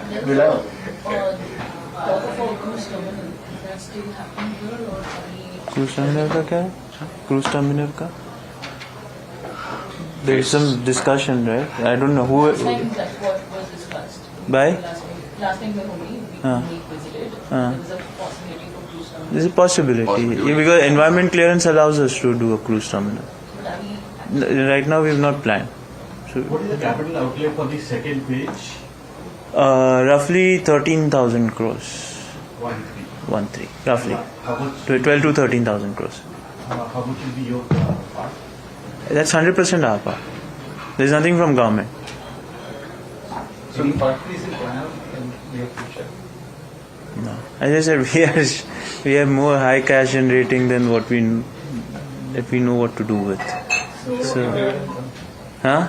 Give dividends. So any plans for buybacks or? So we've announced dividend as part of the board after the board has approved. So like even even after the dividends also your cash is still high. Yeah, even after dividends, you want to maybe talk about the cash? Yeah, I mean, at first, what's important for us is how we are creating long-term wealth for our shareholders instead of distributing short-term, right? So that's why we are increasing our presence and spending of capex on mid to long-term growth. That's why now we are strengthening our logistics and marine pillar, right? 10 years, 15 years before, Mundra was like 1% ROCE, right? Now today we are talking about more than 20% ROCE on our domestic ports. So on one side, we have to put our money on efficiency and effectiveness improvement on the existing capacities, but then we have to expand the existing capacities, but most important, start building the new capacities, not only in ports, but the other business units. That's why marine and this thing is important. So this is, right? Now, when we say 7, it is in line with short-term and mid-term and long-term cash and wealth creation for our shareholders. Now, if you look at our cash flow for the next year, right, if you take out depreciation and so on, right, so we still have some cash available, which definitely, first opportunity we get on the inorganic capex, would like to go for it. Again, condition is top line and bottom line growth. So I think it's too early to say that we have an option for buyback, but we do believe, and Mr. Adani has said, that we have huge potential, especially, talked about IMAC between Southeast Asia, India, Middle East and Africa. We have huge potential. In continuation to that, strategically, for international expansion, which area would you be looking at? Which country would you be looking at? So, as mentioned earlier also, Southeast Asia is an area of interest. And obviously East Africa is also of interest. So we keep looking at opportunities as and when it comes up. Have you identified any ports? So how many more transshipment ports is Adani Ports looking to build? Right now, nothing. Other than Colombo and Virinjam, what we have, nothing. Right What now. about terminals? Are you looking at any terminal projects anywhere? In India? Anywhere, like. Not actively. I think we are as and when opportunity comes, because right now in India, at least what we see is for the next 2 years there are no new terminals which are coming up. I think after 2 years all the biddings will start when the concession are coming to the end of life, and so that's the time, that's the opportunity to. Sorry. The Bhagavan and all that are coming. So that it's all two years down the line. Well, that's Karan Adani talking about first semi-automated port in Virinjam. But sources told NDTV Profit that a 31-member panel will meet today to examine the income tax bill of 2025. Shrimi joins us with more details. Yeah, so the income tax bill 2025, which was introduced by the government during the budget session in February and subsequently referred to the select committee for further examination. So this panel is meeting today is what we have been given to understand, to continue discussion on the draft legislation which was proposed during the budget. So panel has apparently sought specific input from the income tax department, including a detailed list of prominent charitable trusts and the rationale behind for classifying them as such. I mean, why they have actually classified as prominent charitable trusts is what the information sought by this select committee. So as per the latest official data, around 3.5 lakh charitable trusts registered with tax department under 12A. According to that, they get tax exemption at this point of time. So there is no as such threshold on whether the size of the institution or the amount of donation which they receive define the prominence part. But tax department learned to have given the list of names to the select committee of all those institutions on the amount of donation they receive. So source indicated that committee is scrutinizing all those provisions related to tax exemption and compliance framework involving the charitable entities across the country. And the request for clarity actually comes amid growing focus on the transparency and the need to ensure equitable treatment under the new tax regime. So far, the select committee is meeting today to scrutinize the charitable institution and the prominence of those, trying to understand that how much amount they receive and why we are giving those tax exemption to them. Thank you so much, Rimi, for all the details. Well, viewers, it's time to wrap the show. Stay tuned to NDTV Profit.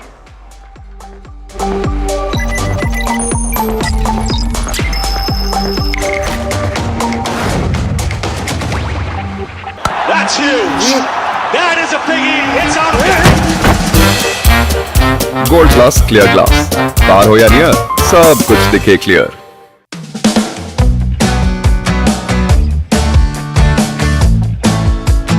Let's start with the story of how Fasos began. You're working at McKinsey, and then you decide to start making rolls. Food was really always something very close. Food and football. You're painting a very stereotypical Bengali picture Yes, now, yes, right? yes. I was really missing the Kolkata rolls in Pune. Will you make a decent roll if you Now have? I can take a bite and say whether it's a decent roll or not. That's a very different skill set. We are not like Uber of India or Amazon of India. We are the first people in the world to do cloud kitchen at scale. What was the most challenging point that you faced when you said that, yeah, maybe I need to go back to, that professional job? Revenue dropped by 80%. Could not pay my daughter's school fees for a quarter. So you started off with Fasos, of course, but why the name Rebel Foods? Someone said, see, you guys don't do anything by the book, so, why don't you call yourselves Rebel?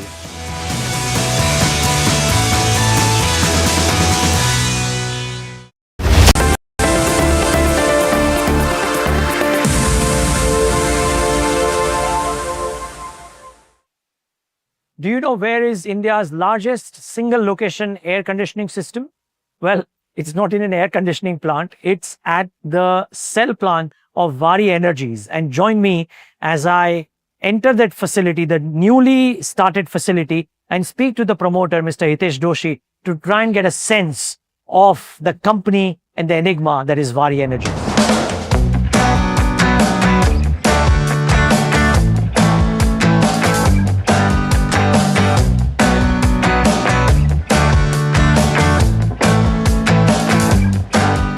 If you thought Vari Energies was about modules, you have to think again. Because when you stand in this fascinating manufacturing facility in Chikli in Gujarat, you realize the scale of ambition that the promoters have for taking Vari from being a module manufacturer to what it can be. And that is precisely what I'm going to quiz the founder and promoter, Mr. Hitesh Doshi, on about what is the journey of Vari been thus far and where does he envisage to take Vari over the course of the next decade and a half and probably beyond.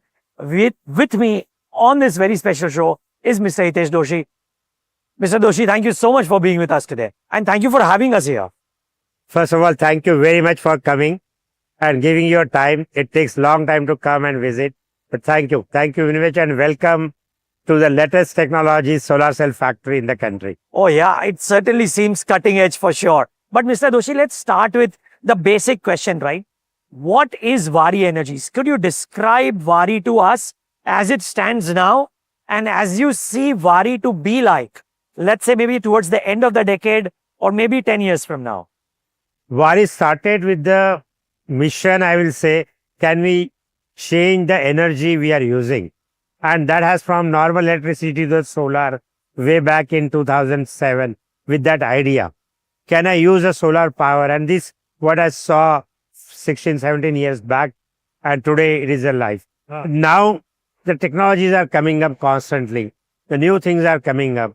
So, we'll continue to work on the direction, the way we use the energy, and the new name for it, the energy transition. So, in that it comes an energy transition company. Of course, we have been selling a solar for a long time, and company knows as a solar company.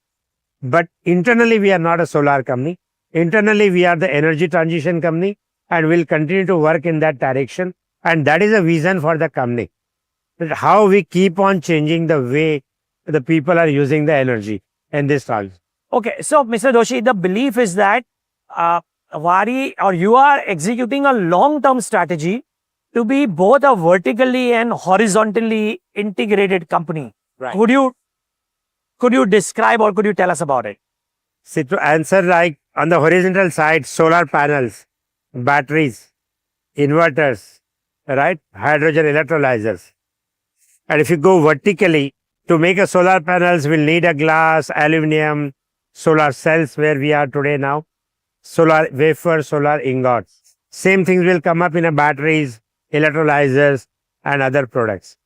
But this product range is going to increase. It is not going to stop at the electrolyzer or at the solar panels.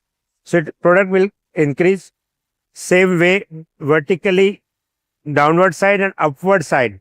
We are talking about developing a solar farms, power generations, EPC. So whatever you name it, going ahead till we generate the power and going backward till we make all the components for it.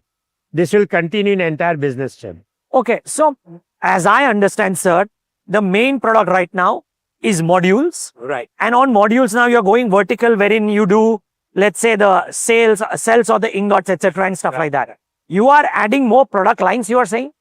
We are in the solar panels also, we are adding a lot of product lines. Okay. And same way to make a solar panels, we have gone to the solar cells. Now we are going for a ingot and wafers. Okay. So that backward integration is going on. Wow. Okay, please help me understand this. So from where Waaree is right now, and I have some numbers here, right? Your module capacity is going up from 13.5 gigawatts right now, if I'm not wrong, right, to maybe 21 gigawatts by FY27. Then you have 11.5 gigawatts of cell capacity, 6 gigawatts of wafer capacity. Now, is this a part of diversification in the near term? And do you expand upon this meaningfully? And from where Waaree is right now, what do all of these capacities become 5 years or 10 years down the line? Okay, first of all, in this financial year, which is started now, we'll reach a module capacity globally, including the United States and all, will be the 26 gigawatt. 26 gigawatt, okay, not a 21. Okay. And cells will increase above 15 gigawatt. Okay. Altogether. So 6 is a PLI, 11 gigawatt. So cells will be above 11 gigawatt. Ingot and wafers will be the 6 gigawatt each. Right. And this is already we have announced during our IPO. Apart from this, we have also taken the various approvals from the board. For example, for investing into the batteries, investing into the electrolyzers, investing into the infrastructure. And this has been in a progress. So when we travel to the Mumbai, from here, you will see the battery plant civil work has already started. Yeah. Electrolyzer plant work has started. So all these expansions are going up and coming up in this financial year. From a revenue perspective, will Waaree remain largely a module and a wafer company, or could there be other line items which could be very large?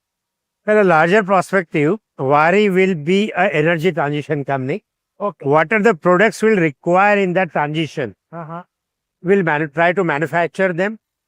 To manufacture that products, whatever the raw material will require, we'll try to work in that direction. Okay. So that comes on the manufacturing side. Right. But now customer needs the services. Yeah. That can be the EPC, that can be the power generation and cell, maintenance of the plants. All such things will come up in the entire value chain. Sure. So energy transition is not just to manufacture. It will be a supply services and it will be the final operation and maintenance for the plant also. So, Mr. Doshi, usually for a smaller company with a smaller revenue base, a growth number, CAGR growth number for multiple years, which is very high, is thought to be possible. You are saying because of the size of the opportunity that you've spoken to me about, and battery energy storage system, you are saying could be at par with solar. Right. You at your size, would it be safe to say that you can actually grow at a very high percentage CAGR number for a long period of time? Let us talk about the recent numbers, right? Sure. We were 13 gigawatt and today we are discussing about a 26 gigawatt. Right. We were only in India. We are now expanding to the US and other markets also. Got it. So what this means? This means that if my production capacity is going to increase from X to Y level, there is an opportunity for me to increase my turnover in that way also. Got it, sir. And you would believe that the ecosystem that India is creating around solar is supportive enough for promoters like you to do this, to fund growth for your shareholders and stakeholders, but also for the nation at large? Absolutely. We see the various schemes the government has brought here. It may be the Kusum Yojana, Pradhan Mantri, Surya Ghar Bijli Mukti Yojana. We call the various schemes. These are just so large, and when they will be completely implemented, we will see. For example, we talk about the rooftop, right?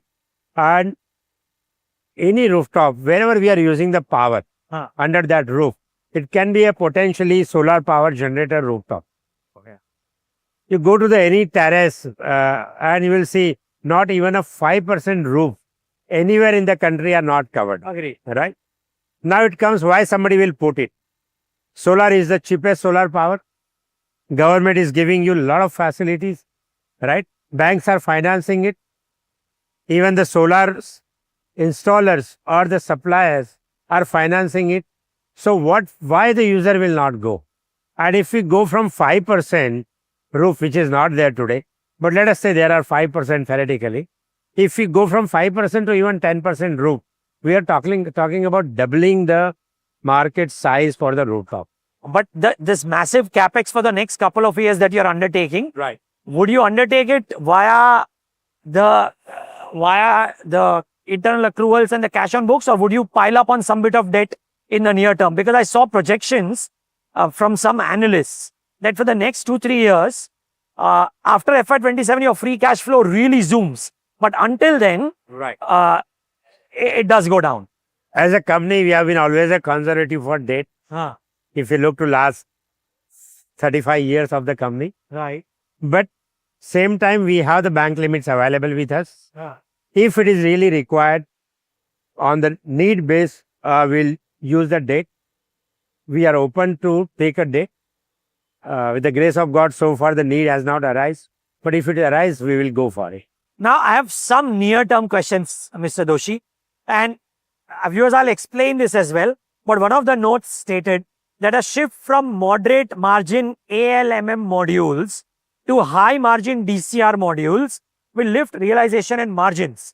I believe ALMM means import and sell, and DCR is make in India and sell. Now, can you explain this to us, sir? I think you started capturing the solar names at the ecosystem. Now we are importing the solar cells, okay, and making a solar panels. We are completely dependent on the other countries. Okay. Government of India, as well as some export market like United States, they want cells to be made not in a 1 or 2 specific countries, but in India also. And Make in India mission is also there. So in that, we need a solar cell to be produced in India. Your module capacity is much higher than your cell manufacturing capacity. Right. So will you go on a heightened capex drive for cells in the future, or will you need to buy cells from somebody in India? At present, we'll need to buy the solar cell in India. As soon as have the more visibility on the market, we'll keep on expanding our solar cell and other items also, whatever it needs to make the solar modules. In a disjointed world like this, wherein everybody is turning inward looking, there are tariffs, etc.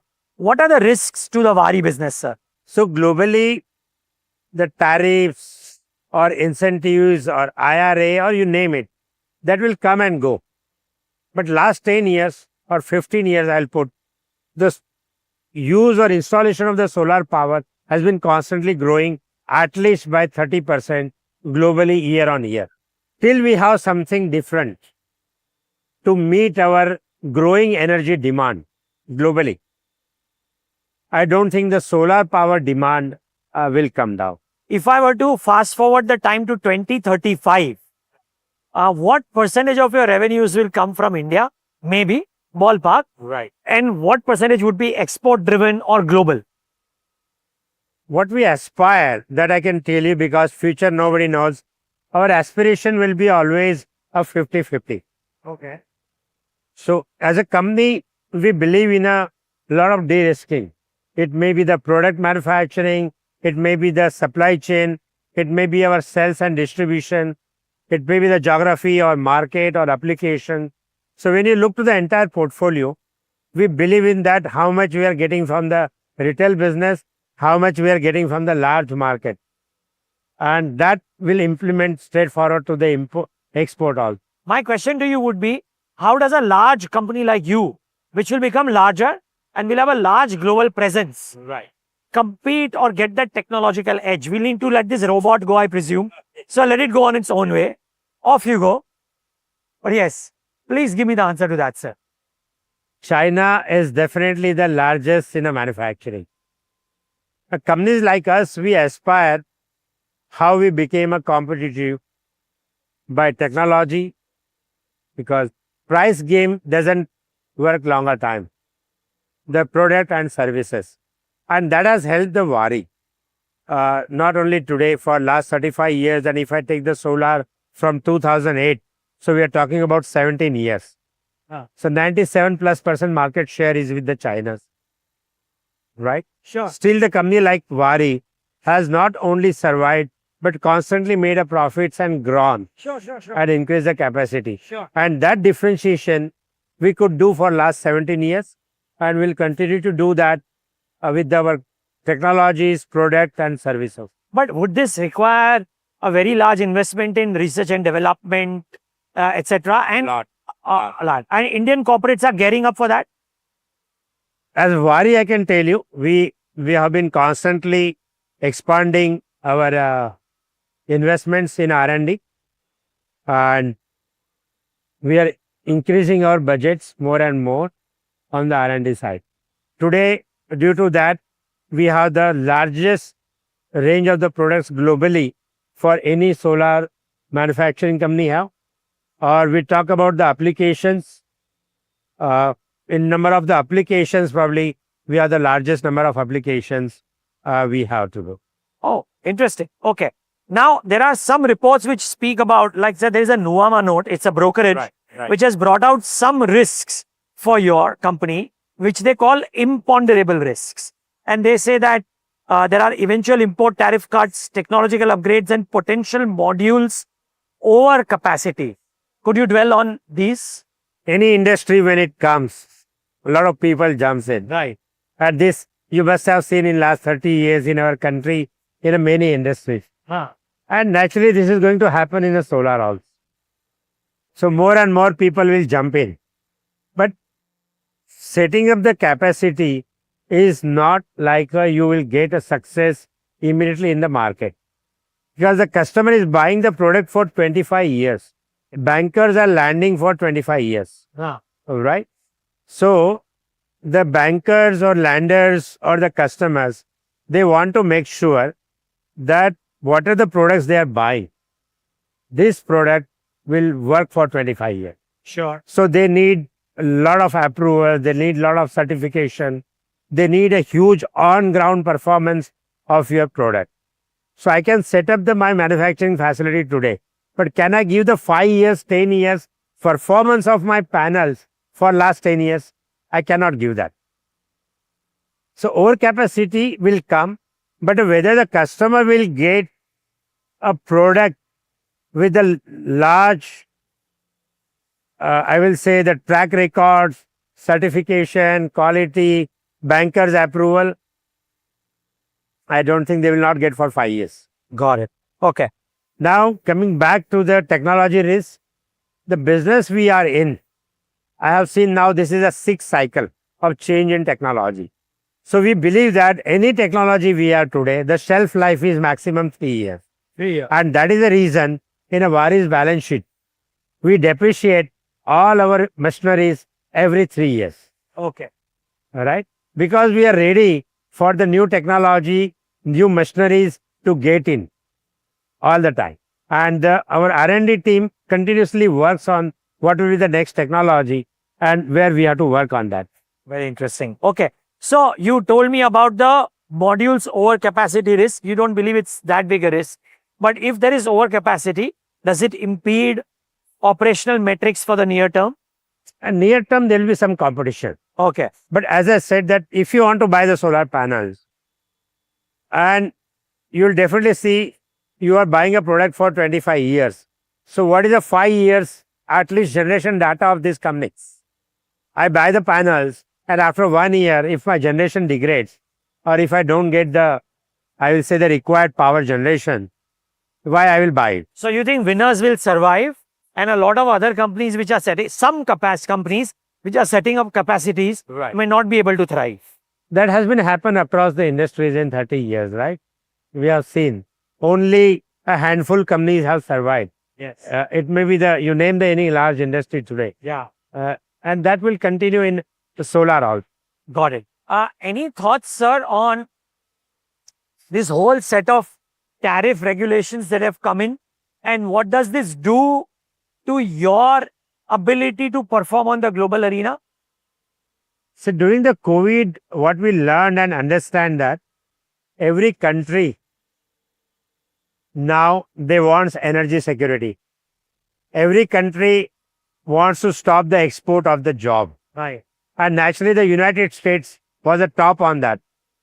So immediately after the COVID, we planned to start thinking of setting up the factories in these countries, and United States was on the top of it. So we started our manufacturing in US. Our 2 lines are operational. We are putting up now 2 more lines. So as a company, we are at unique position. Of course, first India is at the unique position. Yeah. So first of all, I strongly believe under the leadership of our Honorable Prime Minister Modi ji, India will negotiate a very good deal in this tariff region. That I am absolutely confident. So we are in a position where we have the facility in India. They want a made in India self. We are here, not only module. And if they want made in India solar panels, made in America solar panels, our factories are running there and we have the products there. So as a country, as a company, against all the tariff issues, we are uniquely positioned, and that speaks about the order book. The customers also trust us that our organization is at the right place, right time, and they're placing the order to us. Has it sweetened the deal for you? Because you talk about twice in this conversation itself, upping the capacity in the US. One would think that with all of these tariff wars and the IRA benefits going away, you would want to go slow, but you're not going slow. No, tell me any other option. Any country needs the energy. If we are talking about $500 billion investment, let us say in a data centers and semiconductors, what is the amount of energy this will need? Got it. Okay, so you do believe that there is merit in continuing. Okay. A few people have said, or few corporations have told us that in the last few days or years actually, in the last couple of years, meeting talent requirement has become a bit of an issue. There are probably enough jobs available, but there is not the right skill set. The matching of skill set and the positions is not happening. Is that true for you as well? Because you're growing at a rapid pace. For us, the 2 things. One is the growth.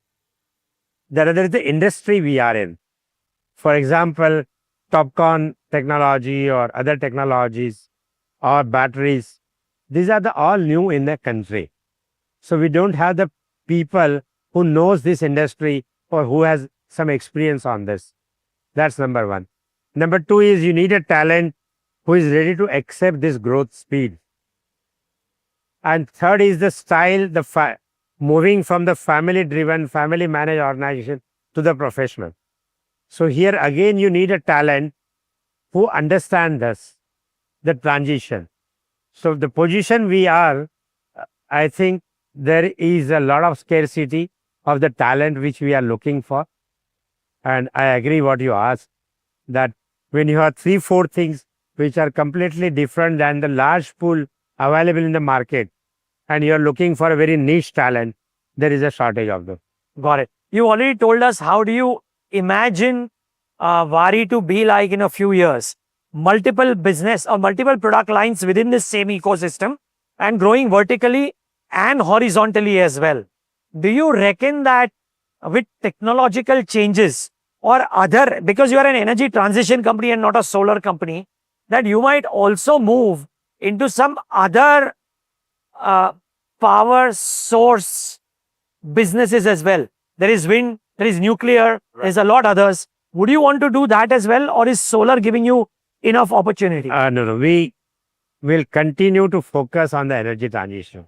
Throughout? Throughout. For example, which we have working now for the NL acquisition, there are a lot of assets on the wind side. Batteries we have already started.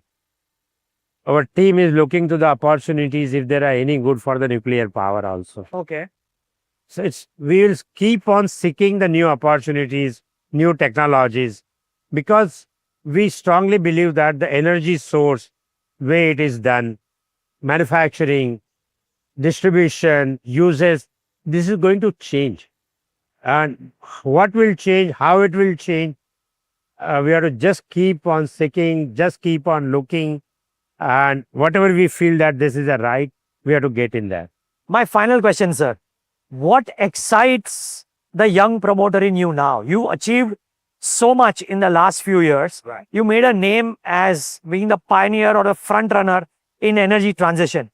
Now, from here on, what excites you? Is it the size of the company? Is it a particular run rate that you want to reach on growth? Is it something else? What is it that excites Mr. Hitesh Doshi now, from here on for the next 5-7 years? What is the new thing or new solutions I am giving to the customer?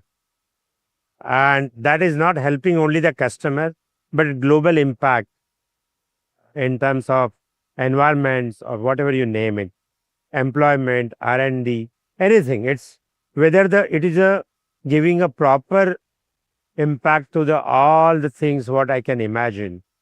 If that kind of the technologies, that kind of the products, as soon as I see it, I get very much excited, and I think why we cannot do them. Let us try it. It's not a turnover, it's not a numbers, because that you know that after a certain amount, you don't work for it. You know you are not going to stay here forever, right?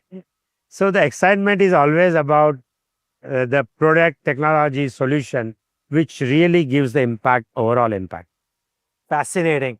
You know, Mr. Doshi, I've been through some of the parts of your plant, some of the machinery and the automation, and was able to interact with some of your employees who explain very beautifully what each of these things are. I mean, you have a fabulous team here, as I experienced before this conversation that we did, and when they explained everything to me, and this whole journey of what a solar power facility could look like has been truly a rewarding experience for me. So thank you for having us out here in your facility, in this world-class facility, and all the best for the future ahead. Thank you very much coming for all the way and spending so much time. No, the pleasure Really was appreciate all your support. Thank you. The pleasure was entirely yours, I must say. And viewers, thanks for tuning into Thank this you. amazing conversation with this amazing entrepreneur.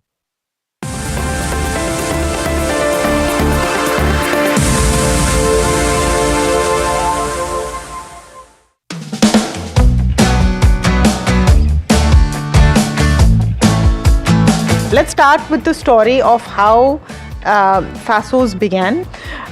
You're working at McKinsey, and then you decide to start making rolls. Food was really always something very close. Food and football. You're painting a very stereotypical Bengali picture Yes, now, yes, right? yes. I was really missing the Kolkata rolls in Pune. Will you make a decent roll if you Now have I can take a bite and say whether it's a decent roll or not. That's a very different skill set. We are not like Uber of India or Amazon of India. We are the first people in the world to do cloud kitchen at scale. What was the most challenging point that you faced when you said that, maybe I need to go back to, that professional job? Revenue dropped by 80%. Could not pay my daughter's school fees for a quarter. So you started off with Fasos, of course, but why the name Rebel Foods? Someone said, see, you guys don't do anything by the book, so, why don't you call yourselves Rebel?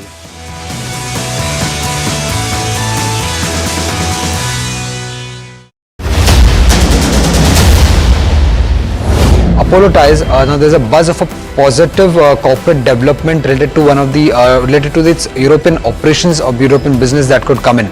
Now this EU operations contribute nearly 30% to the consolidated top line of the company, and dealers are also indicating that there could be a potential positive broking note that could come in from a foreign broking firm.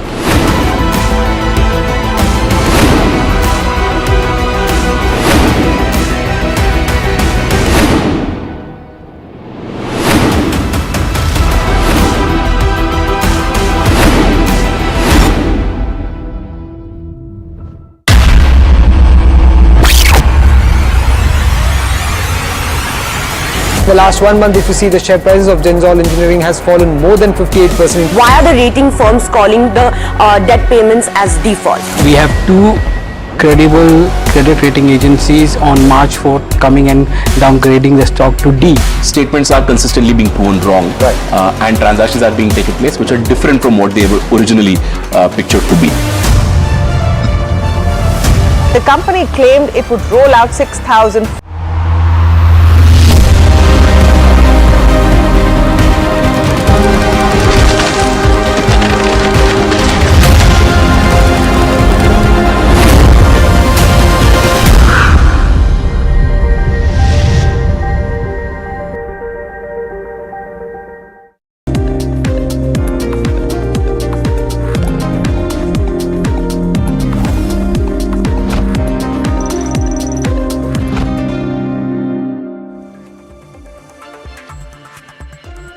Hello and welcome. You're watching India Market Close here on NDTV Profit. I'm Harsh Saita. With me is Hiral Dadia. We'll take you through the last hour and a half of trade. Let's look at the Nifty 50. And we're off the highs, but it's another flattish kind of a day and a flattish kind of a move from the Nifty. Let's look at the Nifty 50 in terms of the intraday chart. The Nifty Bank also up just about 0.25%. There you go. So we're considerably lower from the highs. We've dropped maybe 1% or thereabouts.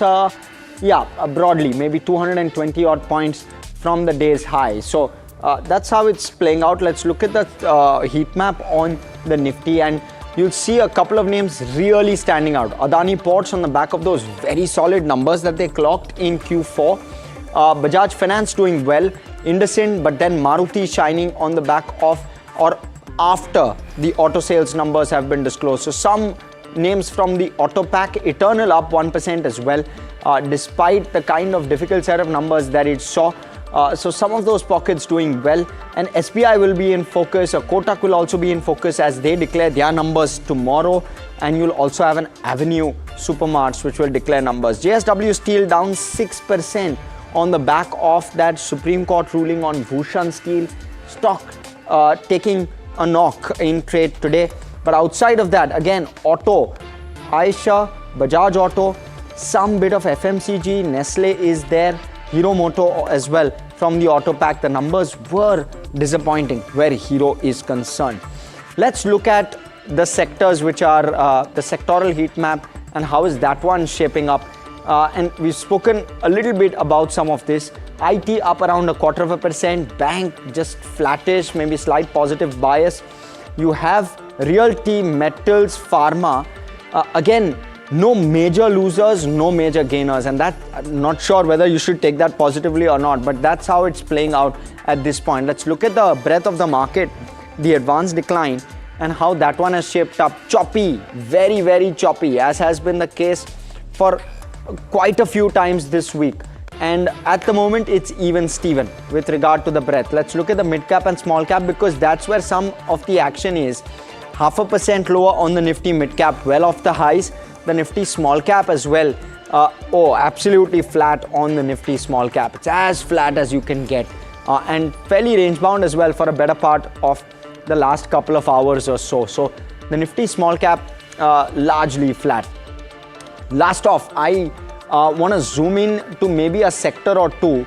Actually, you know what we'll do? We'll quickly take views. Let me go across to Hiral. Hiral, any stocks that you want to quickly highlight? Yeah, I think one, thanks Harsh for that, but one that is just at, in front of me right now is what's happened with a latent view. The numbers have just come in. The stock has seen a good spike as we speak. If we can just quickly pull up that counter on the screens. There you go, at the day's highest levels. And this is again on the way the numbers have panned out right now.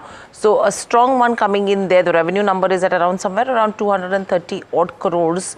If you see in terms of the margins as well, somewhere there is that stability coming in terms of the margins on a latent. There you go, 27% up move in terms of profitability at 53 odd crores versus a 42 crores. So a good number coming in there on a slight margin expansion is what is seen as well. So that's one that you're watching out for, as well as a IOB right now. The NII, the net interest income, is up around 13% with regards to where IOB goes.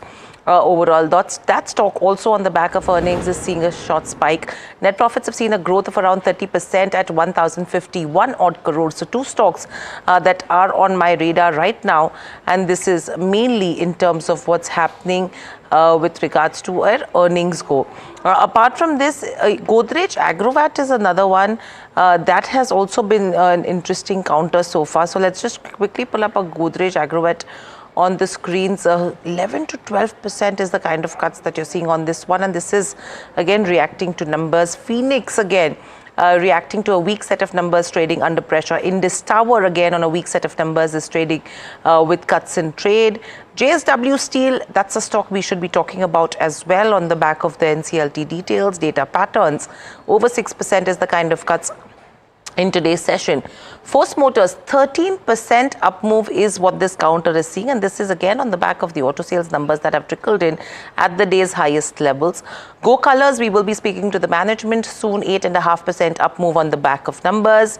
Railtel again on the back of numbers, seeing some smart moves in today's day of trade, 7.5% up move coming in from the broader market. So Harsh, the key over here is a lot of stock specific action is what is continued. Yeah. Markets have continued to remain range bound. That consolidation is what is on the cards. And as we were highlighting this morning as well, buy on support, sell on resistance. That's the strategy I think what investors are watching out for, and the volumes overall are pretty thin right now. Absolutely, Hiral, but it's also very stock specific because of all the numbers that are trickling in. Something like a Newgen is up 6% on the back of numbers, has been up since the morning. And even post the numbers, no cool off and you're not there. seeing any sector-specific breakouts that are happening. It's absolutely range-bound in terms of sectors as well. It is. And individual pockets within sectors are seeing that upside or downside. But let's also welcome in our guest, Ruchit Jain, Vice President, Equity Technical Research at Wealth Management, Motilal Oswal Financial Services. Ruchit, good afternoon and welcome to the show, and thank you for speaking to us at NDTV Profit. My first question coming to you is the kind of range-bound trade that we've seen in terms of Nifty. Wednesday session, it was a 100-point range. Today as well, if you see the highs and the lows, if you can just have the Nifty 50 chart and see the kind of levels that we're tracking. Similar trend with regards to Bank Nifty, 2,000-point range in the last couple of trading sessions. What is the sense that you're picking up? Do you think there is fear? And if so, what should the support and the, resistance be in terms of both these indices? Yeah, hi, very good afternoon, Hiral. Well, in last 20 days, we have seen markets have rallied mainly, because of the fall in the dollar index, which has, which is still hovering around 100 levels.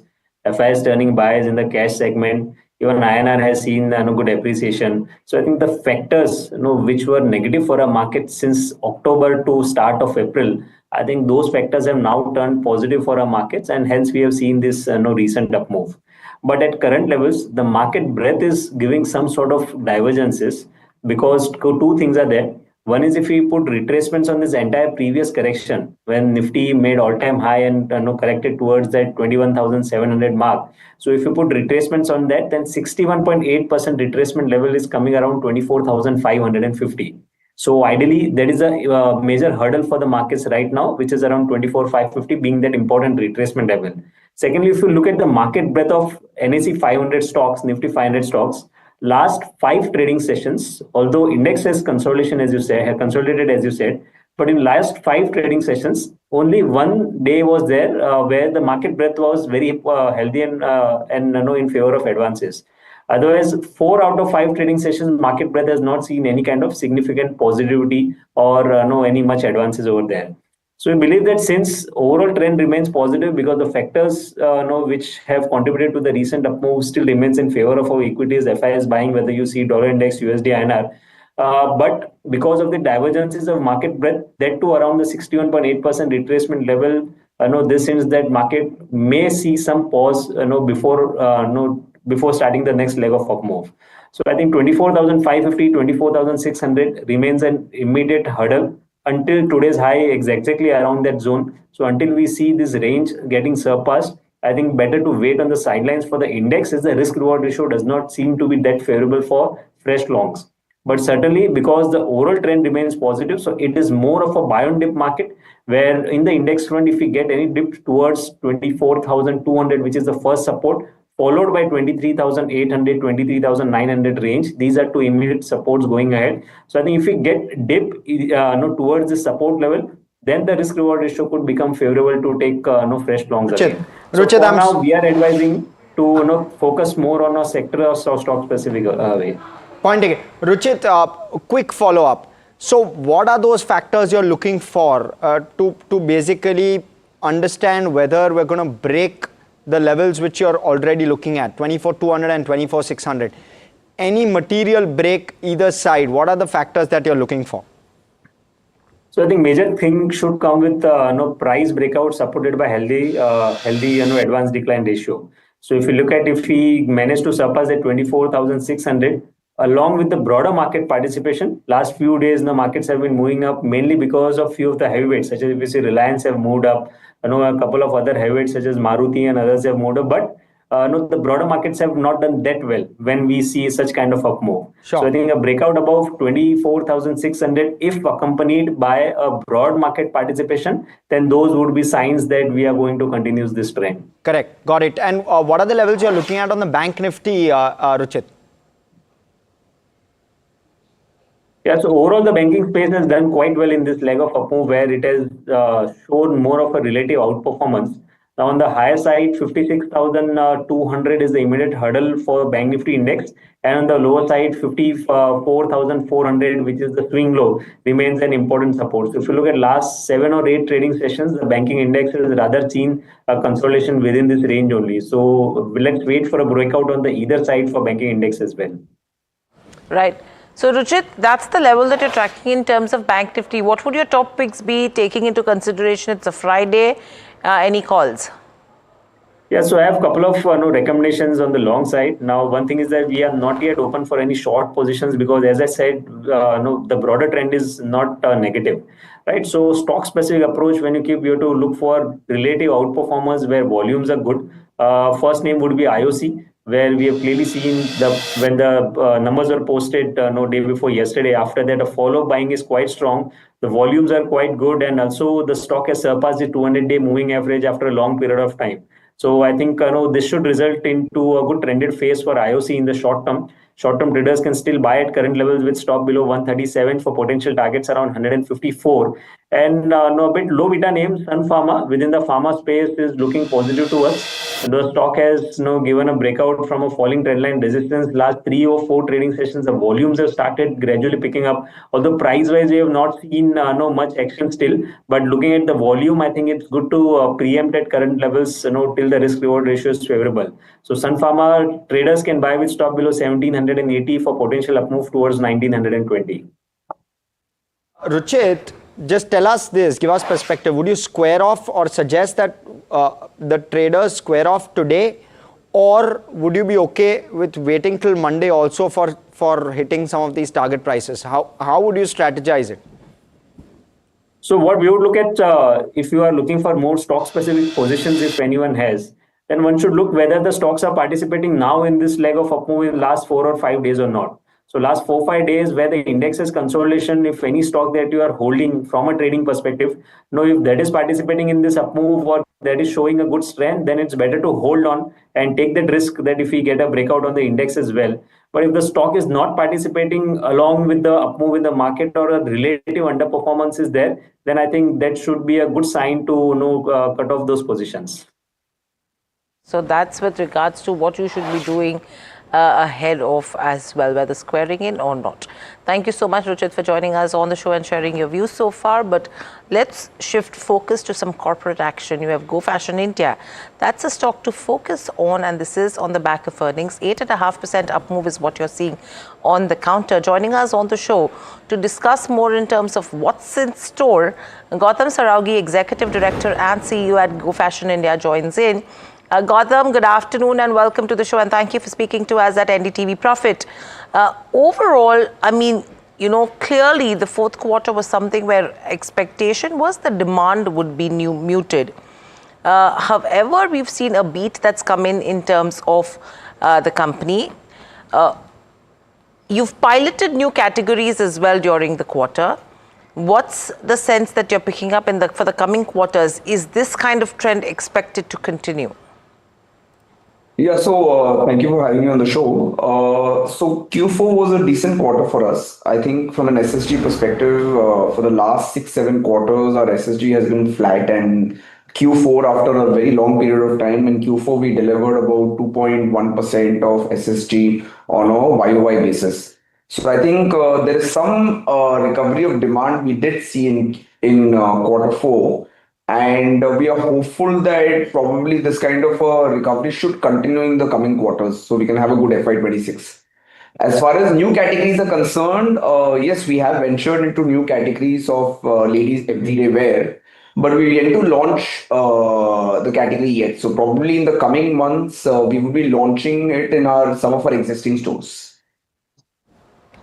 Okay, Gautam, this is Harsh also joining in. So these new product launches and these new segment launches, which quarter do you expect in terms of these launches to impact your numbers? That's point number one. And second is, what's the quantum you're expecting in terms of impact in that quarter, and how quickly are you looking to ramp it up, and where would it be at a normalized level? See, I think the new categories are a pilot internally, and we are planning to. So in the first phase, we are planning to launch about 15 stores in the next 6 months window, and these 15 stores will be coming out of our existing network. So probably by end of Q1, we should be having a couple of stores live. But because this is a pilot and we are doing it in a very few set of stores, I don't think it will have a very big impact on the overall company numbers yet, because this is fairly a very small pilot. But as far as guidance is concerned, right now we are not in a position to give guidance for these new categories, because this is purely a pilot. We'll have to wait and watch how they perform on the shelf. So fingers crossed that it should do well. So Gautam, in terms of your volumes, you've seen a 8 to 9% volume growth. What has led to that? Because if you have to look at the same stores level, it seems to be absolutely flat. So is it mainly led by new store additions? And if so, how would you put that in terms of demand? See, I think, look, I think at a volume level, we've had the number you just mentioned, 8 to 9% of volume growth, because we've obviously added new stores, right? So for a company like us, we get growth from same store sales growth and from new store additions. So our idea in a normalized market, we intend to grow at more than 15%, where we are able to get mid-single digit type of SSG and the balanced type of growth coming in from network expansion. That is more in a normalized market when demand is good. Right now, since demand has been weak, our SSG has been little flattish. So hopefully, as the SSG improves, the overall company level revenue also should grow greater than 12% or grow even beyond 15%. And Gautam, commentary seems to suggest that you're more focused with regard to the company-owned, company-operated model at this point. You're planning to grow by around 120 to 150 stores. Give us the thought process behind that, because that will require a more intense amount of capex, right? So what's the sense and what's the thought process? See, I think, look, for us, the company-owned, company-operated model, the COCO model has always worked very well for us. So we built a very strong operations team which drives the business in all these stores across tier 1, tier 2, tier 3. So we've never felt the need of franchising our network. So for us, company-owned, company-operated is going to be the way forward. Yes, there might be some exceptions. Certain towns which are beyond our operational reach and we are getting a good franchise partner, we would definitely even explore that as well. But we are largely going to be a company-owned, company-operated model. But as far as CapEx is concerned, I think, look, the business's balance sheet health is good. So we've been generating strong operating cash flow, which is far higher than the CapEx we would require for opening new stores. So I think the cash flows in the business are strong enough to support that kind of CapEx. Yeah. And overall, when you talk about CapEx as well, your large store format, that is the one which is leading to the growth. 25% of your revenues come in from there.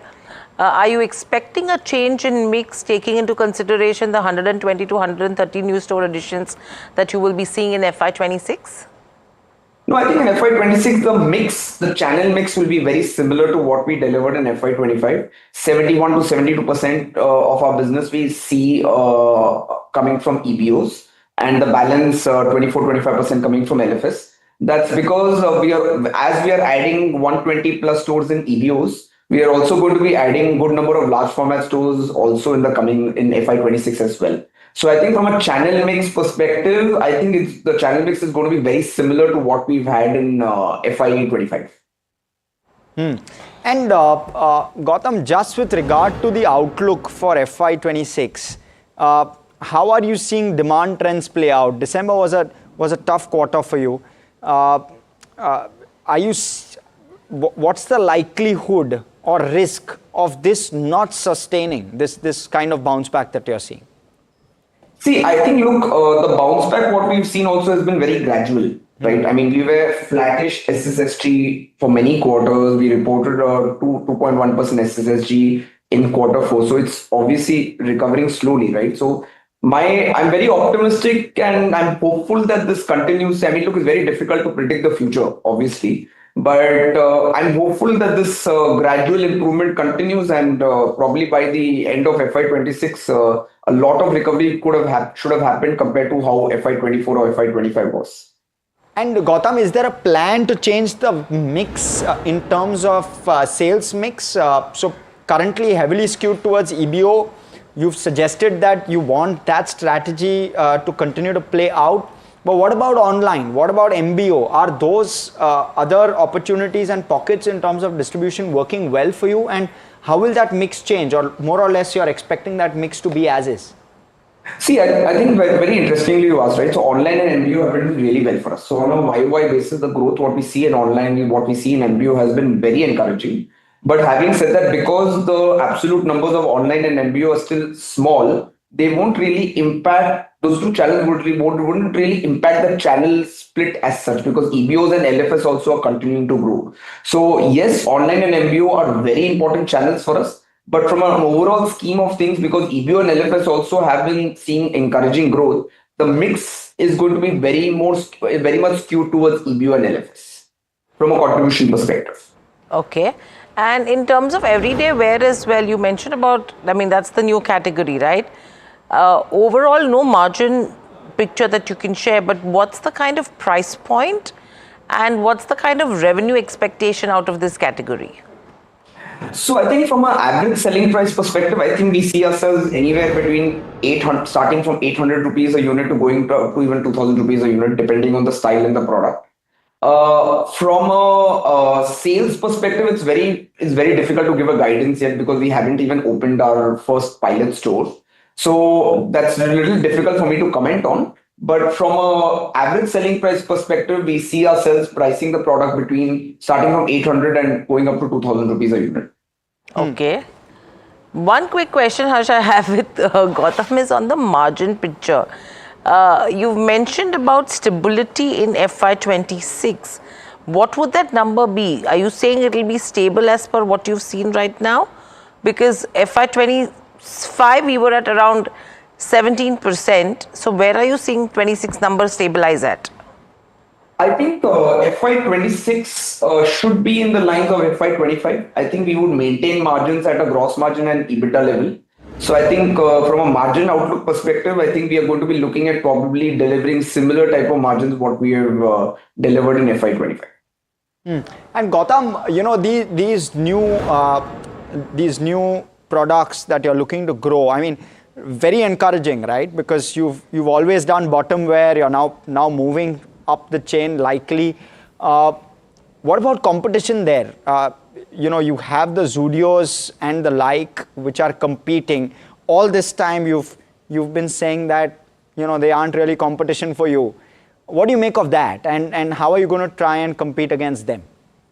See, I think, look, top wear, definitely we would be having competition. I would not say that there's no competition. There would definitely be competition. But look, because we are introducing it in our current bottom wear stores, I think it's a very good complementary product to add with our current bottom wear essentials. So the prospective customer who's walking into the store buying bottoms, she will also end up buying an everyday wear, top wear as well.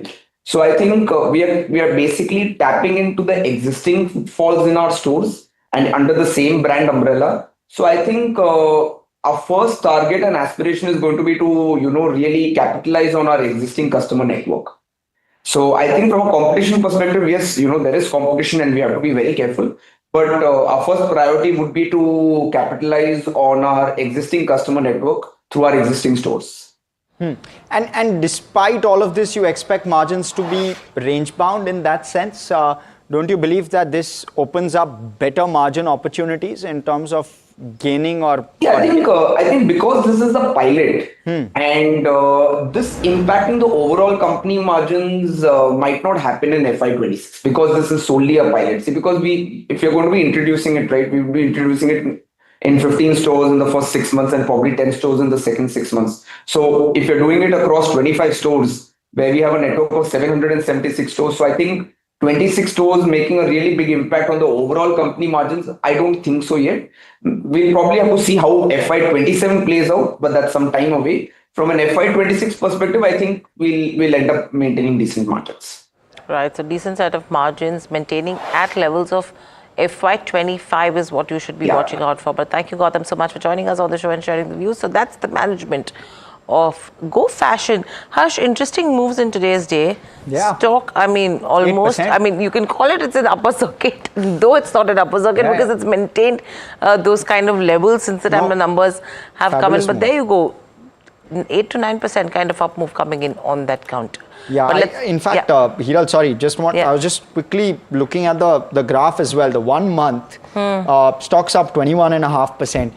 6 months, it's down 27%. So you're starting to see a bit of recovery here from the pressure that we've seen on the stock. So if you think about it, the entire industry, not only Go Fashion, you look at a V-Mart, you look at Vishal Mega Mart, all of these retailers have done fabulous in terms of numbers and in terms of the way stock prices have performed as well. We'll just come back to all those names immediately after a short break. But before that, we leave you with an interesting word from the NSE, from Ashish Chauhan, CEO at NSE.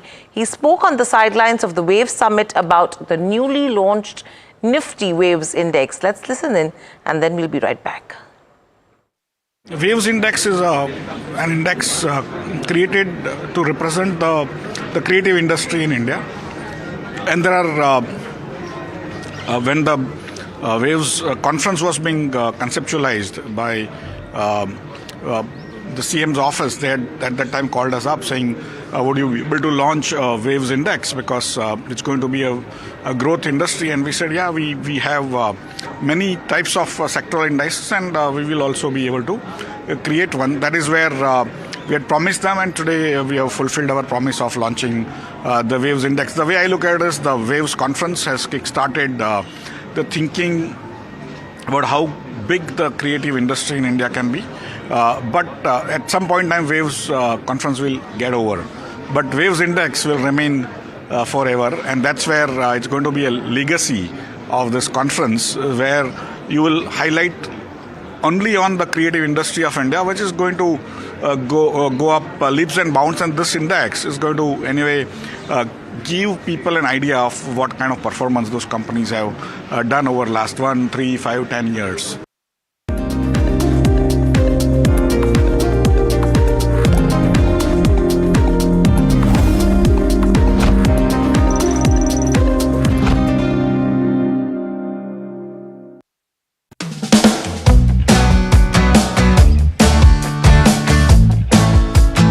Let's start with the story of how Fasos began. You're working at McKinsey and then you decide to start making rolls. Food was really always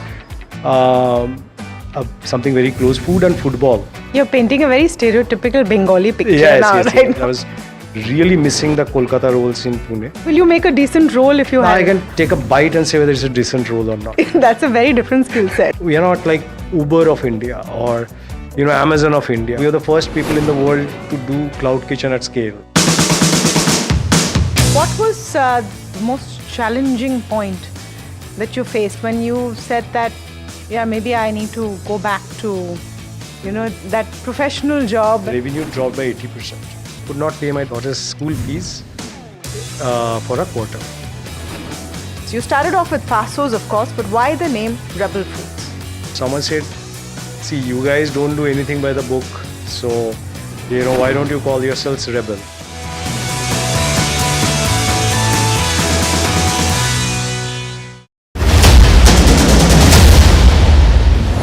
Apollo ties. Now there's a buzz of a positive corporate development related to related to its European operations or European business that could come in. Now this EU operations contribute nearly 30% to the consolidated top line of the company, and there's dealers are also indicating that there could be a potential positive broking note that could come in from a foreign broking firm.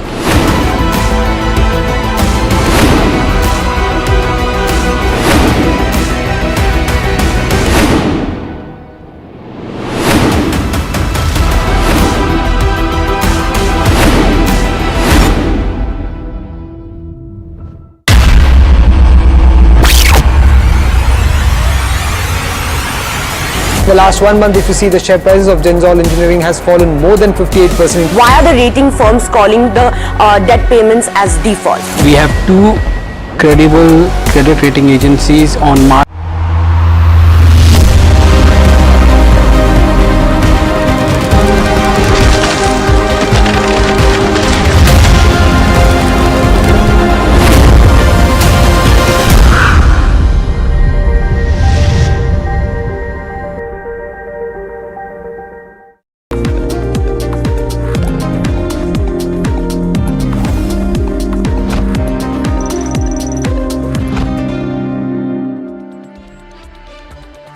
Welcome back. Thanks for staying with us on India Market Close. Now, that time of the show when we get you all insights and chatter from dealing rooms. It's been a range-bound market, Somit, and thanks for joining us. But it's been a range-bound market.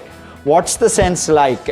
The second time in 2 trading sessions that I've asked you the same question on Heard on the Street. So I'm running out of ideas. You give us new ones. It has not changed. People are still not that keen on carrying trades. In fact, even if you look at how volatile it has been, stock-specific actions that we have been looking, it's quite volatile, and people are literally not in any mood to carry anything long whenever there's a holiday that is coming up, at least given the geopolitical issues that we are facing right now.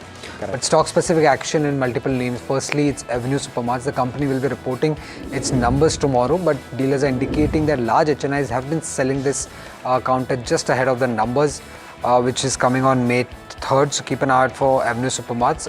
Second stock on the list is AU Small Finance Bank. Now dealers are indicating that there is a potential block deal that could come in AU Small Finance Bank as soon as next week. Capri Global, it's around 14,000 crore market cap company. The NBFC might launch its QIP soon, is what dealers are indicating. It could be announced, it might as well be announced with its earnings, is the sense that dealers are telling. Then a bunch of plastic pipe manufacturers, they are buzzing in trade, like Astral, Supreme Industries and Finolex Industries. Now dealers are indicating that there has been a price cut on PVC yet again. This time it has been effective from 1st of May, and the price cut is around 2.5 rupees per kg.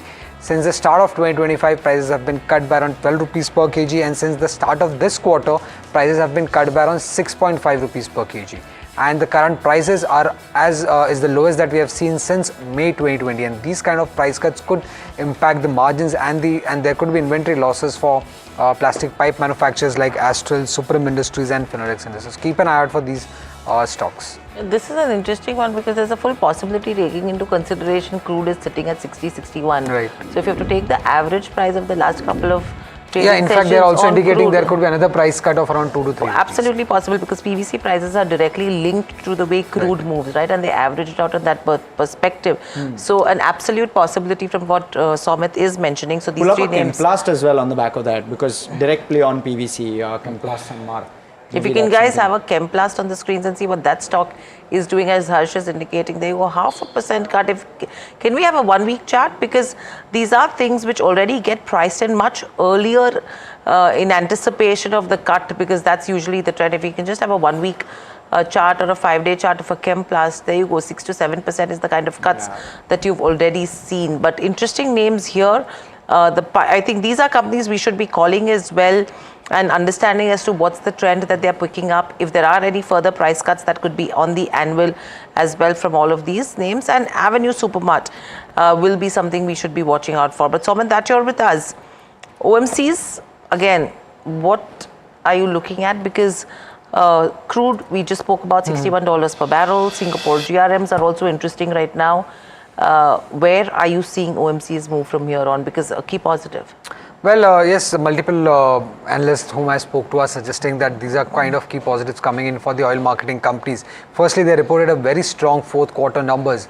Apart from that, Q1 is also shaping up to be strong given the fact that Singapore gross refining margin, which averaged at around $3 per barrel in the fourth quarter, has now moved to around $7 per barrel. Now, this is the highest level that we have seen since March 2024. And coupled with this, if you look at Brent crude prices, they have come down to around $61 per barrel. Now, the reasons why crude prices have come down is because of poor demand commentary coming in by World Bank, Kepler. Apart from that, the commentary by Saudi was to increase oil production, and there are reports which suggest that Saudi is comfortable with lower oil prices as well. So these factors could keep oil prices lower, and this could actually be very much beneficial for the oil marketing companies, given the fact that lower oil prices boost the marketing margin for the oil marketing companies, and every 0.5 rupees per litre change in the marketing margin increases the EBITDA of IOCL, BPCL and HPCL by anywhere between 7 to 11%. This, coupled with the fact that Singapore gross refining margins are averaging higher, this can also increase the EBITDA. Now, for every $1 per barrel change in the gross refining margin, that increases IOCL, BPCL and HPCL's EBITDA by around 14 to 16%. So, dual benefit coming in for the oil marketing companies. Obviously, there is one negative that is coming in, given the fact that oil prices have fallen so sharply. There could be some inventory losses that could come in for the oil marketing companies. So, that is something that we need to watch out for. But obviously, not all of the inventory losses that would come in the first quarter of FY26 would be actual. Most of that could be just notional. So inventory loss is the only negative, but on the positive side, the refining margins and the marketing margins are trending higher. Excellent. Thank you so much, Amit, for that very comprehensive breakdown as well as giving us those nuggets from dealing rooms. But let me quickly take it across. We have two guests joining us, and let me take a cue from that conversation. Neeraj Diwan, independent market expert, and we also have Kunal Shah, senior technical and derivative analyst at Sharekhan, joining us. Neeraj, let me come to you first with regard to these OMCs. Decent set of numbers from IOCL on Wednesday as well. And yes, there is an expectation that crude will remain depressed given the current environment geopolitically, as well as the need for US to suppress inflation. Good time to play OMCs at this point? Yeah, good afternoon. Good afternoon. Yeah, actually, the trade has been there, because crude prices have been inching down and expected to stay down. And those, the benefit that we're seeing in the results also have been coming from the oil marketing companies. I feel that for a trade, definitely one can stay with the oil marketing companies, and valuation, because of the extraordinary profit that they are generating right now, seems very reasonable. But the only thing is that there is expectation that there will be oil price cut. That should also happen for the petrol pump price cut. That should also happen. So that will happen sometime. We've been expecting that for quite some time, and but it's not come through as yet. But that should come through, and that may be some short-term impact which may happen in these companies because of that. But otherwise, I think as far as crude prices are concerned, there's definitely a play in the oil marketing company. Okay. Kunal, let me bring you into the conversation. First, give us your views with regard to what you see in terms of how the market's expected to move. What are levels you're keeping a track of? I think the consensus view at this point is that 24,600 is the resistance and 24,200 could be the buy-on dips at this point. Is your view the same? And how are you reading things? And the Bank Nifty as well. Good afternoon, everyone. Definitely, the kind of rally what we have seen in Nifty from 21,800 to 24,500, 600 mark. So this basically was a entire pullback rally for the September fall. The fall we had from September from 26,200 to 21,700 on the downside. On a technical terms, if we take a retracement, that is 61.8% retracement what the market has done, and that was placed at 24,550. So now 61.8% retracement, that is the Fibonacci retracement, has been done. And generally, after such a fall, a market retraces to these marks, and then we witness some profit booking at these levels. So the larger term trend still remains on a positive side, but we need to close about 24,500 decisively. In today's trading session, we had a breakout above that, but we are not able to sustain that mark. So we might again go into a consolidation mode where 24,200 will be now the immediate support on the downside, which is again 24,050 mark, which is where the 200 DMA for the Nifty is also played. So there are cluster of supports on the downside. First is 24,200, second is 24,000, and on the higher end now the resistance is confirmed at 24,500. So this is probably a 500-point range in which Nifty could consolidate even in the next week as well. So we are expecting Nifty to consolidate only on a break about 24,500 on a closing basis. One can look for positional targets of 24,800 on the higher end. Within this range, the view remains positive. Utilize dips to buy the index. We are expecting a positional target of 24,800 on the upside. Coming to the Bank Nifty index, again, this was the leader in this entire rally. And again, Bank Nifty is also consolidating at higher levels. Now 55,500, 56,000 is acting as a strong resistance for the market. And on the lower end, 54,500 is a support. So even we expect Bank Nifty to consolidate at these levels. Within this consolidation phase, buy on dip approach is advisable. Till the time we are not reaching 54,500 on the downside, the view remains positive. Dips needs to be utilized. Upside target would be 56,200 to 56,400. Right, so that's what the strategy with Nifty and Bank Nifty. Kunal, clearly in terms of the top picks as well, what would they be for today? Yeah, I think there will be two stocks, and both the stocks I'll be looking out to on the long side. First will be from the FMCG pack, and that is ITC. I think in a weak market, it is looking extremely strong, where it has given us a strong reversal on the daily chart. And ITC could continue its momentum on the higher end, so that's a buy for me. Stop loss on the downside will be 420, and targets will be 440 to 445 on the higher end for ITC. So that's the first buy. Second is IOC, again looks extremely bullish on the chart. Great volumes what we have seen post the results, and again the structure was already positive with high top, high bottom formations were there. So now the stock is poised to go towards its 200 daily moving average, which is placed at 146 on the higher end.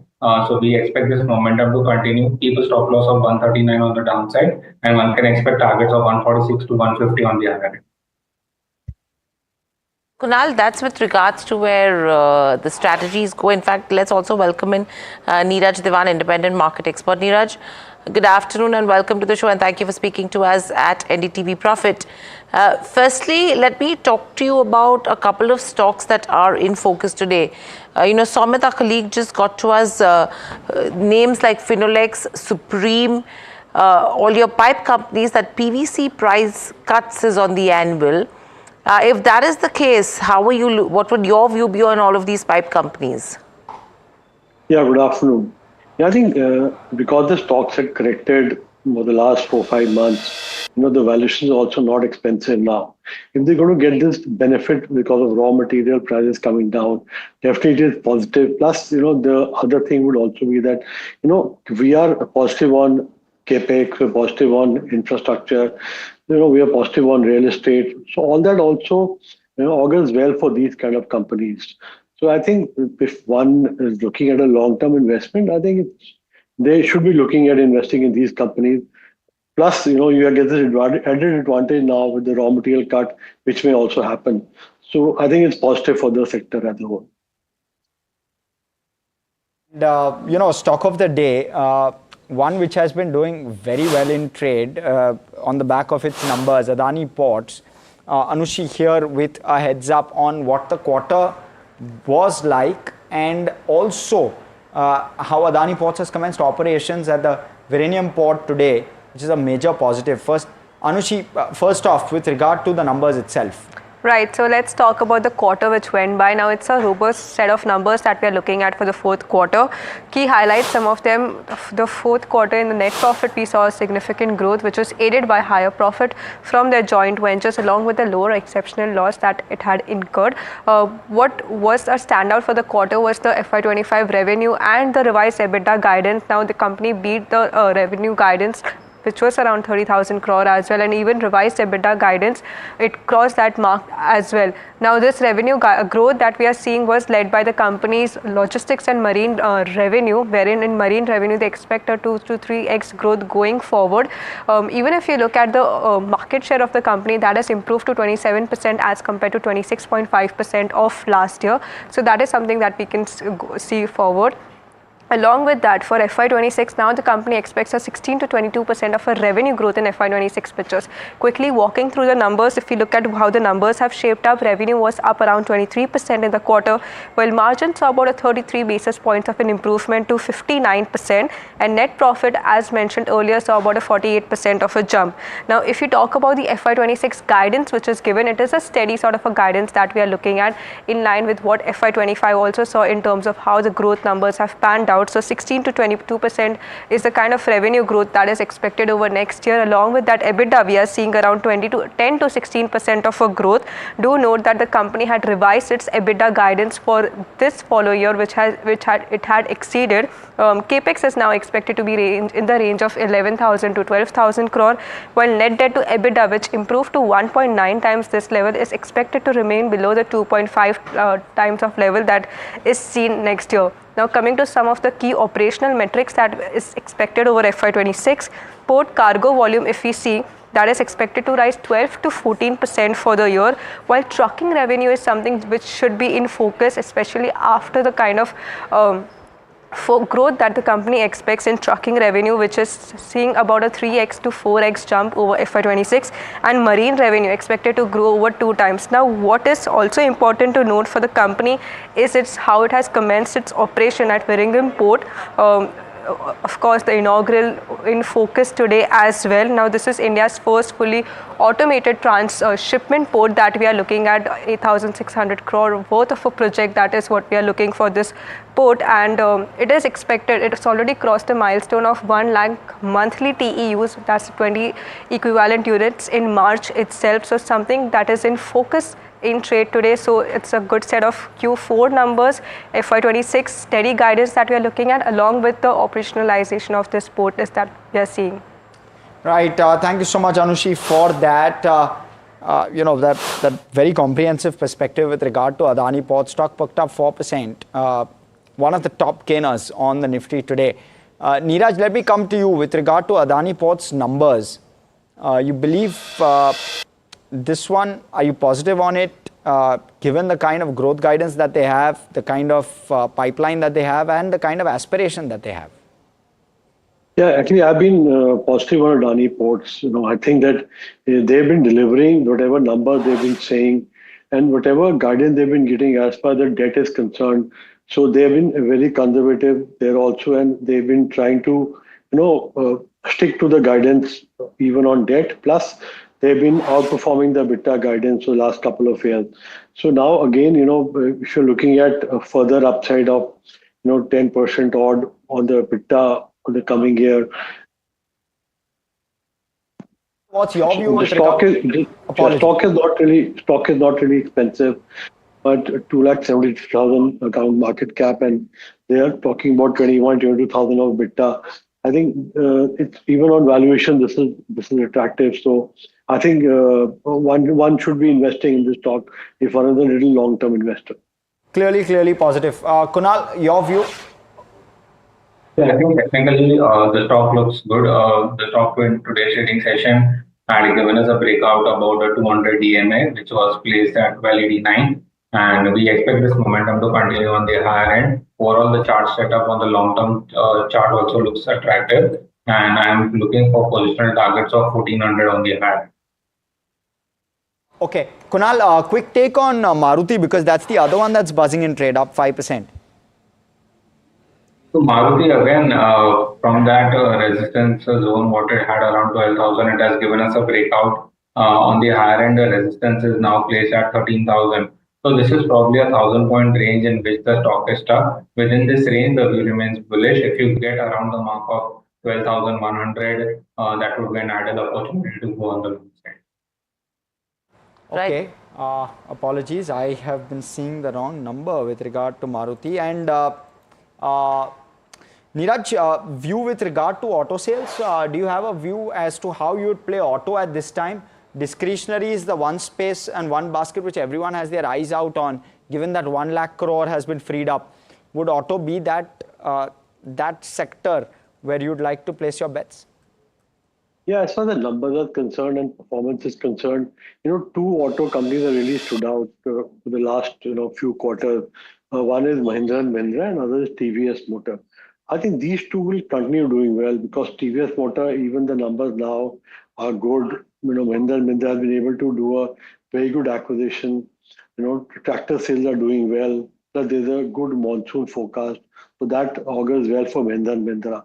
So these two companies, I feel, should go keep on doing well. But if one really needs to take a chance and look at stocks which have corrected a lot, in the last few months and after the last quarter results, I think Bajaj Auto would be one where I think even the management was surprised with the kind of all they'd seen in the last quarter, and there should be some improvement visible there as far as numbers are concerned. And the stock has corrected a lot, so I think one can even take a chance and invest in a stock like Bajaj Auto, which I think after the fall looks attractive on valuation. So this would be one. But otherwise, if one wants to play it safe and stay with the performers, then I think Mahindra and TVS should continue doing well over the next couple of quarters or even 4 to 5 quarters. With regards to where auto names go, Kunal, very quickly, your view in terms of auto as well as auto ancillaries as well. Any stocks that are looking interesting in terms of buy calls?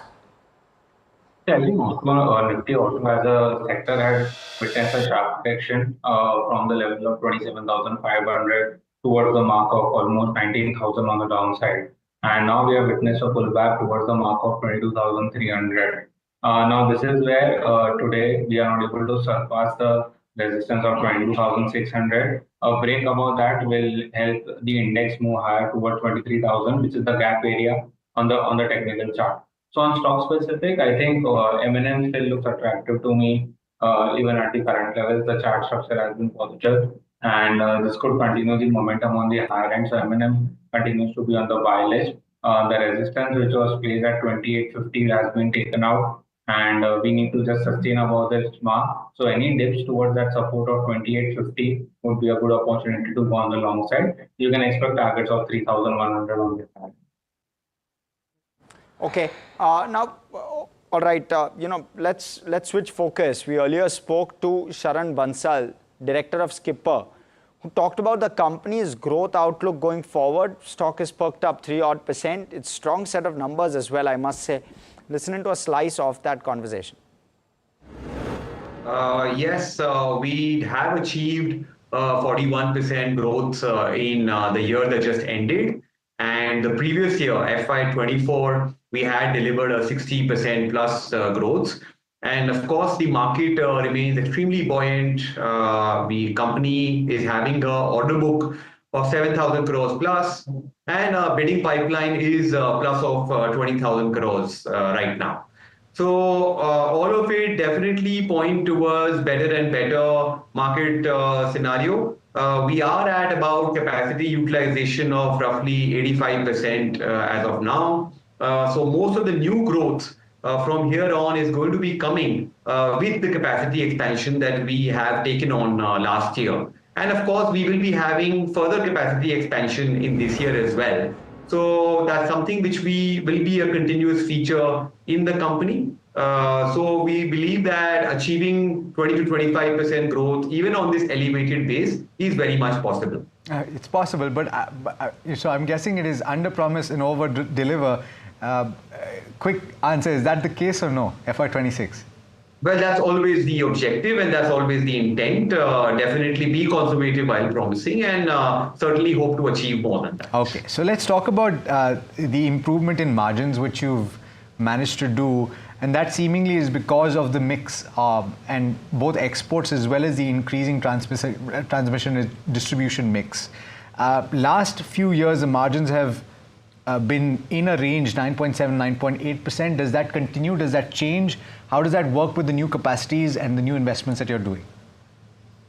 Long term, Alex, we certainly believe that there is opportunity to move our margins eventually to a range of 11%, and then our long term aspiration is to move to 12%. So there is further a lot of headroom for the margins to grow, and the market situation is certainly conducive towards that. We currently do have a lot of non-T&D business as well, which was part of the revenue of the year that just ended. And non-T&D typically has come at a lower margin compared to our traditional T&D business. However, most of the revenue in the subsequent years is going to be largely driven by T&D. So I think we can expect better margin performance from the company, and also better working capital optimization. So I believe that yes, it will, both the parameters will be on the positive trend. Okay. So as I understand it, non-T&D was at about 17% of the overall order book. Does that change materially this year itself, and what is the trajectory that you anticipate? Yes, currently the non-T&D revenue, I believe, is below 10% now. Sure. Okay. So I think certainly that will have a positive effect on the margins. And of course, look, our exports are also growing. Exports have also traditionally come at better margins. And more and more the company is looking at more developed country exports as well, which come with even better margins. So it's certainly, like I said, there's plenty of headroom for the margins to grow in the future. Okay. You mentioned 85% capacity utilization. You have 75,000 MT of additional engineering capacities that are coming on stream, as I understand it, in May. And so that's very substantial. Where does that take one utilization to? What are the implications for revenue? I'm guessing scale up will be something that you do, or how quickly will you be able to utilize that additional capacity? So thanks to the order book that exists, we hope to utilize this capacity within Q2 and Q3 itself, fully utilize this capacity, I mean. And with this additional capacity, our total capacity will become 375,000 tons. Our long-term aspiration is to take it from our earlier capacity of 300 to a double number of 600,000 tons over the next 4 years, because our long-term aspiration is to become the largest T&D structure manufacturer globally, and at 600,000 tons, we'll certainly be able to achieve that. That's the management of Skipper stock seeing gains of nearly 3% in trade as we speak. But let's quickly pull up a JSW Steel. It's a setback coming in for JSW Steel as the Supreme Court has directed liquidation of Bhushan Power and Steel. In fact, they've said that the firm's IBC plan for Bhushan Power was illegal. The JSW Steel has come out with a statement as saying that they will be awaiting the Supreme Court final decision. But in an order, they've said that the resolution plan that was submitted by JSW Steel back then in 2019 has been rejected. JSW Steel had won the bid to acquire Bhushan Power and Steel, which was under the Insolvency and Bankruptcy Code for a little less than around 20,000 odd crores. It had beaten Tata Group and UK-based Liberty Group to win the asset, and the acquisition was later concluded in 2021. At the time, this was the second largest acquisition that was done under IBC. In fact, Bhushan Power and Steel was one of the 12 companies that were shortlisted by the Reserve Bank of India in 2017 for insolvency proceedings, and it owed lenders more than 47,000 odd crores and over 780 odd crores to operational creditors at that point in time. In fact, the unwinding of the insolvency transaction will likely hit major banks. You have likes of SBI, Punjab National Bank, which led the committee of creditors in the Bhushan Power case. The resolution proceedings faced inordinate delays First, due to promoter Sanjay Singhal, who proposed to buy out the company, and then later due to investigations by the Enforcement Directorate. In December 2024 as well, the Supreme Court had ordered the ED to restitute over 4,000 crore worth of assets the agency had attached as a part of its investigations. So lots developing there, but ED had also argued that JSW Steel is a related party and it held a minority stake in a separate company alongside Bhushan Power. So that's the update with JSW resolution plan. And the woes do continue with regards to JSW Steel. The stock is trading under pressure. And I'm sure you saw all the list of banks that have the exposure in terms of the numbers. If we can just quickly have that one back on the screen, from a Bank of Maharashtra to a Canara Bank, Union Bank, UCO Bank, GNK. This is in ascending order. Bank of Maharashtra, these are the names you should be watching out for as well, and the kind of impact it could have, taking its net worth into consideration. Very quickly, Neeraj, your view on this entire saga right now, which is unearthed. What would you have to say in terms of JSW Steel and the kind of exposure the banks are sitting on? Yeah, definitely, it's really disappointing. It's happened, after this thing was approved quite some years back, and the Supreme Court rejected it today. So this will not be positive either for the banks or JSW Steel. And I hope this is just a one-off case, and this is just not something which may happen in other such resolutions also. So that, there's an alarm bell which may come because of that. So it's just a one-off case. It will definitely have impact on JSW Steel and the lenders to Bhushan Steel, the one which have a major exposure. So, but I'm just worried that this should not be in other cases also. Raj, is this an opportunity for a Tata Steel or other steel players to probably come in and close this? Yeah, it will be actually, because there was good interest in this company that time also, and JSW got this, and I think there will be, of course, bidders which will come in now, and they may lap it up pretty soon. But then that's again a process which may not happen, which may take some time. Let's see how fast this is done now after it's been rejected by Supreme Court. A great opportunity probably on the anvil for a Liberty or a Tata. But thank you, Neeraj, so much for joining us on the show and sharing your views. We'll quickly step into a short break. Once we are back, we will be addressing V-Mart numbers looking spectacular. Stock is seeing gains of 6%. Right back now.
Let's start with the story of how Fasos began. You're working at McKinsey, and then you decide to start making rolls. Food was really always something very close. Food and football. You're painting a very stereotypical Bengali picture Yes. right? I was really missing the Kolkata rolls in Pune. Will you make a decent roll if you have? I can take a bite and say whether it's a decent roll or not. That's a very different skill set. We are not like Uber of India or Amazon of India. We are the first people in the world to do cloud kitchen at scale. What was the most challenging point that you faced when you said that, yeah, maybe I need to go back to, that professional job? Revenue dropped by 80%. Could not pay my daughter's school fees for a quarter.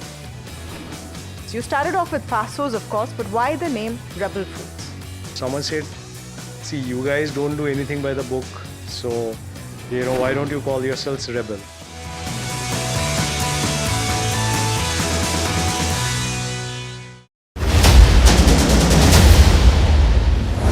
Apollo ties. Now there's a buzz of a positive corporate development related to one of the related to its European operations or European business that could come in. Now this EU operations contribute nearly 30% to the consolidated top line of the company, and there's dealers are also indicating that there could be a potential positive broking note that could come in from a foreign broking firm.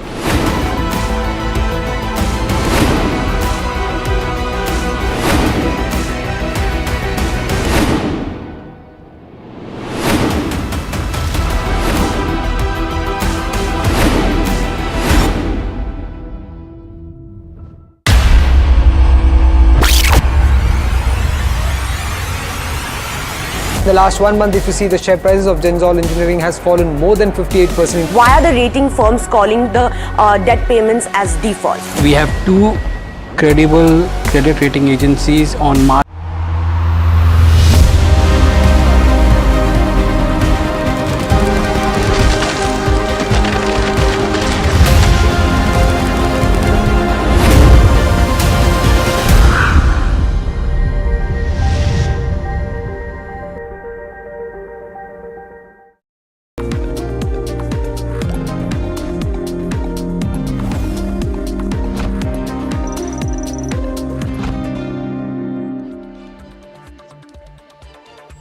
Welcome back. Thanks for staying with us here on NDTV Profit. Now, Sudeep joining us, Sudeep Bandyopadhyay, Group Chairman at IndiTrade. Now, Sudeep, just speaking to Skipper a few minutes ago, and what a strong set of numbers from the T&D space that we are getting. That strong set continuing. You expect this to peak out, or you expect this strength to remain resilient in terms of how the power theme is playing out, as well as how T&D specifically is playing out? And is there a preference you have within the power theme? Well, Harsh, I've been positive on the power sector for more than a year now, and I believe there is a structural positive in this sector in India. And this is going to continue for the next 5-10 years. The power demand has been so robust that every segment of this power value chain is benefiting out of that, whether it's the generators, the transmitters, the power financiers, the ancillary guys, T&D guys. I think it's the entire ecosystem which is benefiting from this upswing, and this, as I'm saying, is going to continue. So I have no doubt that this momentum will continue. Specific company valuation, one has to see whether that's sustainable or not. But overall, the power sector is going to, for lack of better words, going to rock for many more years in the future. I personally like NTPC because I think that's a fantastic company. They have done great job, and the order book is very, very strong. The pipeline of new capacities coming up is strong. The forward-backward integration in terms of coal linkages as well as PPAs is absolutely fantastic. I think the subsidiary, green energy subsidiary, is doing well. So that can be looked at. If I have to go beyond that, I think I'll look at the power financiers. Considering the amount of capacity which is expected to come up, the financing has to be done by the specific power financiers. So REC, PFC, even IREDA can be looked at from a long-term perspective. Very interesting. Very interesting you bring these names up because it's been a while since we spoke about some of the power financiers as well. And it's been a while since they buzzed as well, frankly. So Kunal, if I can quickly take your view on the three power financiers, PFC, REC, as well as IREDA, and your view with regard to an NTPC. I think firstly I'll start with the power finance REC PFC. So overall, if you look at the monthly chart or the long-term chart for REC, the rally, the bull run which started for the stock in the year 2023, we saw the stock going from the levels of 125 towards the levels of 600. So that was a steep rally what we got. Now we entered into the second phase where it is the correction phase. So from 650, the stock corrected towards the mark of 350 on the downside. Now the third leg, which will start on the stock, that will be above the level of 450. So once 450 is taken off, it gives us a confirmation of the third leg, and generally the third leg is the fastest. And you can expect this 450 to eventually go towards the mark of 780, 800 on the higher end. So it could be a doubler in the next 1 year or so. That is what the charts are indicating at the current level. The risk to reward ratio is also very favorable at the current level. So 420 is where it is trading. So 375 should be a stop loss on the downside. And I'm expecting at least positional targets. Firstly, that is 570. And second, what I talked about, 650, 670 on the higher end. So I think this is a good bet even for PFC. I think the structure is similar. That also looks attractive. And IRDA, I think again, after the steep correction, what we had in the recent times, that is from the levels of 300 towards the levels of 150. So the stock had almost corrected by 50%. And now it's becoming a buy at the current levels where there are cluster of support. So now 155, 156 is a very strong support on the downside. One can expect at least targets of 200 on the high end. Right, so that's with regards to IRDA, PFC, REC. So Deep, one quick question on PFC with you. In fact, they've gone ahead and scrapped 2 bond issuances lately worth around 6,000 odd crores. What does this tell you? I mean, the demand is lackluster. Does this mean anything with regards to the sector or the money flowing in there?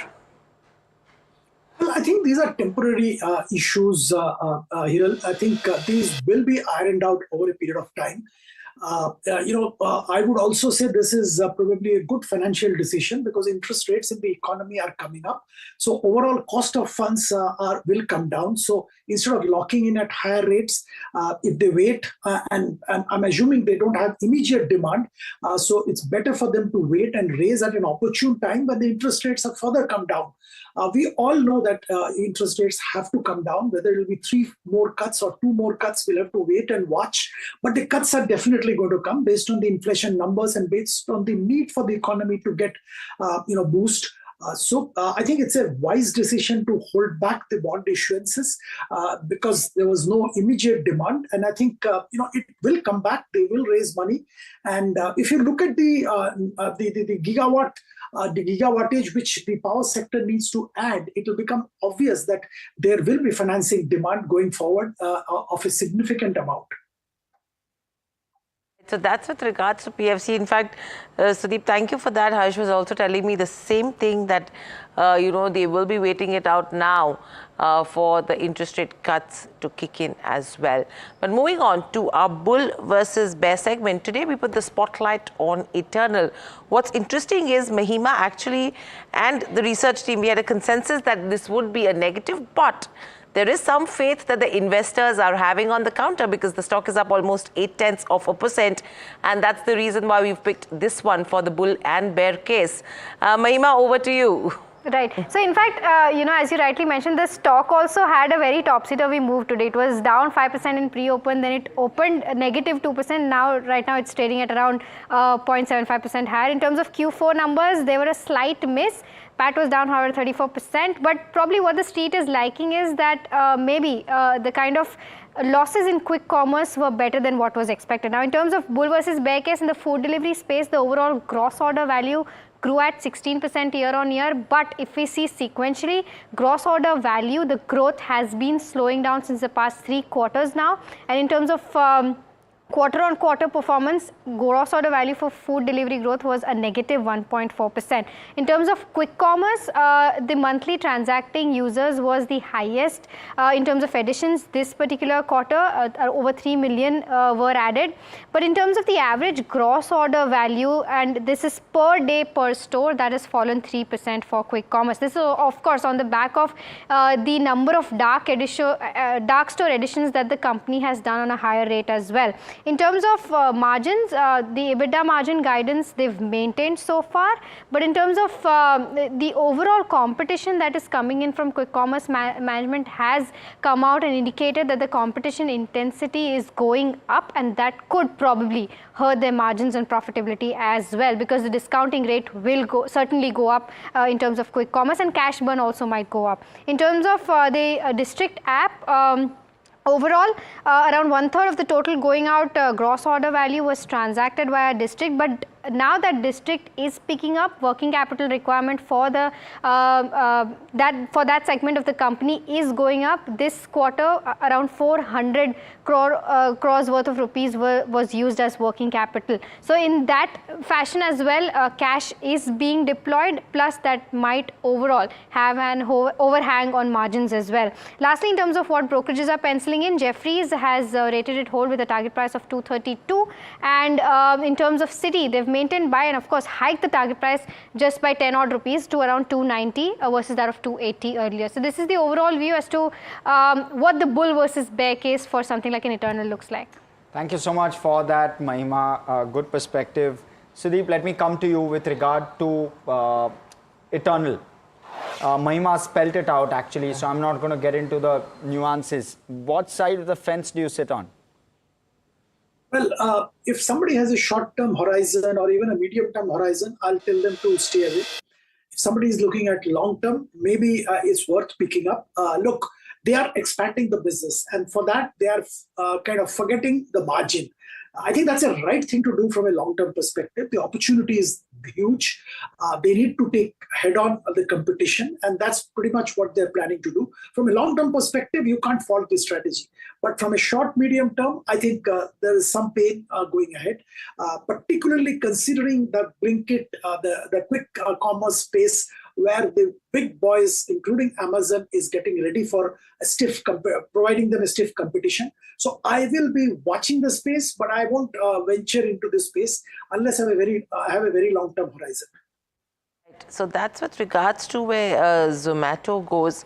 In fact, Kunal, if I come to you in terms of Zomato as well as Eternal, I would say, and a DMart, before Mahima comes back with the expectation on the DMart, what are charts indicating for both these counters, and what would your view be?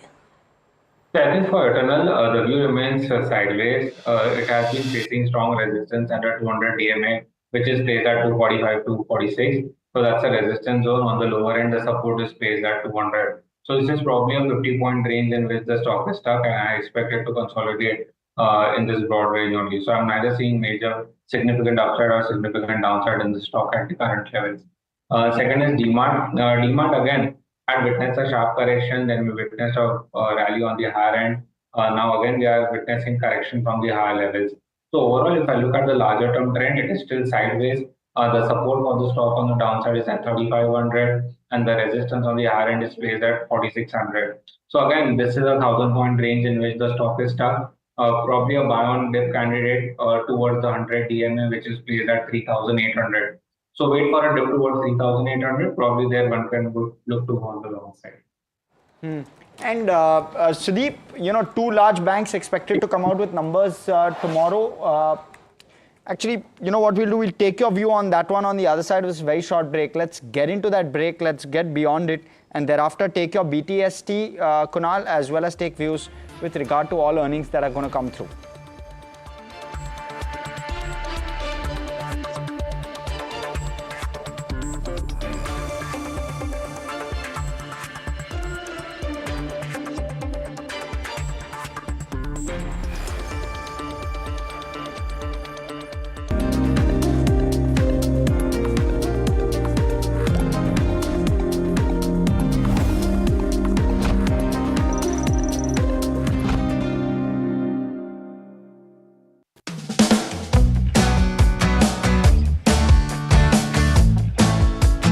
Let's start with the story of how Fasos began.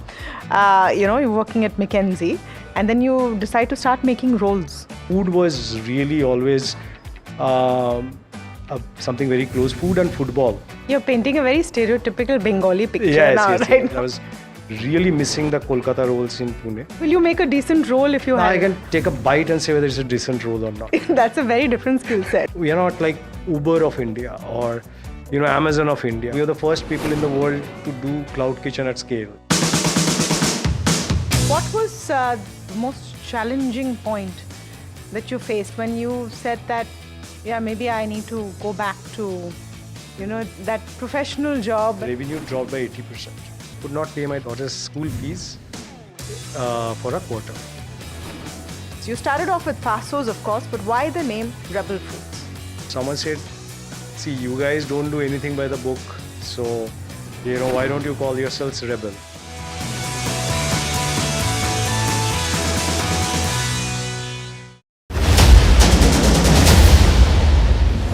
Apollo ties. Now there's a buzz of a positive corporate development related to related to its European operations or European business that could come in. Now this EU operations contribute nearly 30% of the consolidated top line of the company, and dealers are also indicating that there could be a potential positive broking note that could come in from a foreign broking firm.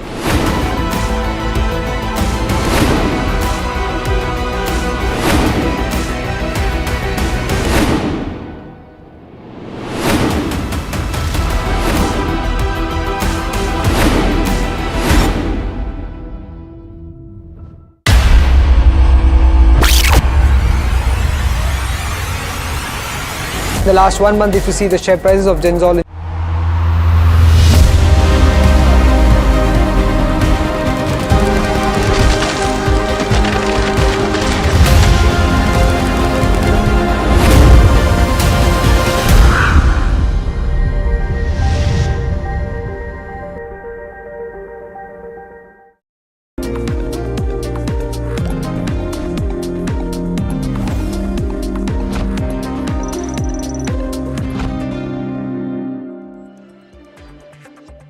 Welcome back. Yeah, so two big banks expected to declare numbers tomorrow. Results to be, reacted upon only on Monday. So we'll have to wait and watch for that one. But quickly, SBI, what we'll be looking out for is margins. How much of that margin number can they hold? Mind you, margins have dropped to 3.01% last quarter.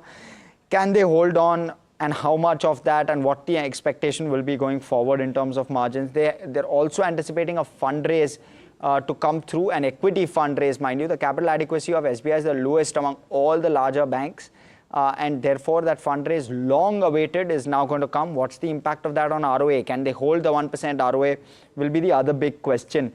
Where the OPEX will go, will there be growth there, and what's the visibility with regard to asset quality? Sudeep, what are the top 2-3 factors, and that's with regard to SBI, that you'll be looking out for?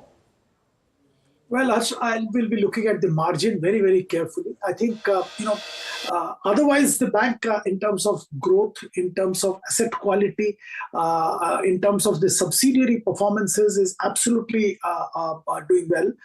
Margin is what we need to monitor. And of course, because the fundraise is imminent, we have to figure out, as you rightly said, return on asset, how will they maintain the return on equity, return on asset, and the likes. So the return ratios and the margin is what we need to look at.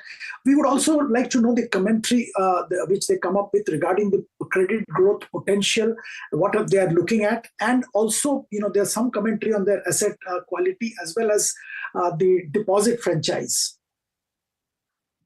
With regard to Kotak, what is it that you will look out for? What is it that will disappoint you with regard to Kotak? Let me frame this differently.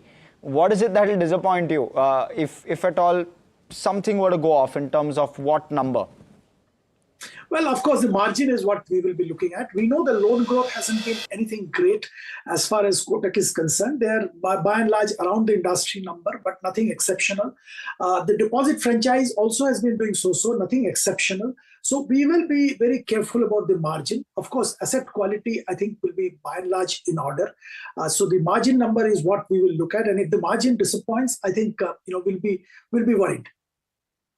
Kunal, any possible trade on Kotak and SBI ahead of the numbers?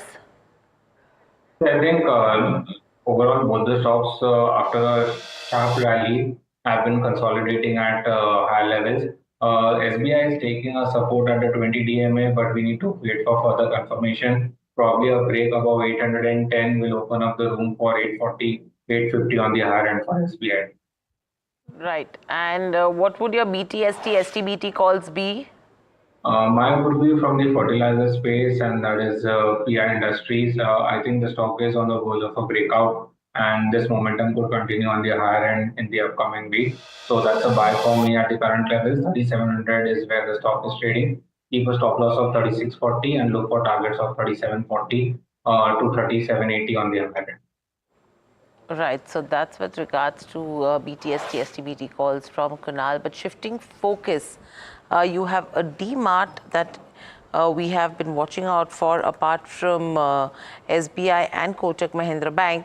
My colleague Mahima is standing by with more details in terms of what are the key expectations from Avenue Supermart. Mahima, over to you.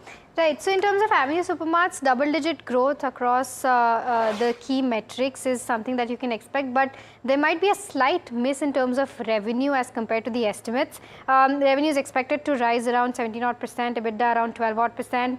Margins could be slightly lower at 7.3%, and net profit may rise around 12%. In terms of its Q3 business update, the total number of stores stood at 415. The store count has, however, surged to highest in the last 4 years. In terms of what to expect, throughput to be better this quarter as compared to last quarter. Revenue may rise on account of store additions. Costs, however, may weigh on profits. What the street is also expecting is that it might be possible that the revenue from apparel might go up, which could also impact the margins. Margin expansion could remain elusive, and this could be due to overall added retail cost as well. They're expecting the street is expecting a mid to high same-store sales growth in terms of the overall metrics, operational metrics. Revenue per square feet might be impacted due to higher store additions plus inferior product mix and store additions in smaller towns as well. So this is the overall view of what you can expect once from Q4 earnings of Avenue Supermarts. Very interesting. Thanks for that, Mahima. Of course, stock down 3% on the eve of those numbers. Sudeep, with regard to Avenue, what's your view? It's a difficult one, and therefore, how would you look at it?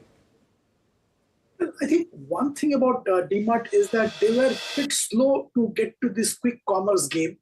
And I think a lot of ground they have ceded to these quick commerce players. That's one point which I always felt about DMart. They are back in the game, and they're trying to wrest the initiative.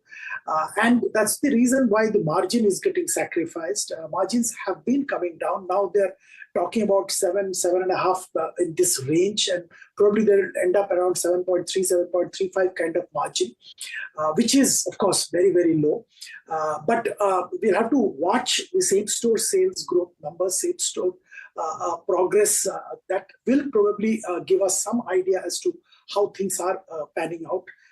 I am a little cautious on DMart because of this entire, the quick commerce initiative by multiple players, the way it's panning up, including the private labels and things like that. So I'll be a little cautious, and the valuation is not cheap. I mean, it's come down significantly from where it was. It's still under pressure, but still the valuation is not cheap. So I'll keep waiting and watching this space. Wait and watch. Valuations are not cheap. That's an Avenue Supermart. And now we move to a India Mart Intermesh. The company posted inline set of numbers.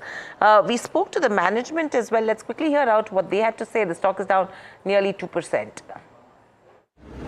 Mr. Dinesh, it's been a good quarter for India Mart overall in terms of revenue growth. It's at 12%.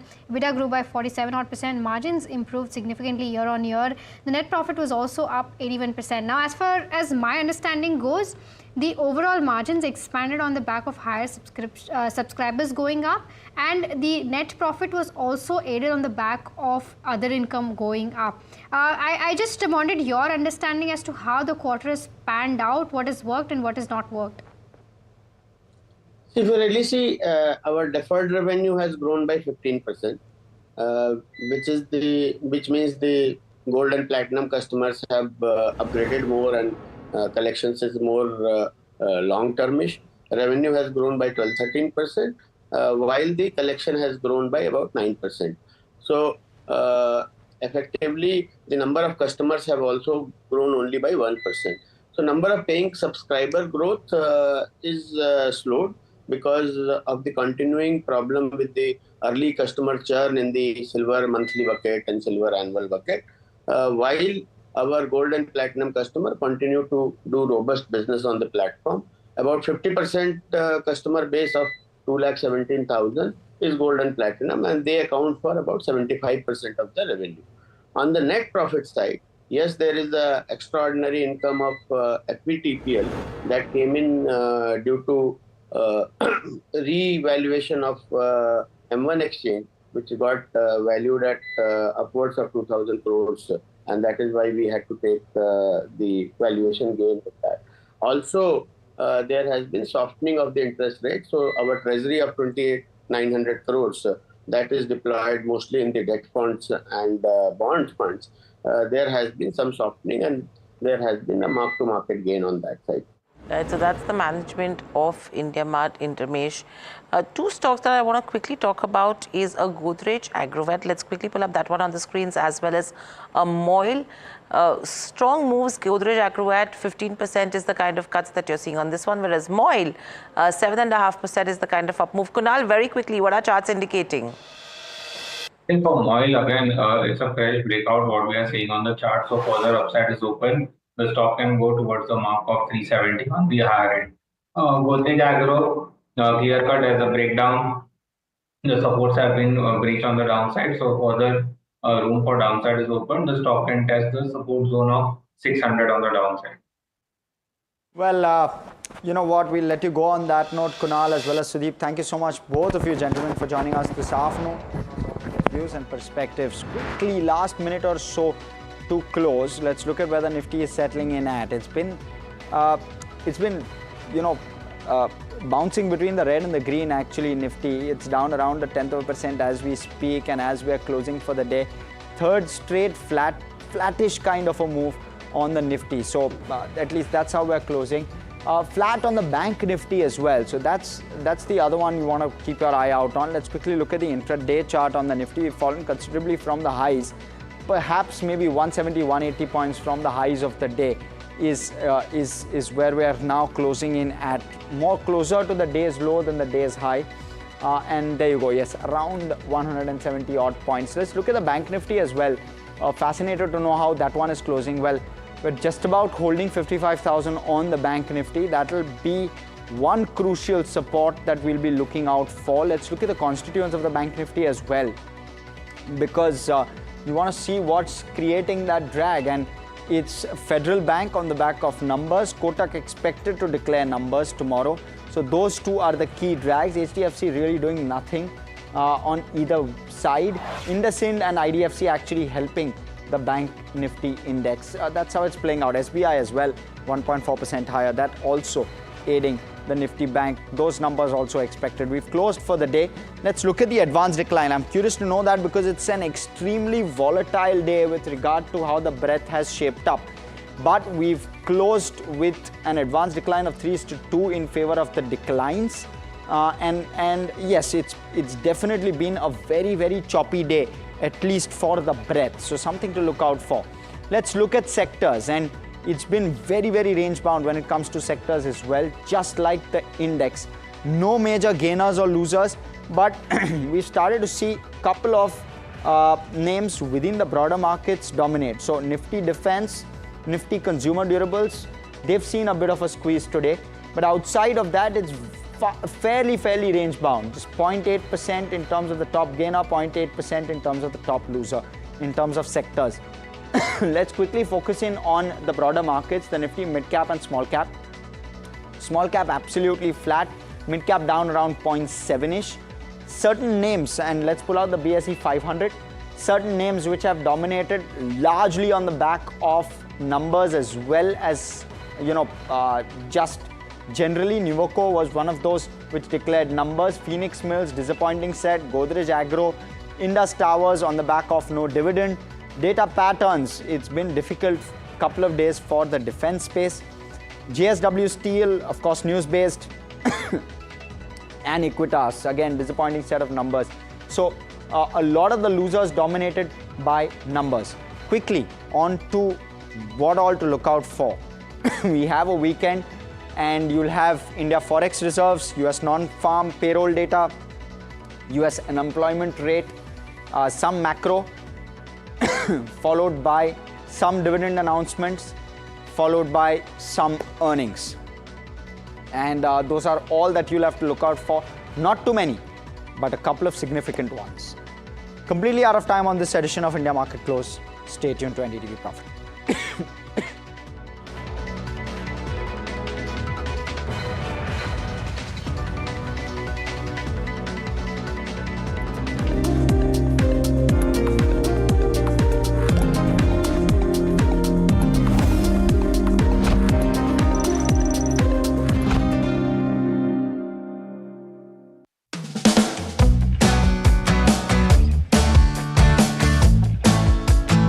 Let's start with the story of how Fasos began. You're working at McKinsey, and then you decide to start making rolls. Food was really always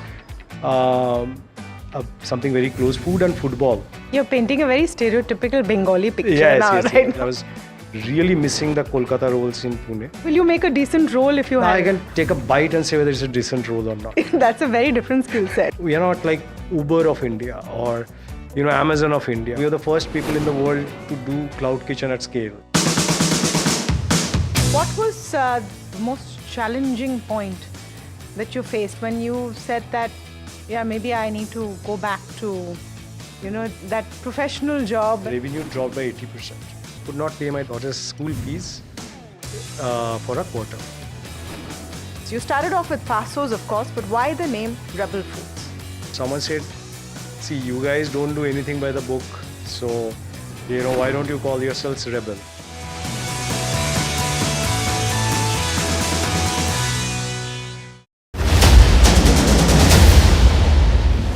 Apollo ties. Now there's a buzz of a positive corporate development related to its European operations or European business that could come in.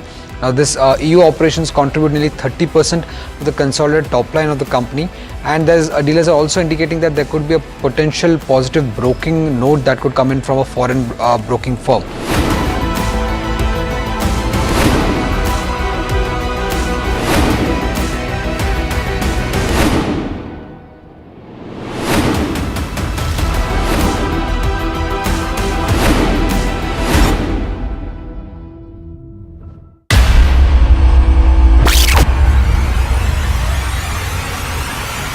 The last 1 month, if you see the share prices of Genzol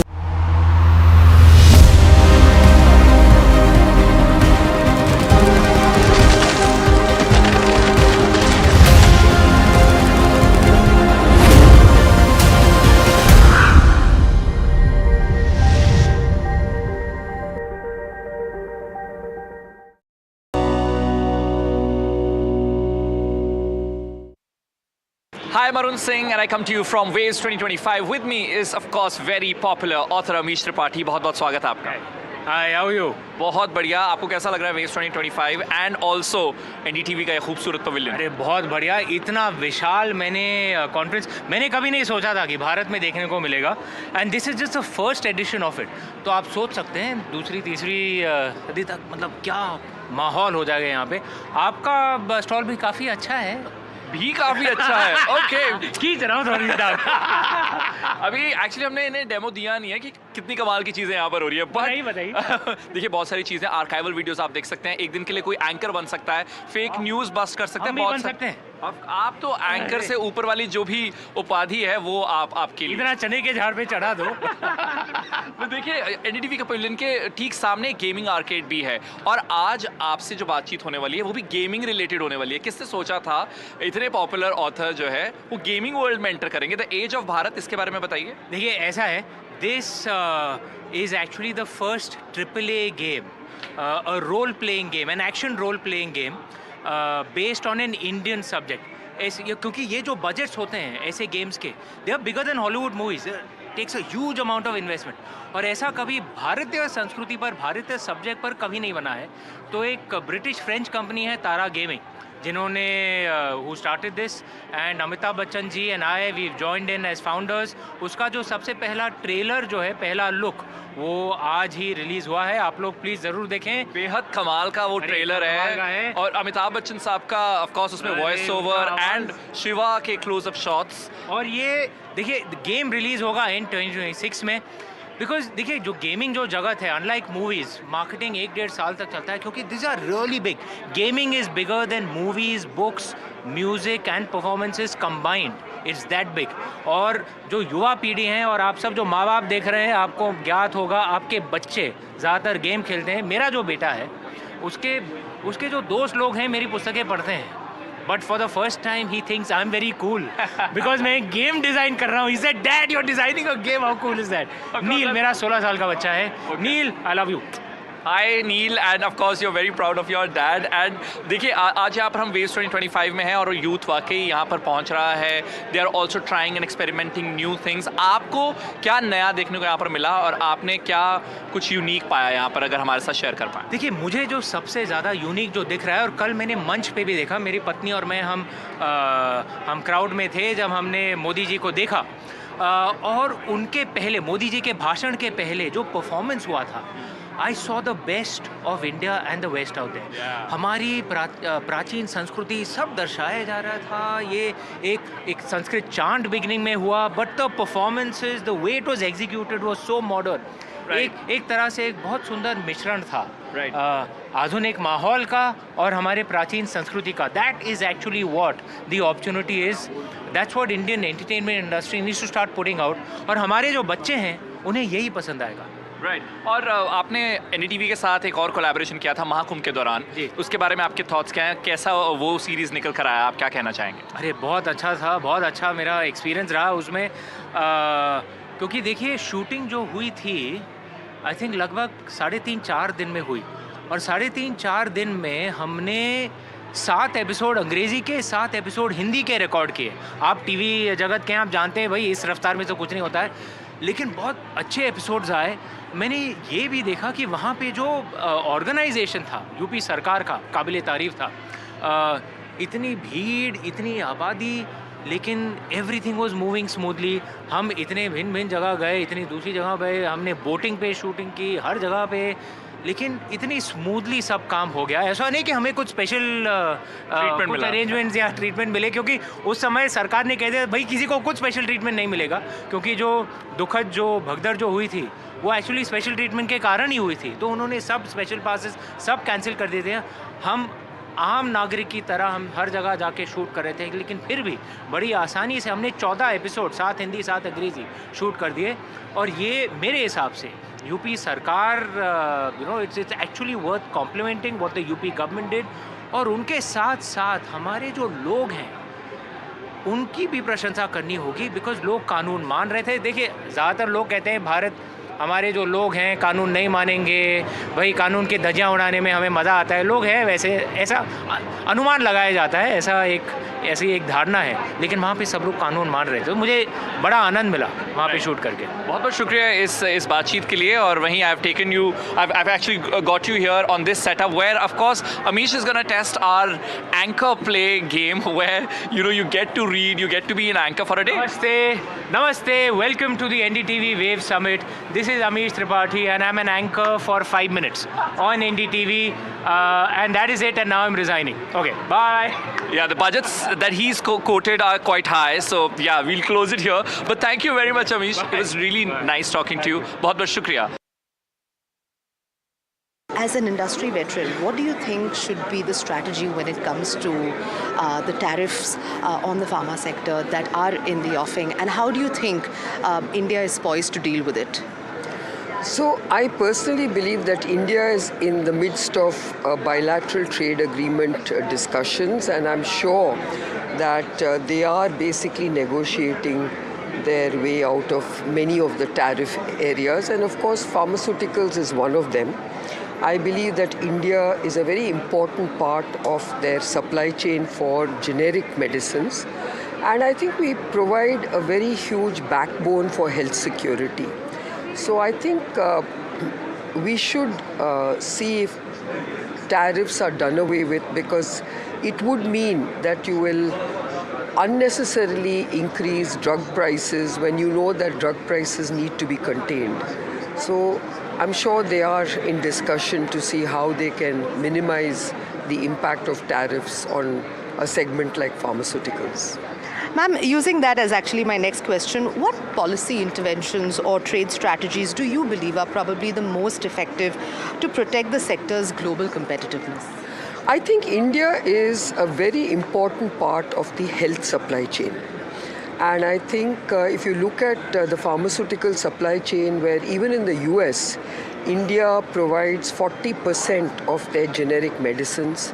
And we have a very large global share of generic medicines. And I think countries look to secure and reliable supply chains. And I think India has that reputation of being a very secure and robust and reliable supply chain. So from that point of view, I think when we are playing such an important role in providing global health security through affordable medicines, I think we should have a very strong position in being a very integral part of global healthcare. And beyond tariffs, what are the most urgent regulatory or market access challenges that you think are facing India Pharma in the US and even in the EU in 2025? I think we need to look at our own regulations, which I think need to speed up. I think regulatory reforms are coming in the US and in Europe, where we are clearly seeing that technology is playing a very important role to speed up drug approvals. You just heard, in the US, the new FDA commissioner saying that they're going to actually speed up drug approvals. He has actually called for a very different way of developing drugs for rare diseases. He's talked about doing away with animal testing and using organoids and, cell in vitro and in silico methods to establish drug safety. So I think we also need to really emulate that rapidly. We should not be taking so long to approve drugs. We should not go about it in a pedantic manner. We too need to use technology to rev up the drug development and drug approval processes. I wanted to ask you about the promotion of more women in pharma and STEM specifically. What do you think are the kind of opportunities that await, and what are the changes that you'd like to see more women just like you? So we are seeing a lot of women in STEM, and we are seeing a lot more women in the pharmaceutical sector. I, for one, know that there are a number of very strong women leaders in pharma. Mahima Datla at Biological E is one of them. In the past, Swati Piramal has played a very important role, and now her daughter, Nandini, is playing a very important role. So I think we are seeing a lot of women coming into the fray. I think what has kept women back in the pharmaceutical sector was really the fact that at a sort of worker level, we've seen that the regulations surrounding women working around the clock has been very difficult. But that's actually changed, and we are seeing a lot more women teams in manufacturing. Even in marketing, we are seeing a lot more women, and I think you will see a greater representation of women in at least the pharma world. But in the R&D world, you are seeing a lot of women. Yeah. Because every, I think, company will have a large representation of women in their R&D departments. And my last question to you, ma'am. What has been your biggest takeaway from Waves so far, and what are you really looking at in terms of expecting the expectations that you have from this summit? I'm very excited with Waves. I think it's a launch pad for creating a very large orange economy, as the Prime Minister describes it. It is a creative economy.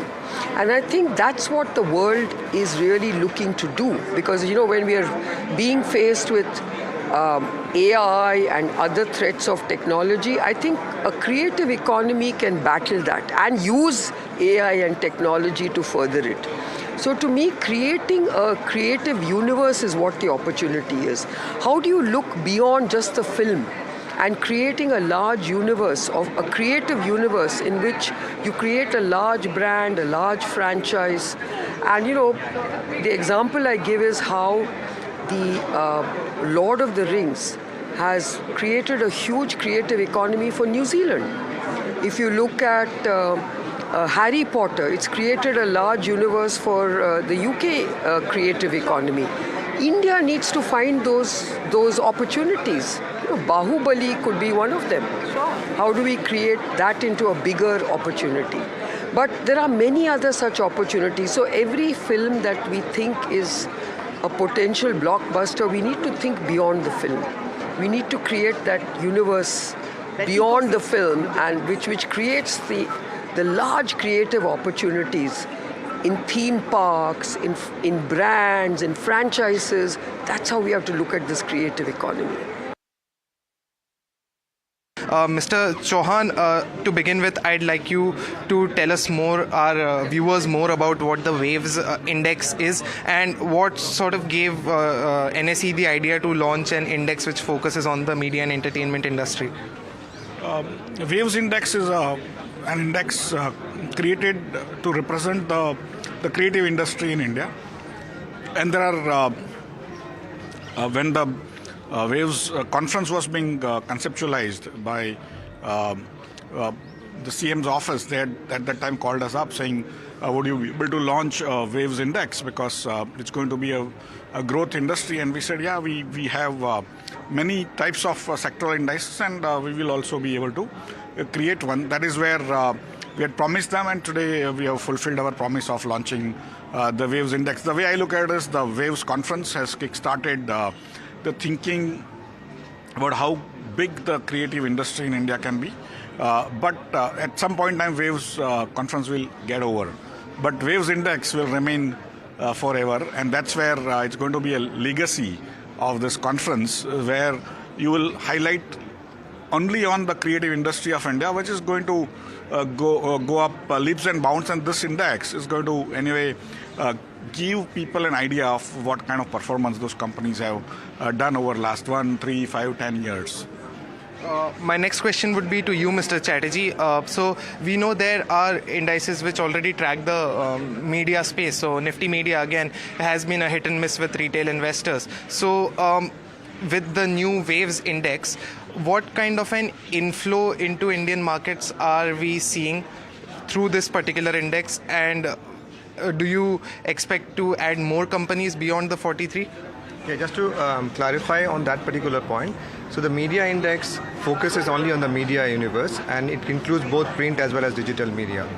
The purpose of creating the web index is not to create another media index, but to kind of reflect, as Ashish was talking about, the content creating economy, right? So therefore we identified a completely separate set of industries that we have included in the Nifty web index. Of course, there will be some overlap between the media index as well as the web index.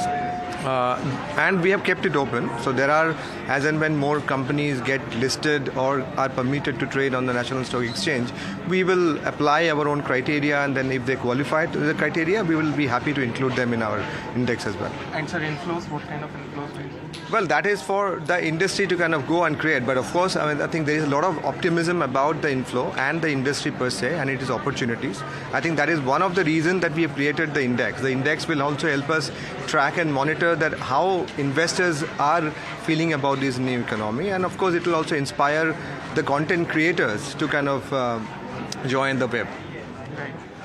Mr. Chauhan, my next question to you would be, this morning there was news about, for the first time in 22 years, DII ownership in Indian markets, Indian companies rising beyond the foreign ownership. So do you think FII holdings in Indian stocks have peaked out, and do you think this is the time of DIIs going forward?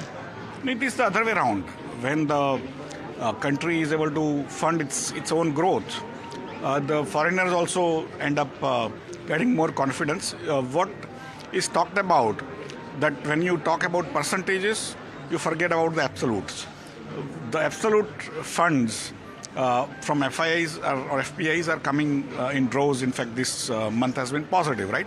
And so basis what they expect the economy to grow or not, even Indians and foreigners would invest, but largely speaking, the Indian institutions becoming large enough is actually a good sign that Indian investors are actually funding India's own companies and India's own growth. Right, sir. Secondly, I wanted to ask you on a different topic. So, we had earlier reported that the market regulator is building a mechanism wherein it will monitor suspicious pump and dump activity like bulk deals and block deals, and a central repository system is also being worked upon. So, is this something that NSE is also a part of in the discussions that the regulator is having with the exchanges?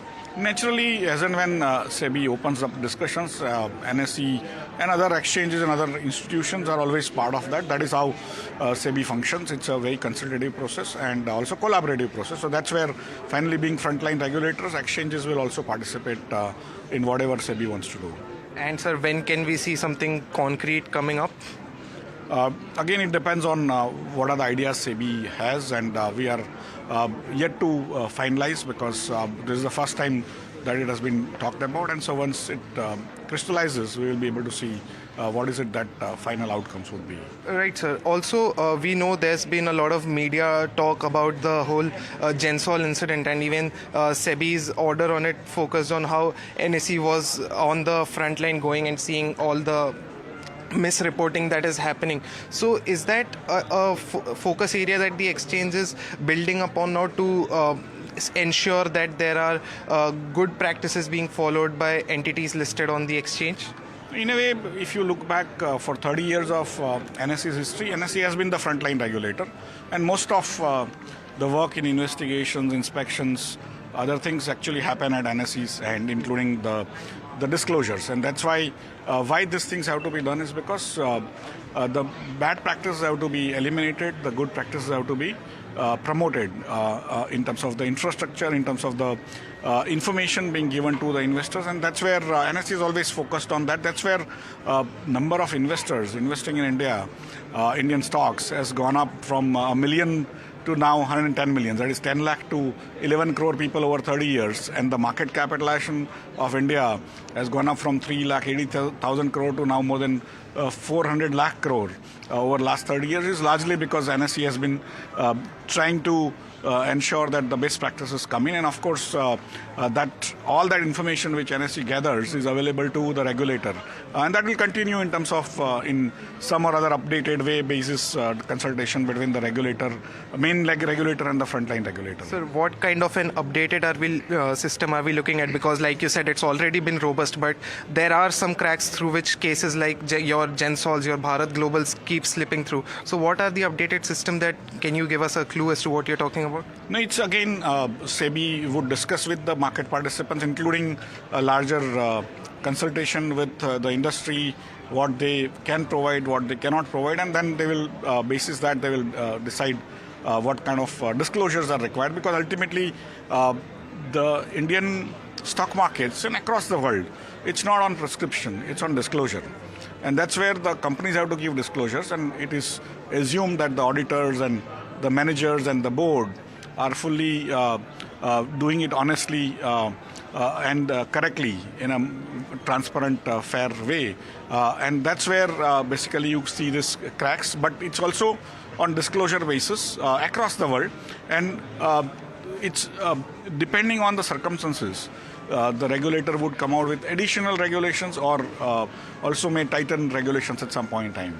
Right, so basically you are hinting at a more robust system of making timely disclosures, am I correct? And also more integrated, more granular disclosures, so to say. Right, so lastly, I know I keep touching on this topic every time we meet, but any updates on what's happening on the conversation between the regulator and the country's, the world's largest stock exchange regarding its market debut? No, we have already market, so we don't have to do debut.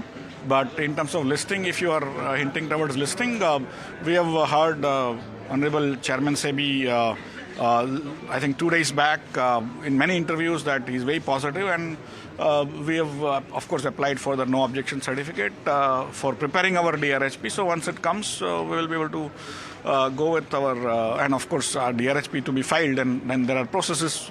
And that will take some time, but if effectively we are still awaiting the NOC. And will you be probably looking for a confidential DRHP filing, or would it be a normal disclosure if at all it comes to that? It would be basis the advisors and the investment bankers that are appointed, because largely speaking, this will be an offer for sale. So the investors who are selling would be basically taking some of these calls.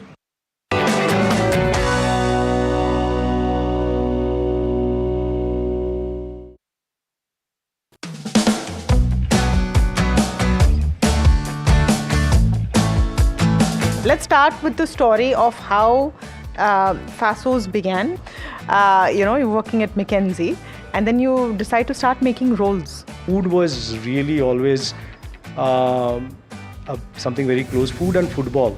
You're painting a very stereotypical Bengali picture Yes, now, yes, right? yes. I was really missing the Kolkata rolls in Pune. Will you make a decent roll if you Now have? I can take a bite and say whether it's a decent roll or not. That's a very different skill set. We are not like Uber of India or Amazon of India. We are the first people in the world to do cloud kitchen at scale. What was the most challenging point that you faced when you said that, yeah, maybe I need to go back to, that professional job? Revenue dropped by 80%. Could not pay my daughter's school fees for a quarter. So you started off with Fasos, of course, but why the name Rebel Foods? Someone said, see, you guys don't do anything by the book, so, why don't you call yourselves Rebel?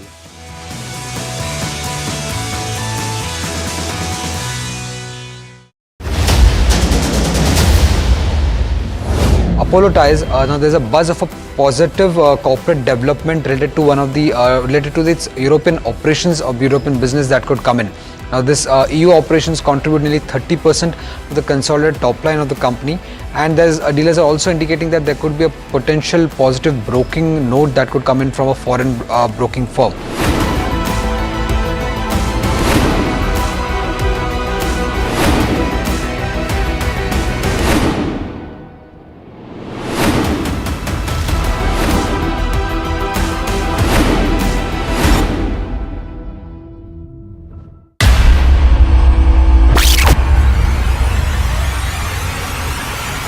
The last 1 month, if you see, the share prices of Genzol Engineering has fallen more than 58%. Why are the rating firms calling the debt payments as default? We have two credible credit rating agencies on March 4th coming and downgrading the stock to D. Statements are consistently being proven wrong, and transactions are being taken place which are different from what they were originally pictured to be.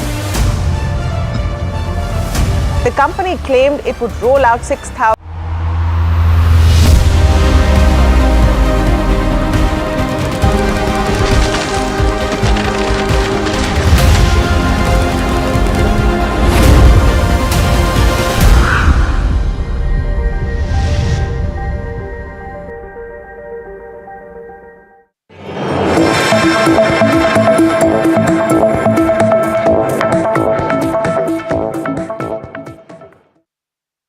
Amid global uncertainties and market volatility, SEBI, the market regulator, is steering through a complex financial landscape. Complex because the world order is resetting and no one knows what is going to happen next, how the global market is going to react.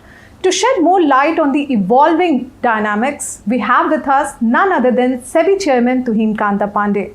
Chairman, sir, thank you for taking out time for us. I would like to start with, during your first day in office, you clearly set a tone by telling that, the focus area will be transparency, trust, teamwork, and technology. It's been 2 months in office. How are you driving your agenda forward, and what is your, the most significant learning so far in this current scenario? Well, first of all, I'll take it from what you said. We have a fair amount of global headwinds, largely out of the trade policies and trade barriers that are coming. And that has, again, implications for capital markets. Be that as it may, we will have to deal with the situation, in the best interest of Indian capital market. So the trust and transparency, I say that, of course, all 4 T's, as I say, that basically they're pretty interlinked. But coming to the first issue of trust is a wider issue of how the people view SEBI and also how does SEBI view its ecosystem and the other market participants. So this mutual dialogue and the mutual thing which needs to be appreciated, the feedback and the mechanism to consult. Of course, we do have an established system of consultations. Those consultations need also to be more nuanced, more rigorous, and I think a discovery of really fine-tuning the processes, so to say. And transparency is again issue of how the market gets the information transparently about the issuers, and how the issuers, both in terms of IPOs, in terms of listed things, and also how the SEBI, whatever it does, also is transparently available. Same thing is with teamwork. Teamwork is not only an internal teamwork within the SEBI, which includes different divisions, different departments, how to break the silos, how to bring them together, but also to have an external teams which are so very important. The teams which are there from market intermediaries, market participants, and other players, the committees that we have, the PMAC, the SMAC, the IPAC, and how they are then sort of able to work collaboratively. So that is a broader teamwork issue. And technology, as you know, is a very important part of the piece, a very important piece now in capital markets. Technology with what the regulator has on both SupTech that we deploy and the RegTech, which is the regulatory technologies which regulated entities employ, and also the market intermediaries, the MIIs, the market infrastructure institutions deploy, and the risks that also get posed through the cyber risks and other risks, including of course on AI and computing risks. Since we're talking about global uncertainties, you had your recent US visit. How's the mood among the foreign investors? I think I was in fact quite delighted to see that there's so much interest that India has currently, and despite the global headwinds, I think India has been able to provide very consistently. If you take a 30 years period since 1990s, Indian markets have provided to FPIs upwards of 8.5% rate of return ex of dividends in dollar terms. And if you take any period, 5 years, 10 years period, I think the returns that Indian markets have offered to these things are consistently much higher than either the emerging markets, other emerging markets, or China, or even developing economies. So that is one which has been very well appreciated. The second part is the opportunities that India offers in terms of the consistent growth rate that India has been able to achieve, one of the highest, fastest growing economies among the large economies. Consistently, the demographic dividend that it has, the talent pool it has, the policy space which is available, the fiscal consolidation, the corporate balance sheets and the fiscal balance sheets are in good shape. So I think the overall they are looking at India as potentially a very important market for deployment. So there is a great deal of enthusiasm. I'm sure, sir. So, taking cues from this and clearly that India growing role in the, global portfolios as well. So, do we see any ease of rule in terms of foreign portfolio investors? And in fact, what is being worked out when it comes to, allow foreign investor directly into Indian equities? I think this was when, of course, when I visited, there was also IMF conference and spring meetings, and I attended also the ISCO, which is also the meeting of the regulators, and there is a financial stability expert group, FSEG, and we could share, different things, and also the engagement with FPIs at New York as well as Boston, and also in Washington DC. Now, this engagement process actually gives a lot of feedback. It gives you, sort of ideas where you can also simplify things, make it easier. A lot has been done. For example, there's an FBI outreach cell in SEBI which has reached out to over the last few months to about 2,000 FPIs, looking at their issues, if any. There is a common application form. A lot of improvement has been made there. The registration process, a lot of improvements have been done. And of course, there is a scope for more. And I think this engagement process will be able to, allay many of the concerns that they might have, and some of the recent changes which have happened for ease of doing business. They would be really, this engagement process puts, underlines that, and that there's an improved understanding about the Indian regulations. So all you mentioned is the compliance side of it. Do we see some regulatory tweaking also in terms of the rule which we have at this point of time? Do we see something in the near term in terms of tweaking and modifying the rule which we have? I think one is that, we will be constantly, in the engagement. I mean, we'll intensify the engagement. That gives you pain points that whatever we might and they might have, and we can remove them. And so in the context of, in general, simplification, rationalization exercise that we have undertaken towards what we call optimum regulation. And I think every department in SEBI is currently has started working on, how we can simplify the regulations. So to achieve more effective regulations, get that impact at the same time, whether we can get more with less onerous regulations, with less micro regulations, can we have the same kind of effective so far as the risk is concerned? And I think that exercise is started. So talking about the regulation, one regulation around, FNOs, the derivative markets. Everybody is talking about that, whether it's a, over-regulation or not. But one thing the experts are saying about that, this could hurt volumes because the way it is designed, it's skewed in favor of large institutional investors. But of course, SEBI is coming from the point of view of retail investors, because you have studies talking about 90% retail investor losing money. How are you seeing this? What is your assessment at this point of time? And do you see that it's an over-regulation when it comes to derivative segment?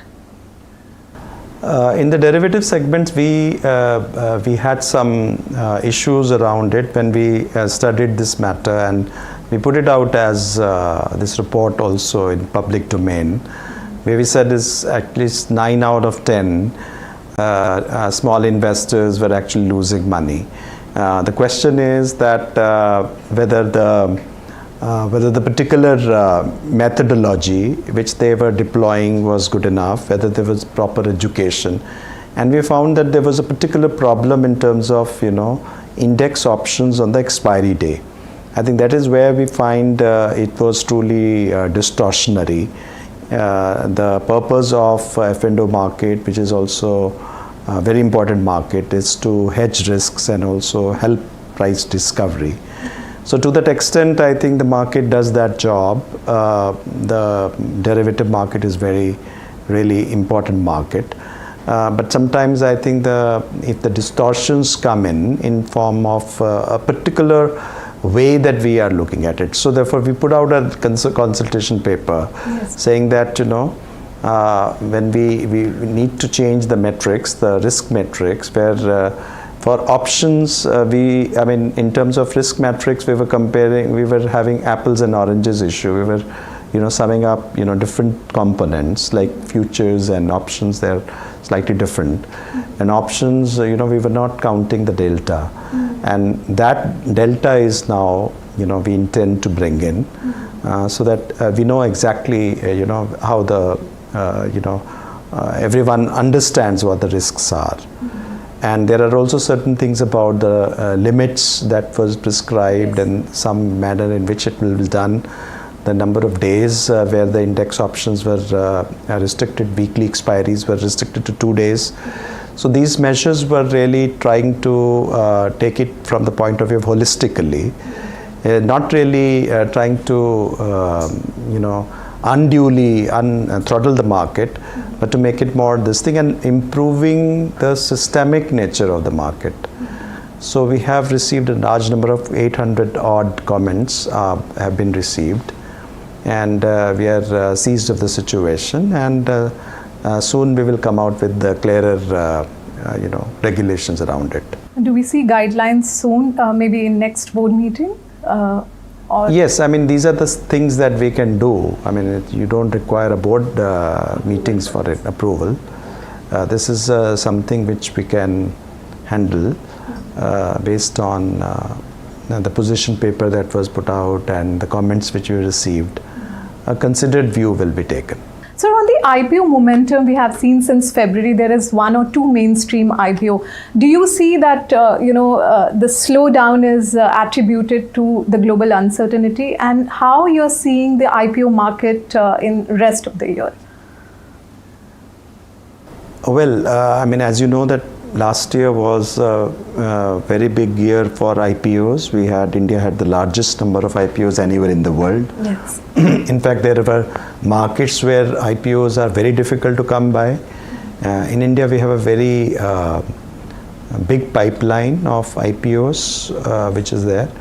Of course, the markets do adjust. Last few months, especially 2-3 months, have been fairly uncertain. Uncertainty is still there in the minds of the people, but last 2-3 months have been especially problematic in terms of where the world is going. So therefore, capital raising has been slightly, as I said, that postponed by many issuers, which I hope that it will resume soon, because as things get clearer, they may still get further things. So we hope that this will the new IPOs will start. So we have seen a BSE IPO, and I'm on the NSE IPO status. I just wanted to understand where it is, what challenges is it facing, and what is the regulator view when we could see some green signal from the regulator to NSE IPO? I think the NSE and SEBI are in consultation on some of the key points on market governance issue, technology, litigation, pending clearing corporation, and some of these points have been gone back and forth. Hopefully that should be resolved early. So any timeline given on the IPO? I'm not able to give you exactly the timeline, but I can only say that this will be taken forward. So moving on the corporate governance part of it, when a GenSol kind of incident happens, it affects the sentiments of investors, particularly in the startup IPO. Perhaps, more than drop in a price after listing, it's more about the trust factor gets shaken after such instances.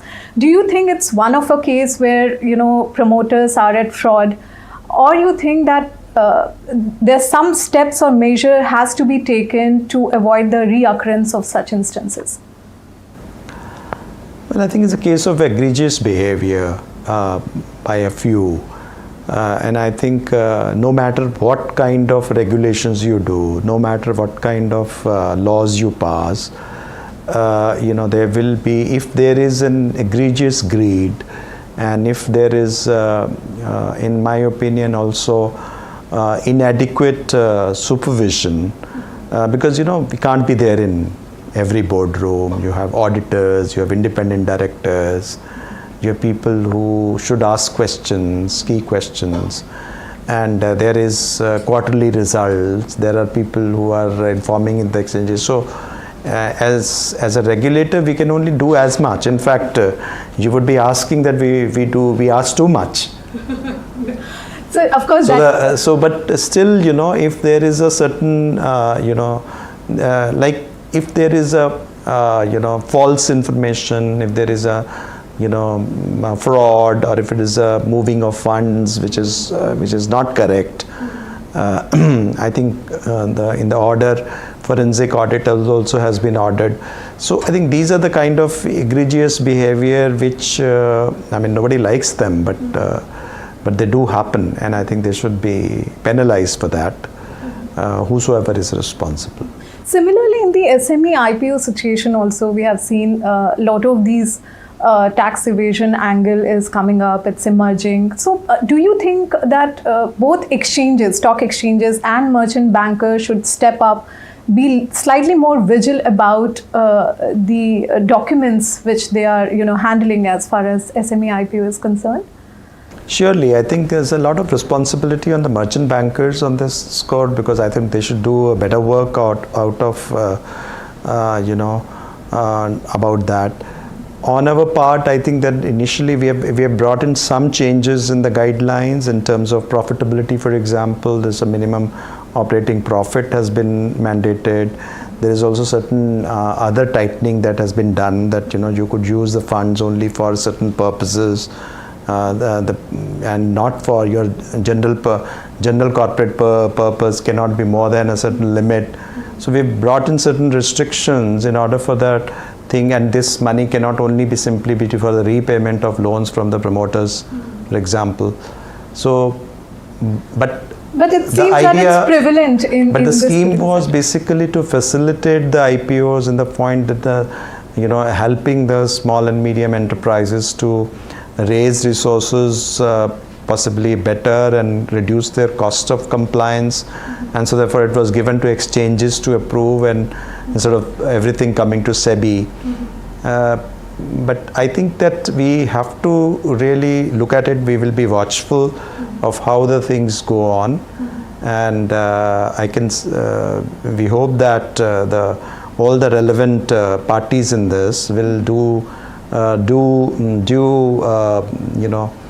circumspection while reviewing the documents and putting it through, and the exchanges all checks and balances, and all exchanges also doing their due, because as a first line of regulators, in this case they are the ones who actually regulate and give approvals. So we expect them to do that, because that's what the scheme was meant for. Yes. True, sir. Absolutely fair point. On the investor protection side, sir, I have two questions. One on the finfluencer role, the way they are coming up with all those stock tips, etc. How you are going to regulate that? Is there any broad framework in mind? When could we see some curbing there? If you could share some thoughts around.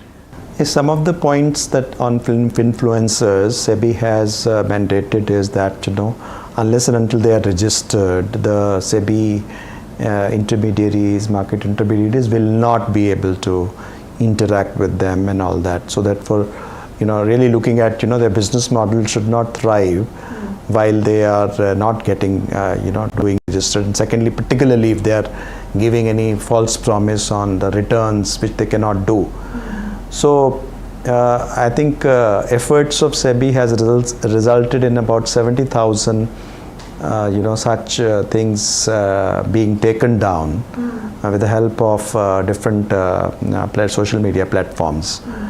But we need to be vigilant, and we need to continuously do that, because they can again spring up and things like that. On the other hand, we are also trying to ease the entry of the registered investment advisors and the RIAs. And recently I also met their association. Some of the work which has been done in case of their own rationalization, I think we need to do more also on ease of doing business for them. There is also for Parva, there is for past performance and accreditation, a new system is being brought out.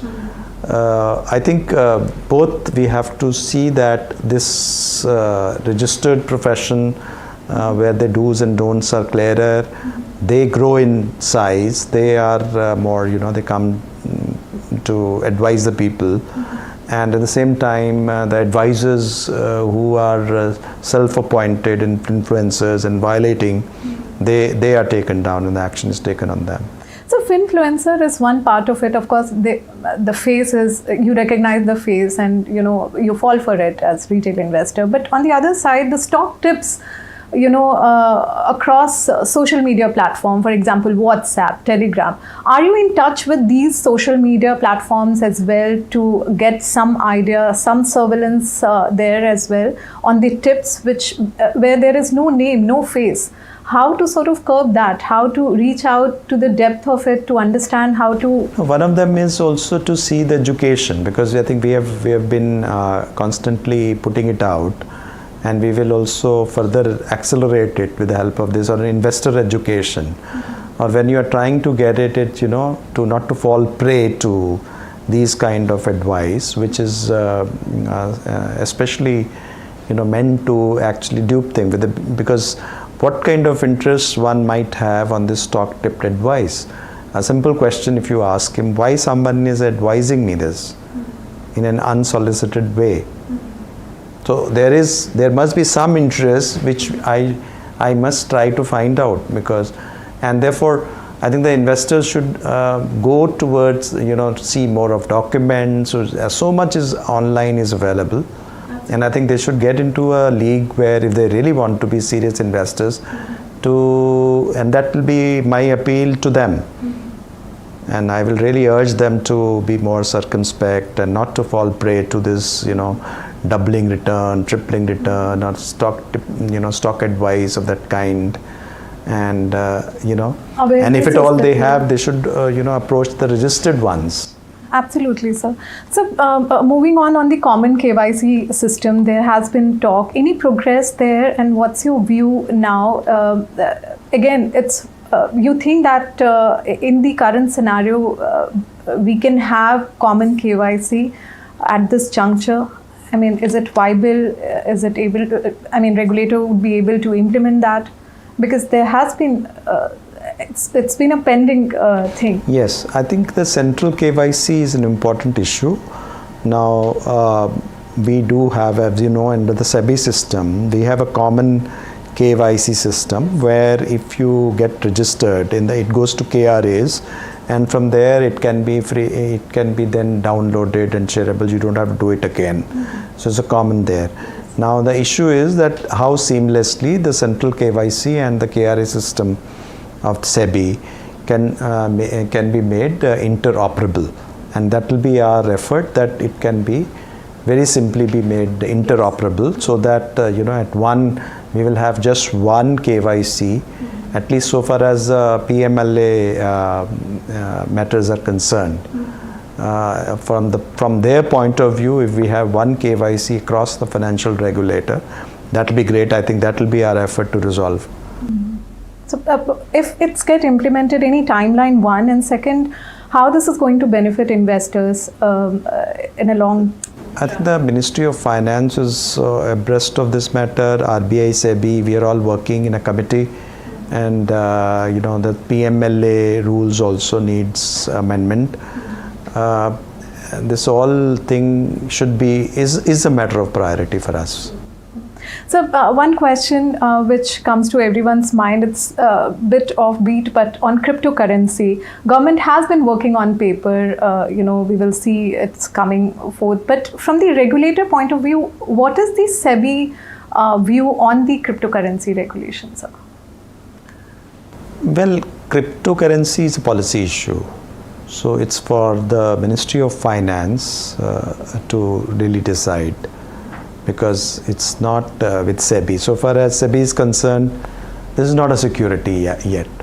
Yes, sir, but the suggestion has been sought from all the regulators, including SEBI. So just getting sense, what is SEBI view on the crypto regulation? No, crypto means is not a regulated thing at all. I mean, so far. So I mean, that's my thing, and let a policy decision be taken on that. Well, that's the wrap of this special conversation. Thank you, Chairman Sir, for sharing your insight and observation. Thank you very much. Appreciate your time.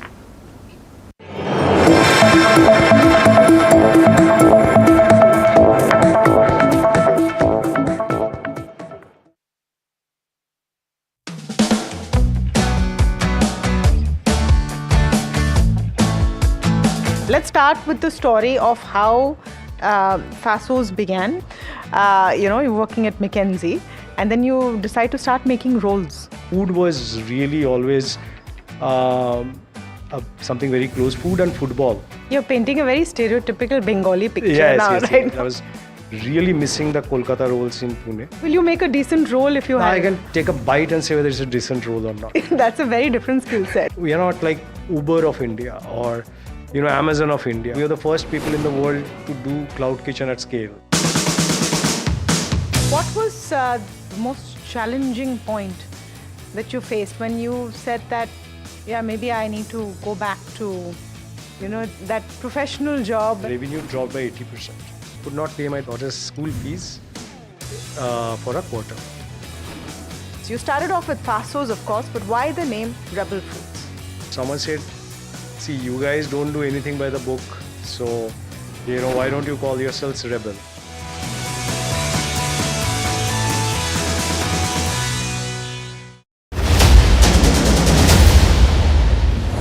Apollo ties. Now there's a buzz of a positive corporate development related to related to its European operations or European business that could come in. Now this EU operations contribute nearly 30% to the consolidated top line of the company, and dealers are also indicating that there could be a potential positive broking note that could come in from a foreign broking firm.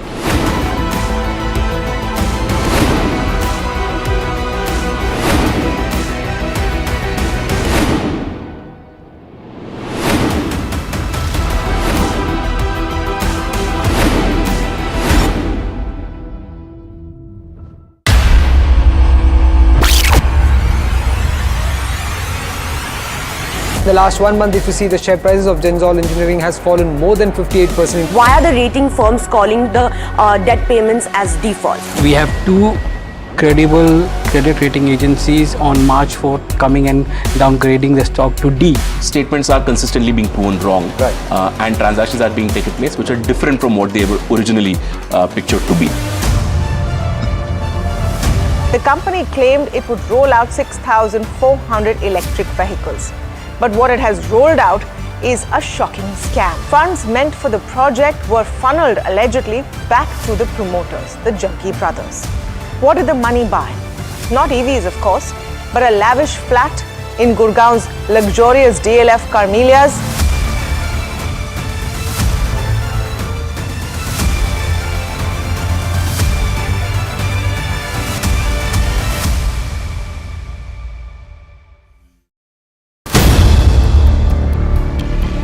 To India specifically, I really think India has a fascinating opportunity because in a fracturing world, everyone wants to be friends with India. We're all trying to make new friends a little bit, right? So we're all trying to think about the remapping of the global trading system.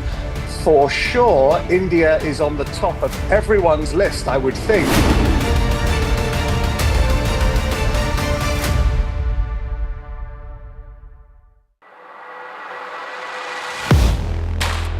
Do you really know the company you invest in? What is the real picture behind presentations and claims? Is the outlook as rosy as the company claims? Know Your Company, powered by NDTV Profit Research, shines a light on the biggest stock market movers.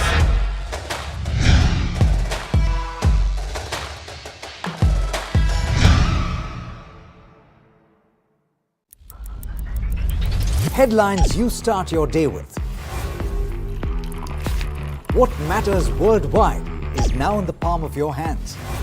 Get ready to seize the day and maximize your financial potential. Stay ahead of the curve with all you need to know on NDTV Profit.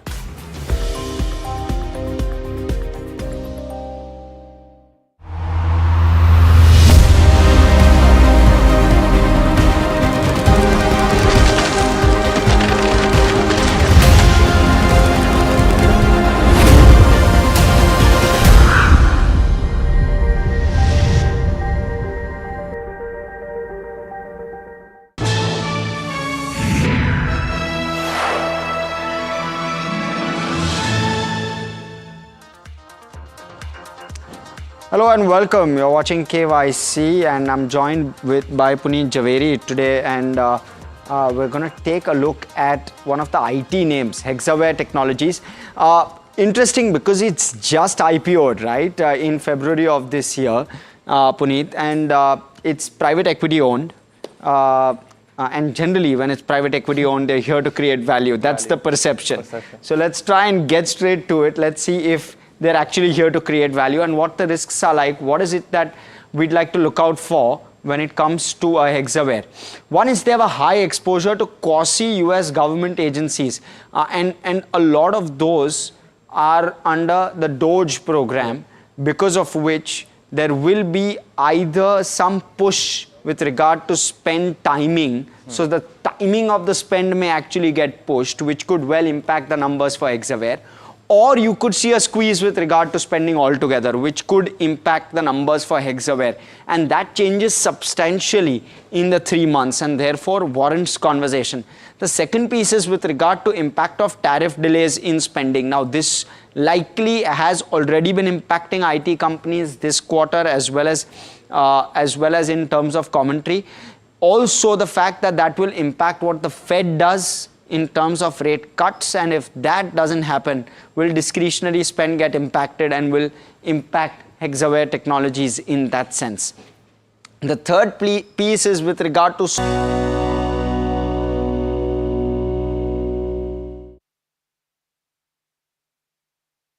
only 20 minutes and we must get नहीं मेरे पास बहुत time है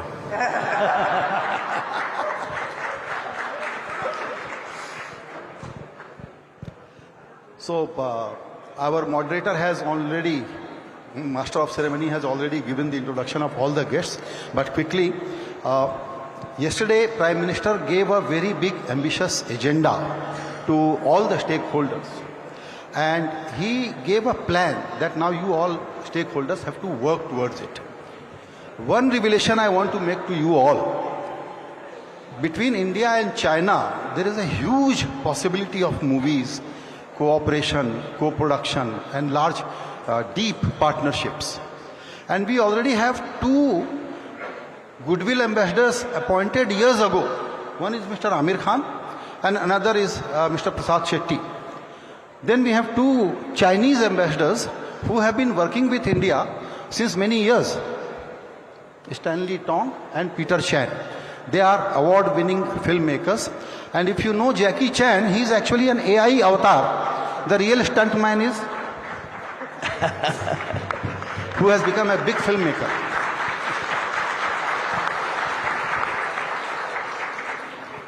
So Amir, over to you. Just contextualize this for us. What Prime Minister has envisioned and how are we going to make Indian creator economy and entertainment sector a global hub, and what role India and China can play in this? Well, you know, I've had the opportunity to visit China a number of times in the last 6 to 8 years, 10 years. And there are a few things that I would like to share with you all, which really, you know, I think there's a lot of potential. First, I feel that audiences in China, the cultural, you know, flavor in China, the emotions of the people in China, they're very similar to the emotions of Indians.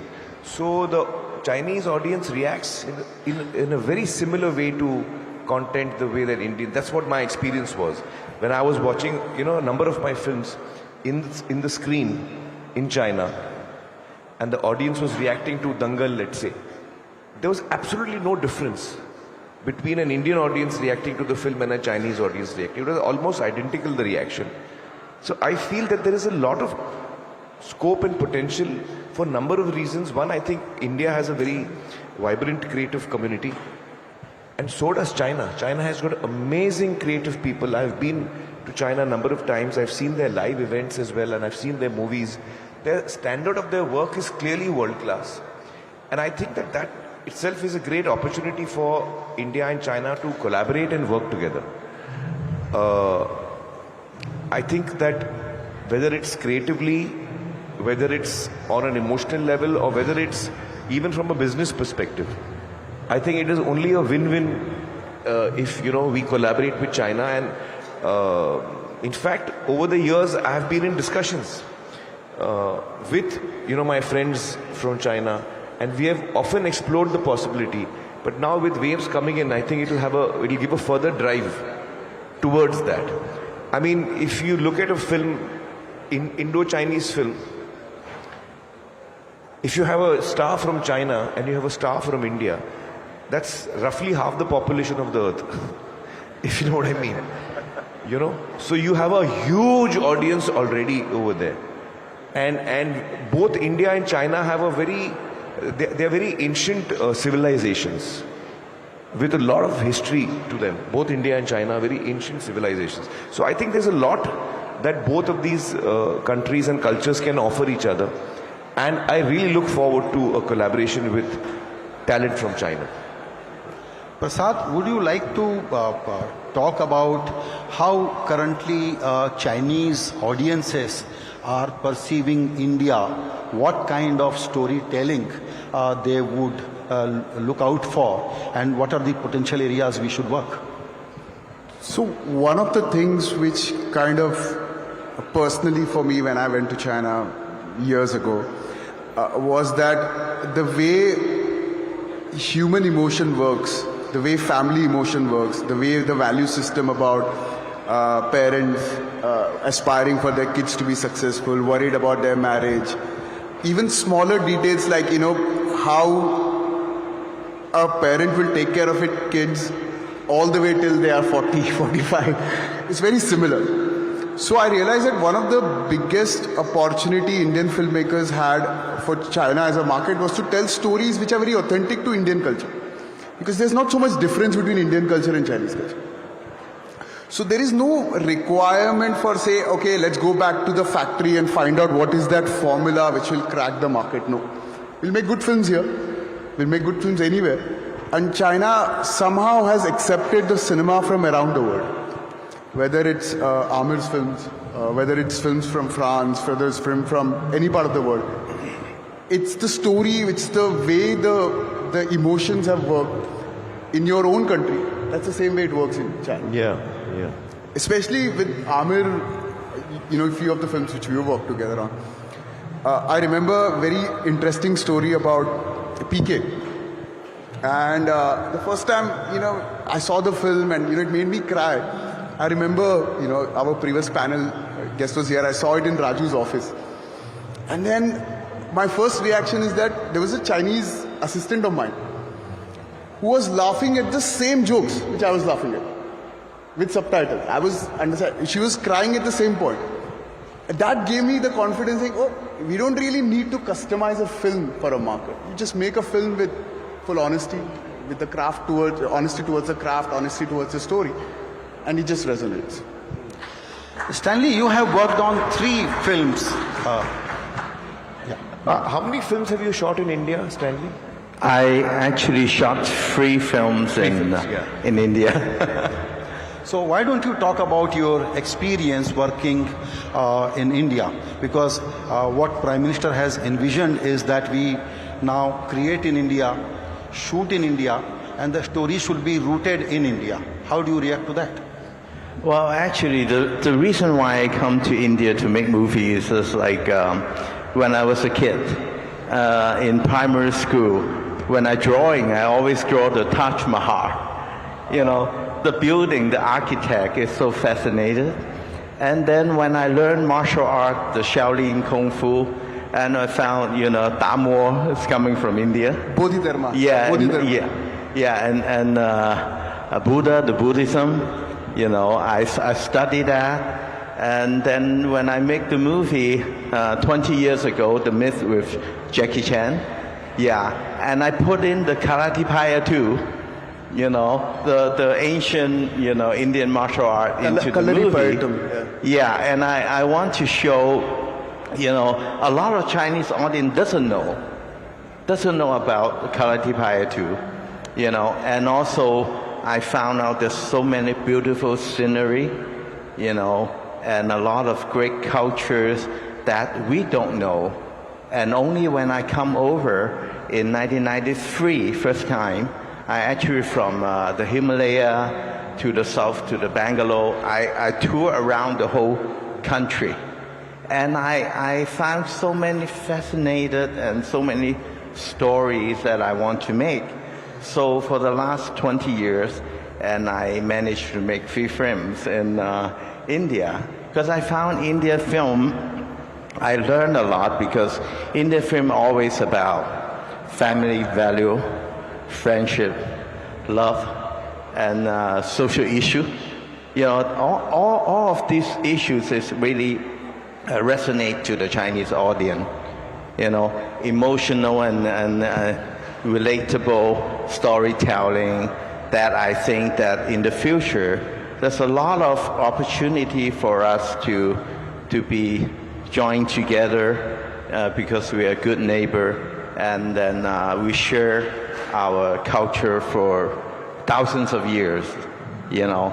And I was just talking to Prasad, you know, on my way to India, and we were waiting on the launch. We talk about free story that are connected we could make together. I've been talking to Amir, you know, and working together on some projects. So I really wanted to have more co-production between China and India.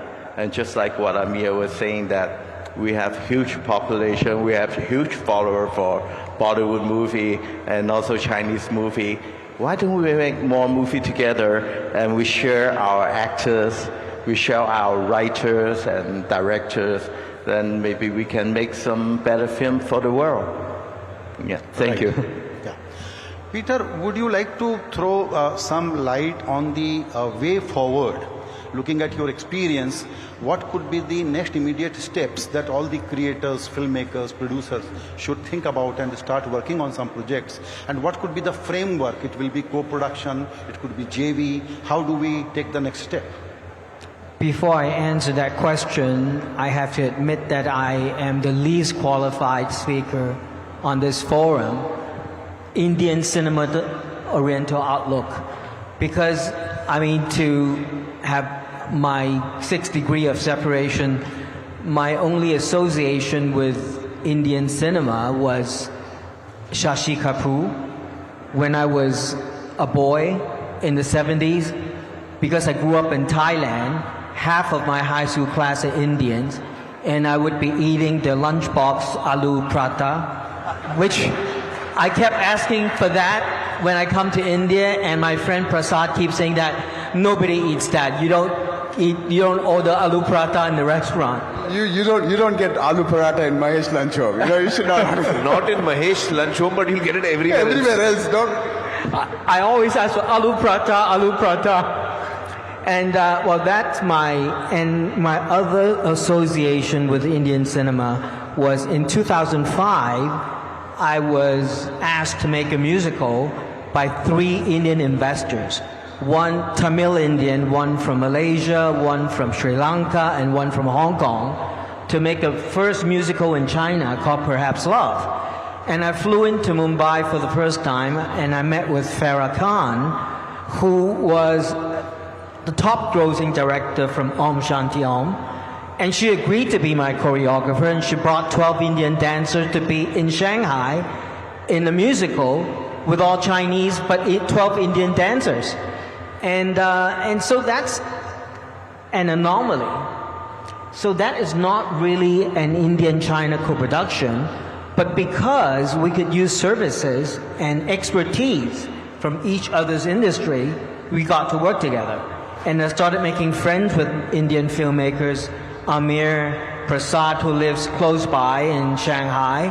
And then I also met with Raju.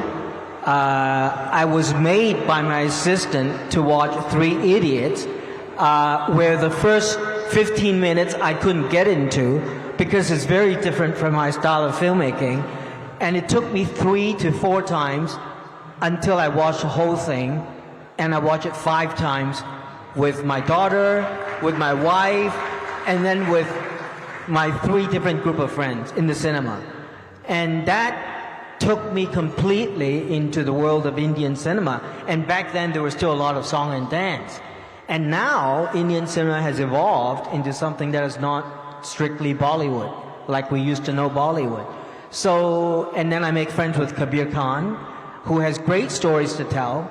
And I think it's about time that we, of course, between the Chinese population and the Indian population, I mean, we have more than half of the population of the world, but I think we need to make movies for the world. I mean, half the population is not enough. And to be able to please each other by putting an Indian actor in a Chinese film or a Chinese actor in an Indian film, I think it's not the only way to go. I think we should make the movie that we believe, we love. If it's a local movie, make it local. Look at, you know, COVID was a sad thing, but between COVID and the streamers, the world is watching Korean cinema in subtitles, Thai cinema, Indian cinema, series, and Japanese. And one of the greatest show I watched a month ago, Adolescents, they speak English with such a heavy northern grassroots accent that is almost like foreign language to everyone. So in that respect, I think any language or any race or any color, it's not the point.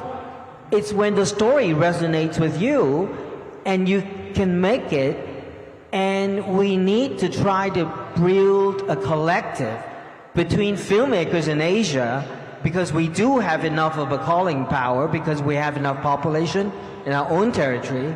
And when we have movies that could appeal to any ordinary folk internationally, we should collectively bargain with the pipeline of distribution, which still belongs to Hollywood at the moment. Although Hollywood and the studio is still trying to figure out what is the future. Because with COVID and with the streamers, I think the studio is also trying to find out what's going on with the world ahead of us. I think this is a very good opportunity for us to be able to make the story that we love. It could be as local as possible, and I still believe in the word local is global, because we're all human beings after all. So, very important points. Now we should dig deeper with Amir. And before I ask Amir to comment on that, there are three very clear milestones. One is 2013, when Three Idiots was released in China, and it did pretty well on the box office. Then 2015, Prime Minister Narendra Modi signed a bilateral agreement to co-produce films. That agreement exists. Then 2020, Dangal. 2016 it released here, so 2017 it released in China. 17 few in months China. later. Again, a benchmark that how successful Indian movies could be in a market like China, because as a layman, we think language is a problem. I don't think for storytelling language is a problem. Absolutely not. So, and you pick up themes which are of universal appeal, shared human interest and human memories, that kind of films you have picked up. So today, if you have to start new work with ambition, with big scope and big scale in mind, what would be your roadmap? Well, actually for me, I have to say that the way I approach cinema and approach films that I work in, it has to be a very organic process. So what we are discussing on a surface level, that in principle I think that there are a lot of benefits for talent in China and India to work together. But the best and the most organic way of that happening is through writing. So it is always the story and it's always the script that comes first, which excites a creative person. And it can come from a Chinese writer, it can come from an Indian writer, it doesn't matter. But importantly, it should excite, you know, the creative communities on both sides, who actually feel excited enough to come together and collaborate and make something. And obviously it should naturally lend itself to both China and India in its theme, in its requirements of maybe actors, but certainly thematically something that connects the two. On a very surface level, you can say, let's make a big action film, let's have one Chinese star, one Indian star, and one maybe Caucasian star, I don't know. So that's a very surface way of looking at it. One can go that route, but I don't really... that doesn't excite you? That doesn't excite me. What excites me is a story that... Because, writing is a very lonely job. But the fact is that every film starts with one person sitting alone with a paper and pen. And that, is of so much value, I cannot emphasize enough how important that is. And that organic process of a person sitting and writing down a story, which naturally involves, characters from China and India, which it has to happen organically. You can't force fit it. I always believe that you can't force fit anything. It has to come organically. With the environment being created, with the fact that as creative people we are being encouraged, I personally have now over the years a very, healthy relationship with the creative community in China. So I really look forward to it because I've seen the level of their work. It's outstanding work that people are doing in China. So it would be a real pleasure for me to work with creative talent from China. But ideally it should happen organically. It should happen in a manner which is very organic. I know that some films are made and a lot of them are successful, which are pre-planned. Let's make a comedy or an action or a horror and let's, take these three actors and make it. So वो पहले project बनता है. First you make the project and then you write what you're making. You have to write a script around it. That's usually the other way of doing it. It's not that it's the wrong thing. There's no right and wrong in creative field. But I'm hesitant to go down that route. So, with permission from our Chinese guests, because we want your message to go to the larger audience. Actually, अभी आपने हिंदी बोलना शुरू किया तो थोड़ा सा इस बात पे भी रोशनी डालनी चाहिए क्योंकि बहुत लोग ये समझना चाहेंगे क्रिएटर कम्युनिटी के लोग कि ये फिल्में आप अंग्रेजी में बोलिए ना बेचारे समझ नहीं पा रहे हैं. My next question to you is, but I want you to speak in Hindi. अच्छा, okay. Are you okay with that? I'm okay with anything. Yeah. But I don't know, y'all are okay with that? Dual languages? I think for our guests we should stick to English. Okay, sure. Yeah. That's why I prefixed or that. Or we can switch to Chinese if you know that. No, that won't be possible. Yeah, so I wanted to understand from you, because technology and innovation and the craft and formatting has changed. So are we talking about large screen cinema, or we are talking about OTT? Because now some Chinese Americans are doing wonderful job in Hollywood making micro mini drama